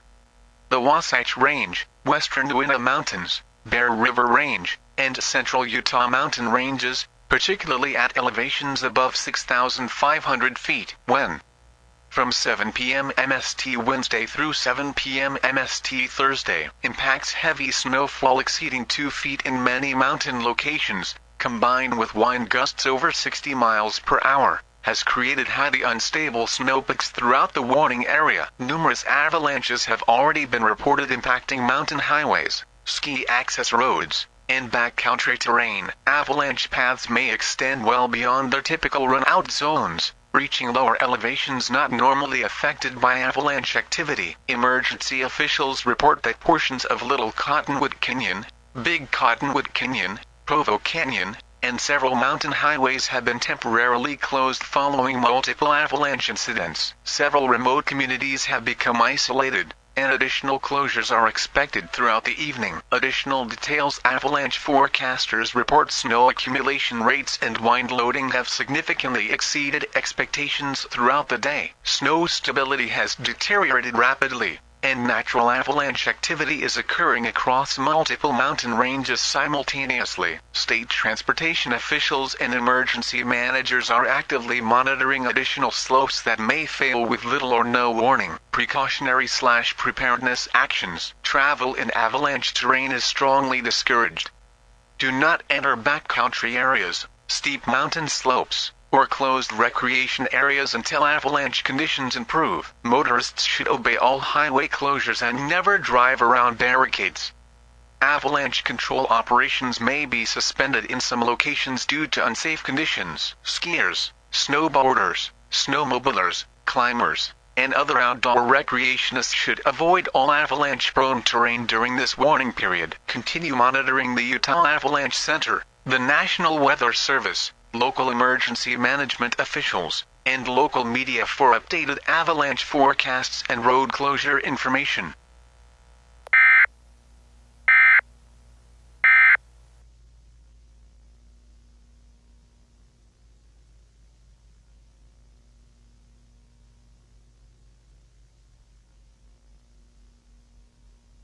Good evening.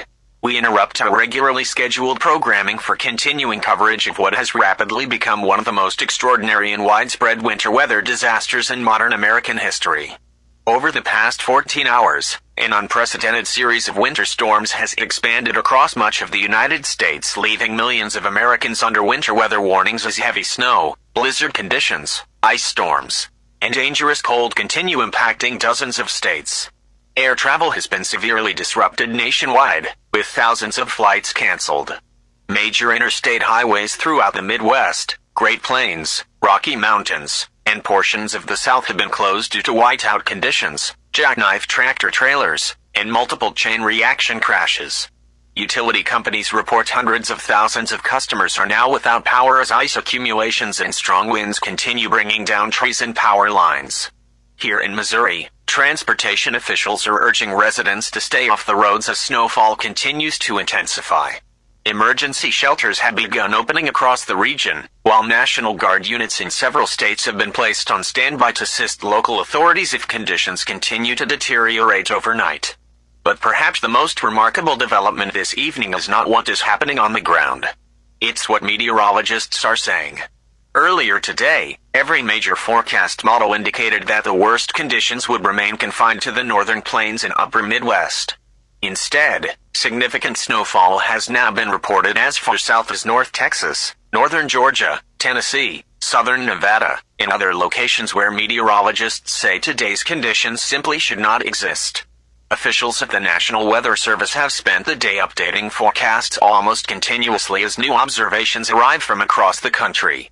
Despite those efforts, the storms continue developing faster, and in places that computer models failed to predict. One senior meteorologist, speaking off camera to reporters this evening, summarized the situation this way. "We've lost the forecast." The statement reflects growing concern among weather experts that existing atmospheric models are no longer accurately predicting how these storms are forming or where they will develop next.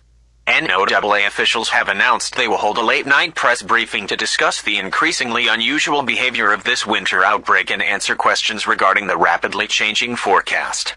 Meanwhile, social media has become flooded with videos showing snow falling in unexpected locations, roads disappearing beneath blizzard conditions within minutes, and an increasing number of reports describing what witnesses claim was a lone person standing motionless in the middle of the storm.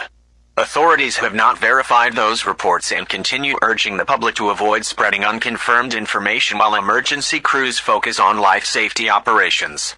For now, officials are emphasizing a simple message. If you do not need to travel, stay home. We'll continue following this extraordinary winter weather event throughout the night. Stay with KCTV5 News for continuing coverage.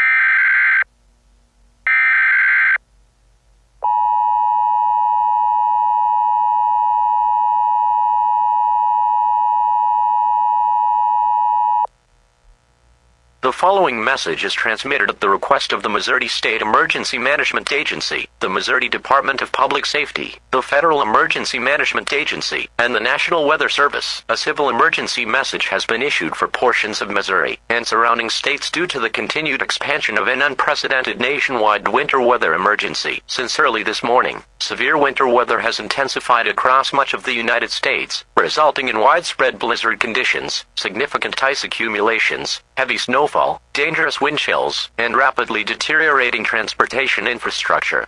Emergency officials report that weather conditions continue developing outside previously forecast areas, forcing repeated revisions to official forecasts throughout the day. Governors from numerous affected states have requested federal assistance as emergency management agencies respond to increasing numbers of weather-related emergencies. State emergency operations centers remain fully activated, and coordination between federal, state, and local agencies continues as additional winter storms develop across multiple regions. Residents throughout Missouri and neighboring states should prepare for rapidly changing conditions overnight. Significant snowfall, dangerous ice accumulations, and deteriorating road conditions may occur with little advance warning. Numerous highways remain closed throughout the region, and additional closures are expected as conditions worsen. Emergency officials strongly advise against all non-essential travel. Motorists who become stranded may experience significant delays before emergency responders are able to reach them due to hazardous road conditions and continuing snowfall. Residents are encouraged to complete the following preparedness actions immediately. Remain indoors whenever possible. Charge mobile phones and other electronic devices. Prepare for the possibility of extended power outages. Ensure adequate supplies of food, drinking water, medications, blankets, flashlights, and batteries are available. Check on elderly relatives, neighbors, and individuals with medical needs when it is safe to do so. Emergency shelters have been opened in several communities throughout the affected region. Residents requiring shelter or emergency assistance should contact their local emergency management agency or monitor local officials for available shelter locations. Federal, state, and local agencies continue monitoring this rapidly evolving situation. Additional emergency messages, including life safety warnings, may be issued as conditions continue to deteriorate. Continue monitoring NOAA weather radio, local officials, local media, and emergency management agencies for updated emergency information.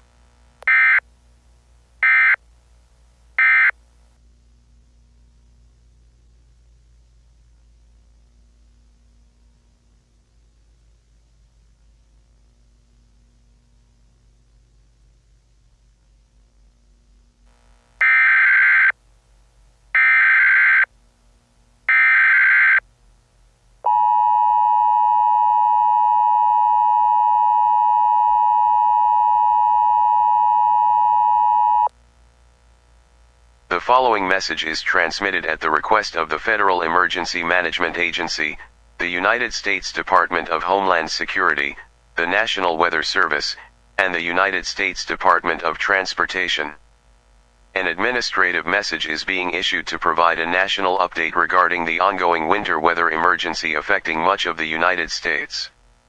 As of 10 p.m. Eastern Standard Time, severe winter weather continues impacting large portions of the country.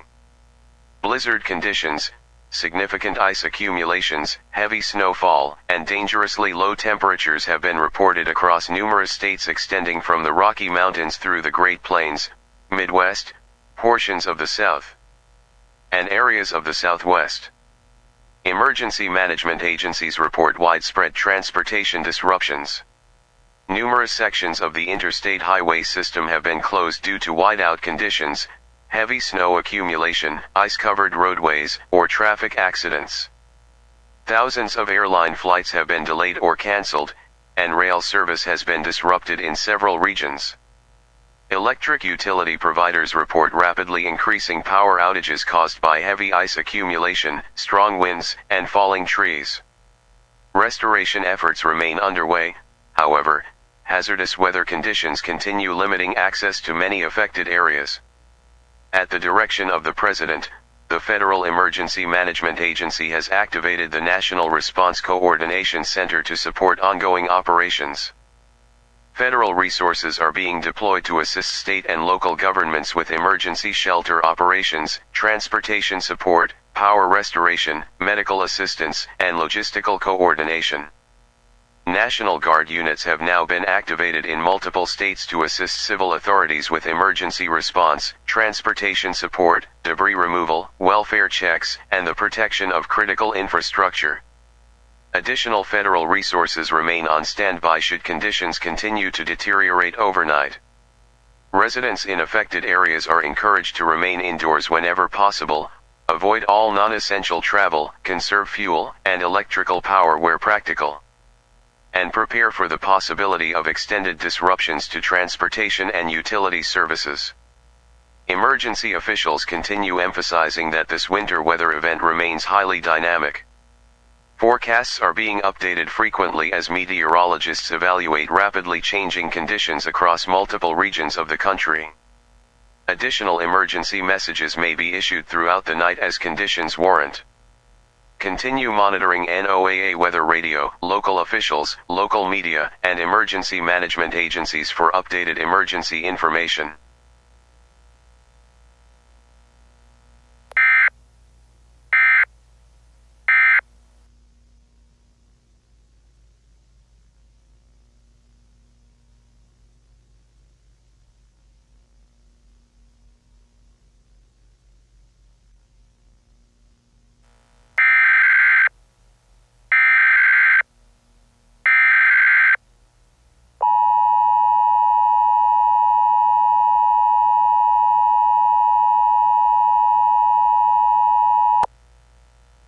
The following message is transmitted at the request of Hennepin County Emergency Management, the Minnesota Department of Public Safety, and the State of Minnesota Emergency Communications Board.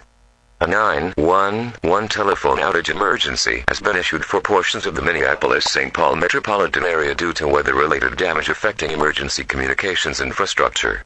Severe winter weather, including heavy ice accumulation, high winds, and widespread power outages, has damaged multiple communications facilities serving Hennepin, Ramsey, Anoka, Dakota, Washington, Scott, and Carver counties. As a result, many residents may be unable to reach 911 using traditional landline or cellular telephone service. Emergency communications technicians are actively working to restore service. However, restoration efforts are being hampered by dangerous weather conditions and continued damage to utility infrastructure. If you are unable to reach 911 during an emergency, use one of the following alternate methods if available. Contact your local law enforcement agency using its published non-emergency telephone number. Send a text message to 911 if your wireless carrier and local emergency communications center support text to -911 service. If safe to do so, proceed to the nearest stat fire station, police department, hospital, or emergency shelter to request assistance. Monitor local officials for additional emergency contact information as restoration efforts continue. Residents are reminded to reserve all available communication methods for genuine emergencies only. Avoid unnecessary telephone calls to reduce strain on remaining communications systems. Power outages continue affecting hundreds of thousands of customers throughout the region. Additional failures of communications, internet, and cellular service are possible as heavy ice and strong winds continue impacting utility infrastructure overnight. Emergency management officials urge residents to remain indoors, avoid all unnecessary travel, and prepare for prolonged disruptions to electrical and communication services. Restoration crews will continue working throughout the night as conditions permit. Continue monitoring NOAA weather radio, local media, and official emergency management sources for updated information regarding restoration efforts and additional emergency instructions.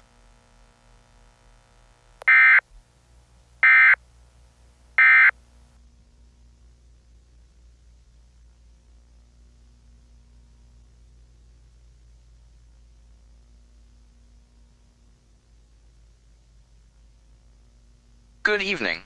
Thank you for joining us on short notice. Over the past 18 hours, meteorologists across the National Weather Service, the National Centers for Environmental Prediction, and our partner agencies have been continuously monitoring what has become an unprecedented winter weather event affecting a large portion of the continental United States. As of this hour, blizzard warnings, winter storm warnings, ice storm warnings, snow squall warnings, and numerous additional winter weather products remain in effect across dozens of states. Millions of Americans are experiencing hazardous travel conditions, widespread power outages, and dangerous cold.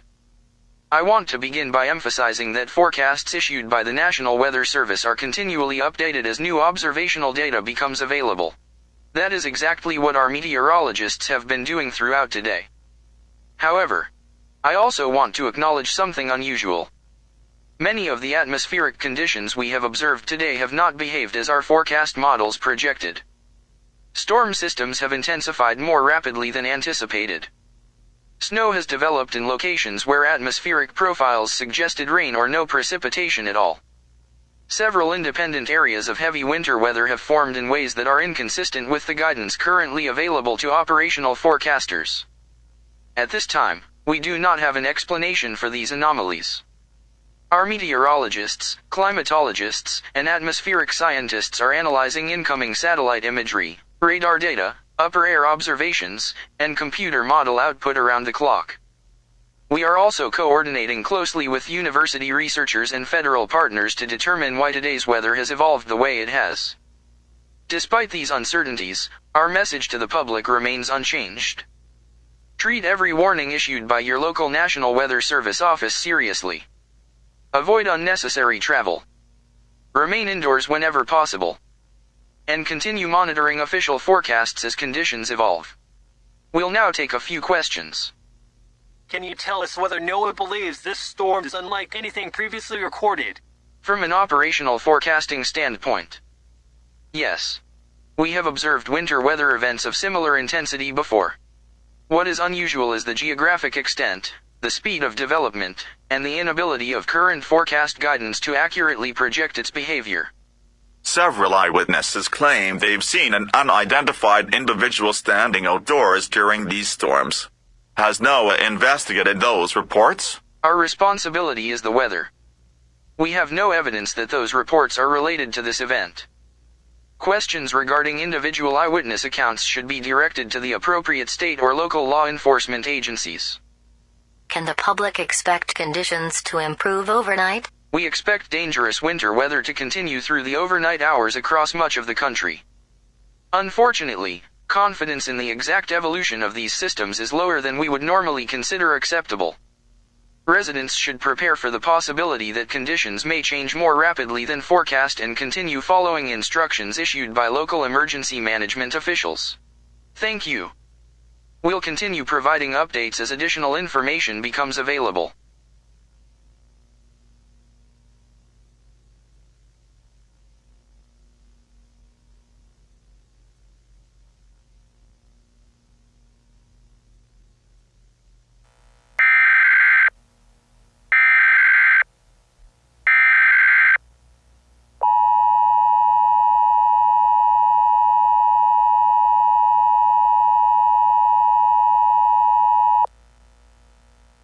following message is transmitted at the request of the Indiana Department of Homeland Security, the Indiana Emergency Operations Center, the Federal Emergency Management Agency, and the National Weather Service. A civil danger warning has been issued for central Indiana and surrounding portions of the Midwest due to life-threatening conditions associated with the ongoing nationwide winter weather emergency. Heavy snowfall, blizzard conditions, dangerous wind chills, and widespread ice accumulations continue affecting much of the region. Numerous highways have become impassable due to drifting snow, stranded vehicles, and rapidly deteriorating visibility. Emergency officials report that first responders are experiencing significant delays reaching those in need because of hazardous travel conditions. Residents are advised to remain off all roadways unless travel is necessary for a life-threatening emergency. Do not attempt to drive around road closure barricades or abandoned vehicles. Conditions may deteriorate faster than emergency crews can respond. Those without electrical service should conserve available heat whenever possible. Close interior doors, wear multiple layers of clothing, and remain together in one heated room, if it can be done safely. Never operate generators, grills, or fuel-burning equipment inside homes, garages, or enclosed spaces due to the risk of carbon monoxide poisoning. Emergency shelters have been established throughout affected communities for residents who have lost heat or electrical service. Individuals requiring shelter should contact local emergency management agencies or monitor local media for shelter locations and transportation assistance. Avoid all unnecessary travel overnight. If you become stranded, remain with your vehicle whenever it is safe to do so, and contact emergency services when communications are available. Walking long distances in blizzard conditions may result in disorientation, frostbite, or hypothermia within a short period of time. Emergency officials also encourage residents to check on elderly neighbors, individuals with disabilities, and anyone who may require assistance, provided it can be done safely. Many life-threatening cold weather emergencies can be prevented through early intervention. Power outages, communication disruptions, and hazardous travel conditions are expected to continue through the overnight hours. Additional emergency resources remain deployed throughout the region, but response times may be delayed due to the severity of ongoing weather conditions. Emergency officials emphasize that these conditions pose an immediate threat to life. Remain indoors, continue monitoring official forecasts and emergency information, and follow all instructions issued by local authorities. Continue monitoring NOAA weather radio, local officials, local media, and emergency management agencies for updated emergency information.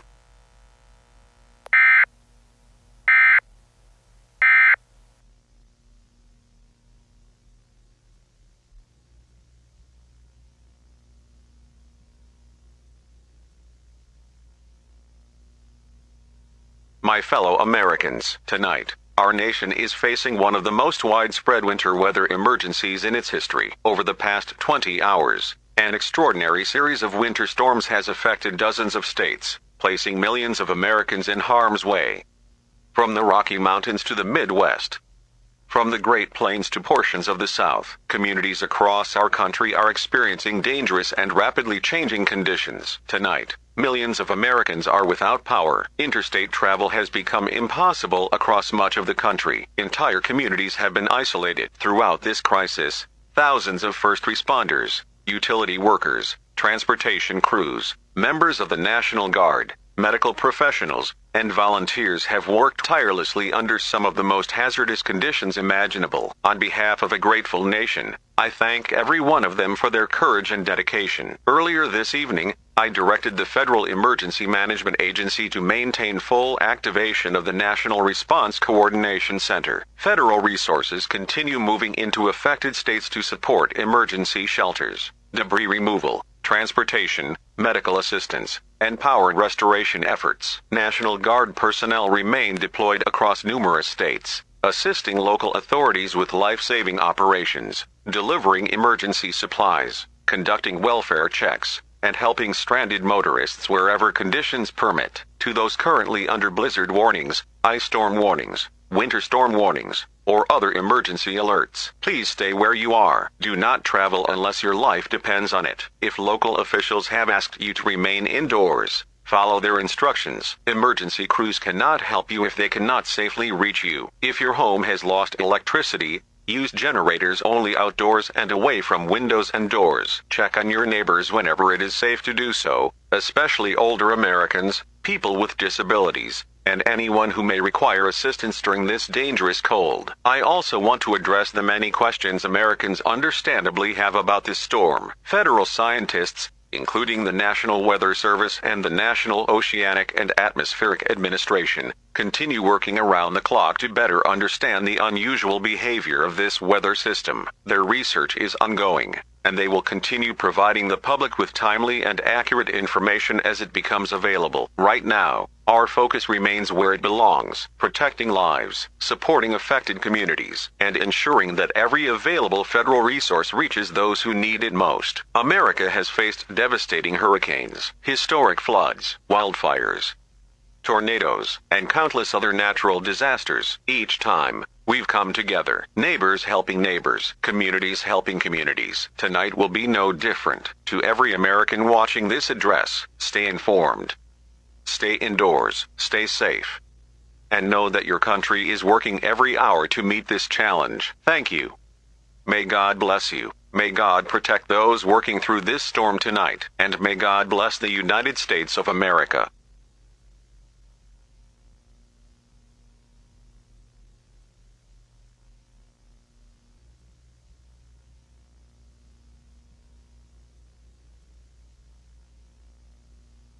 Good morning.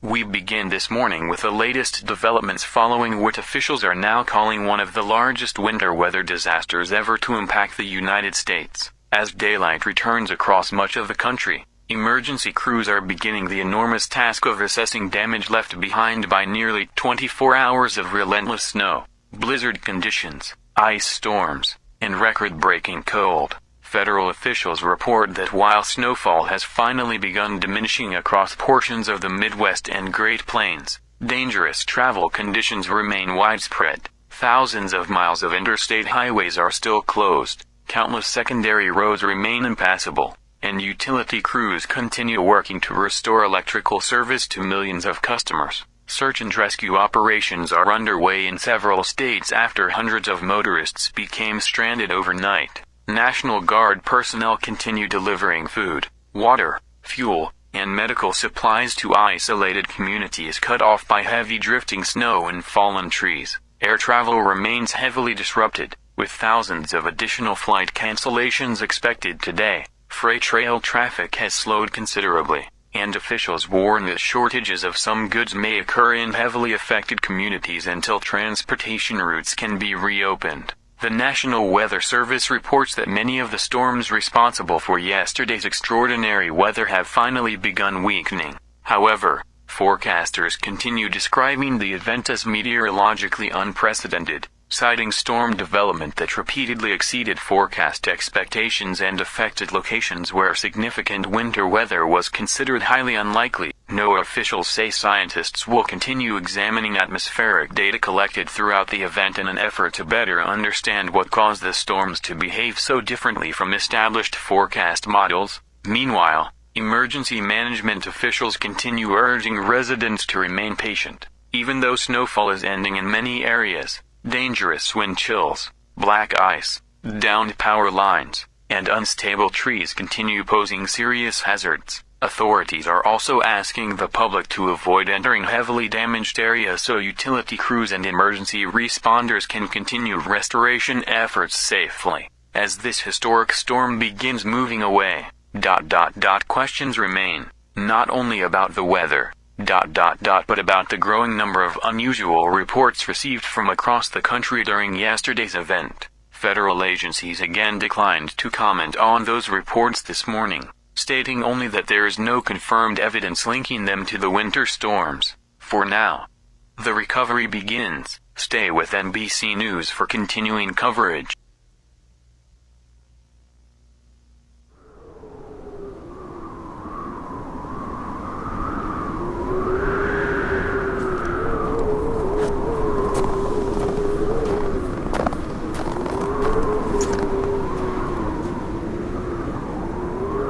They think it's over. They think the chaos will end when the snow melts. Well, they are wrong. The chaos is only beginning.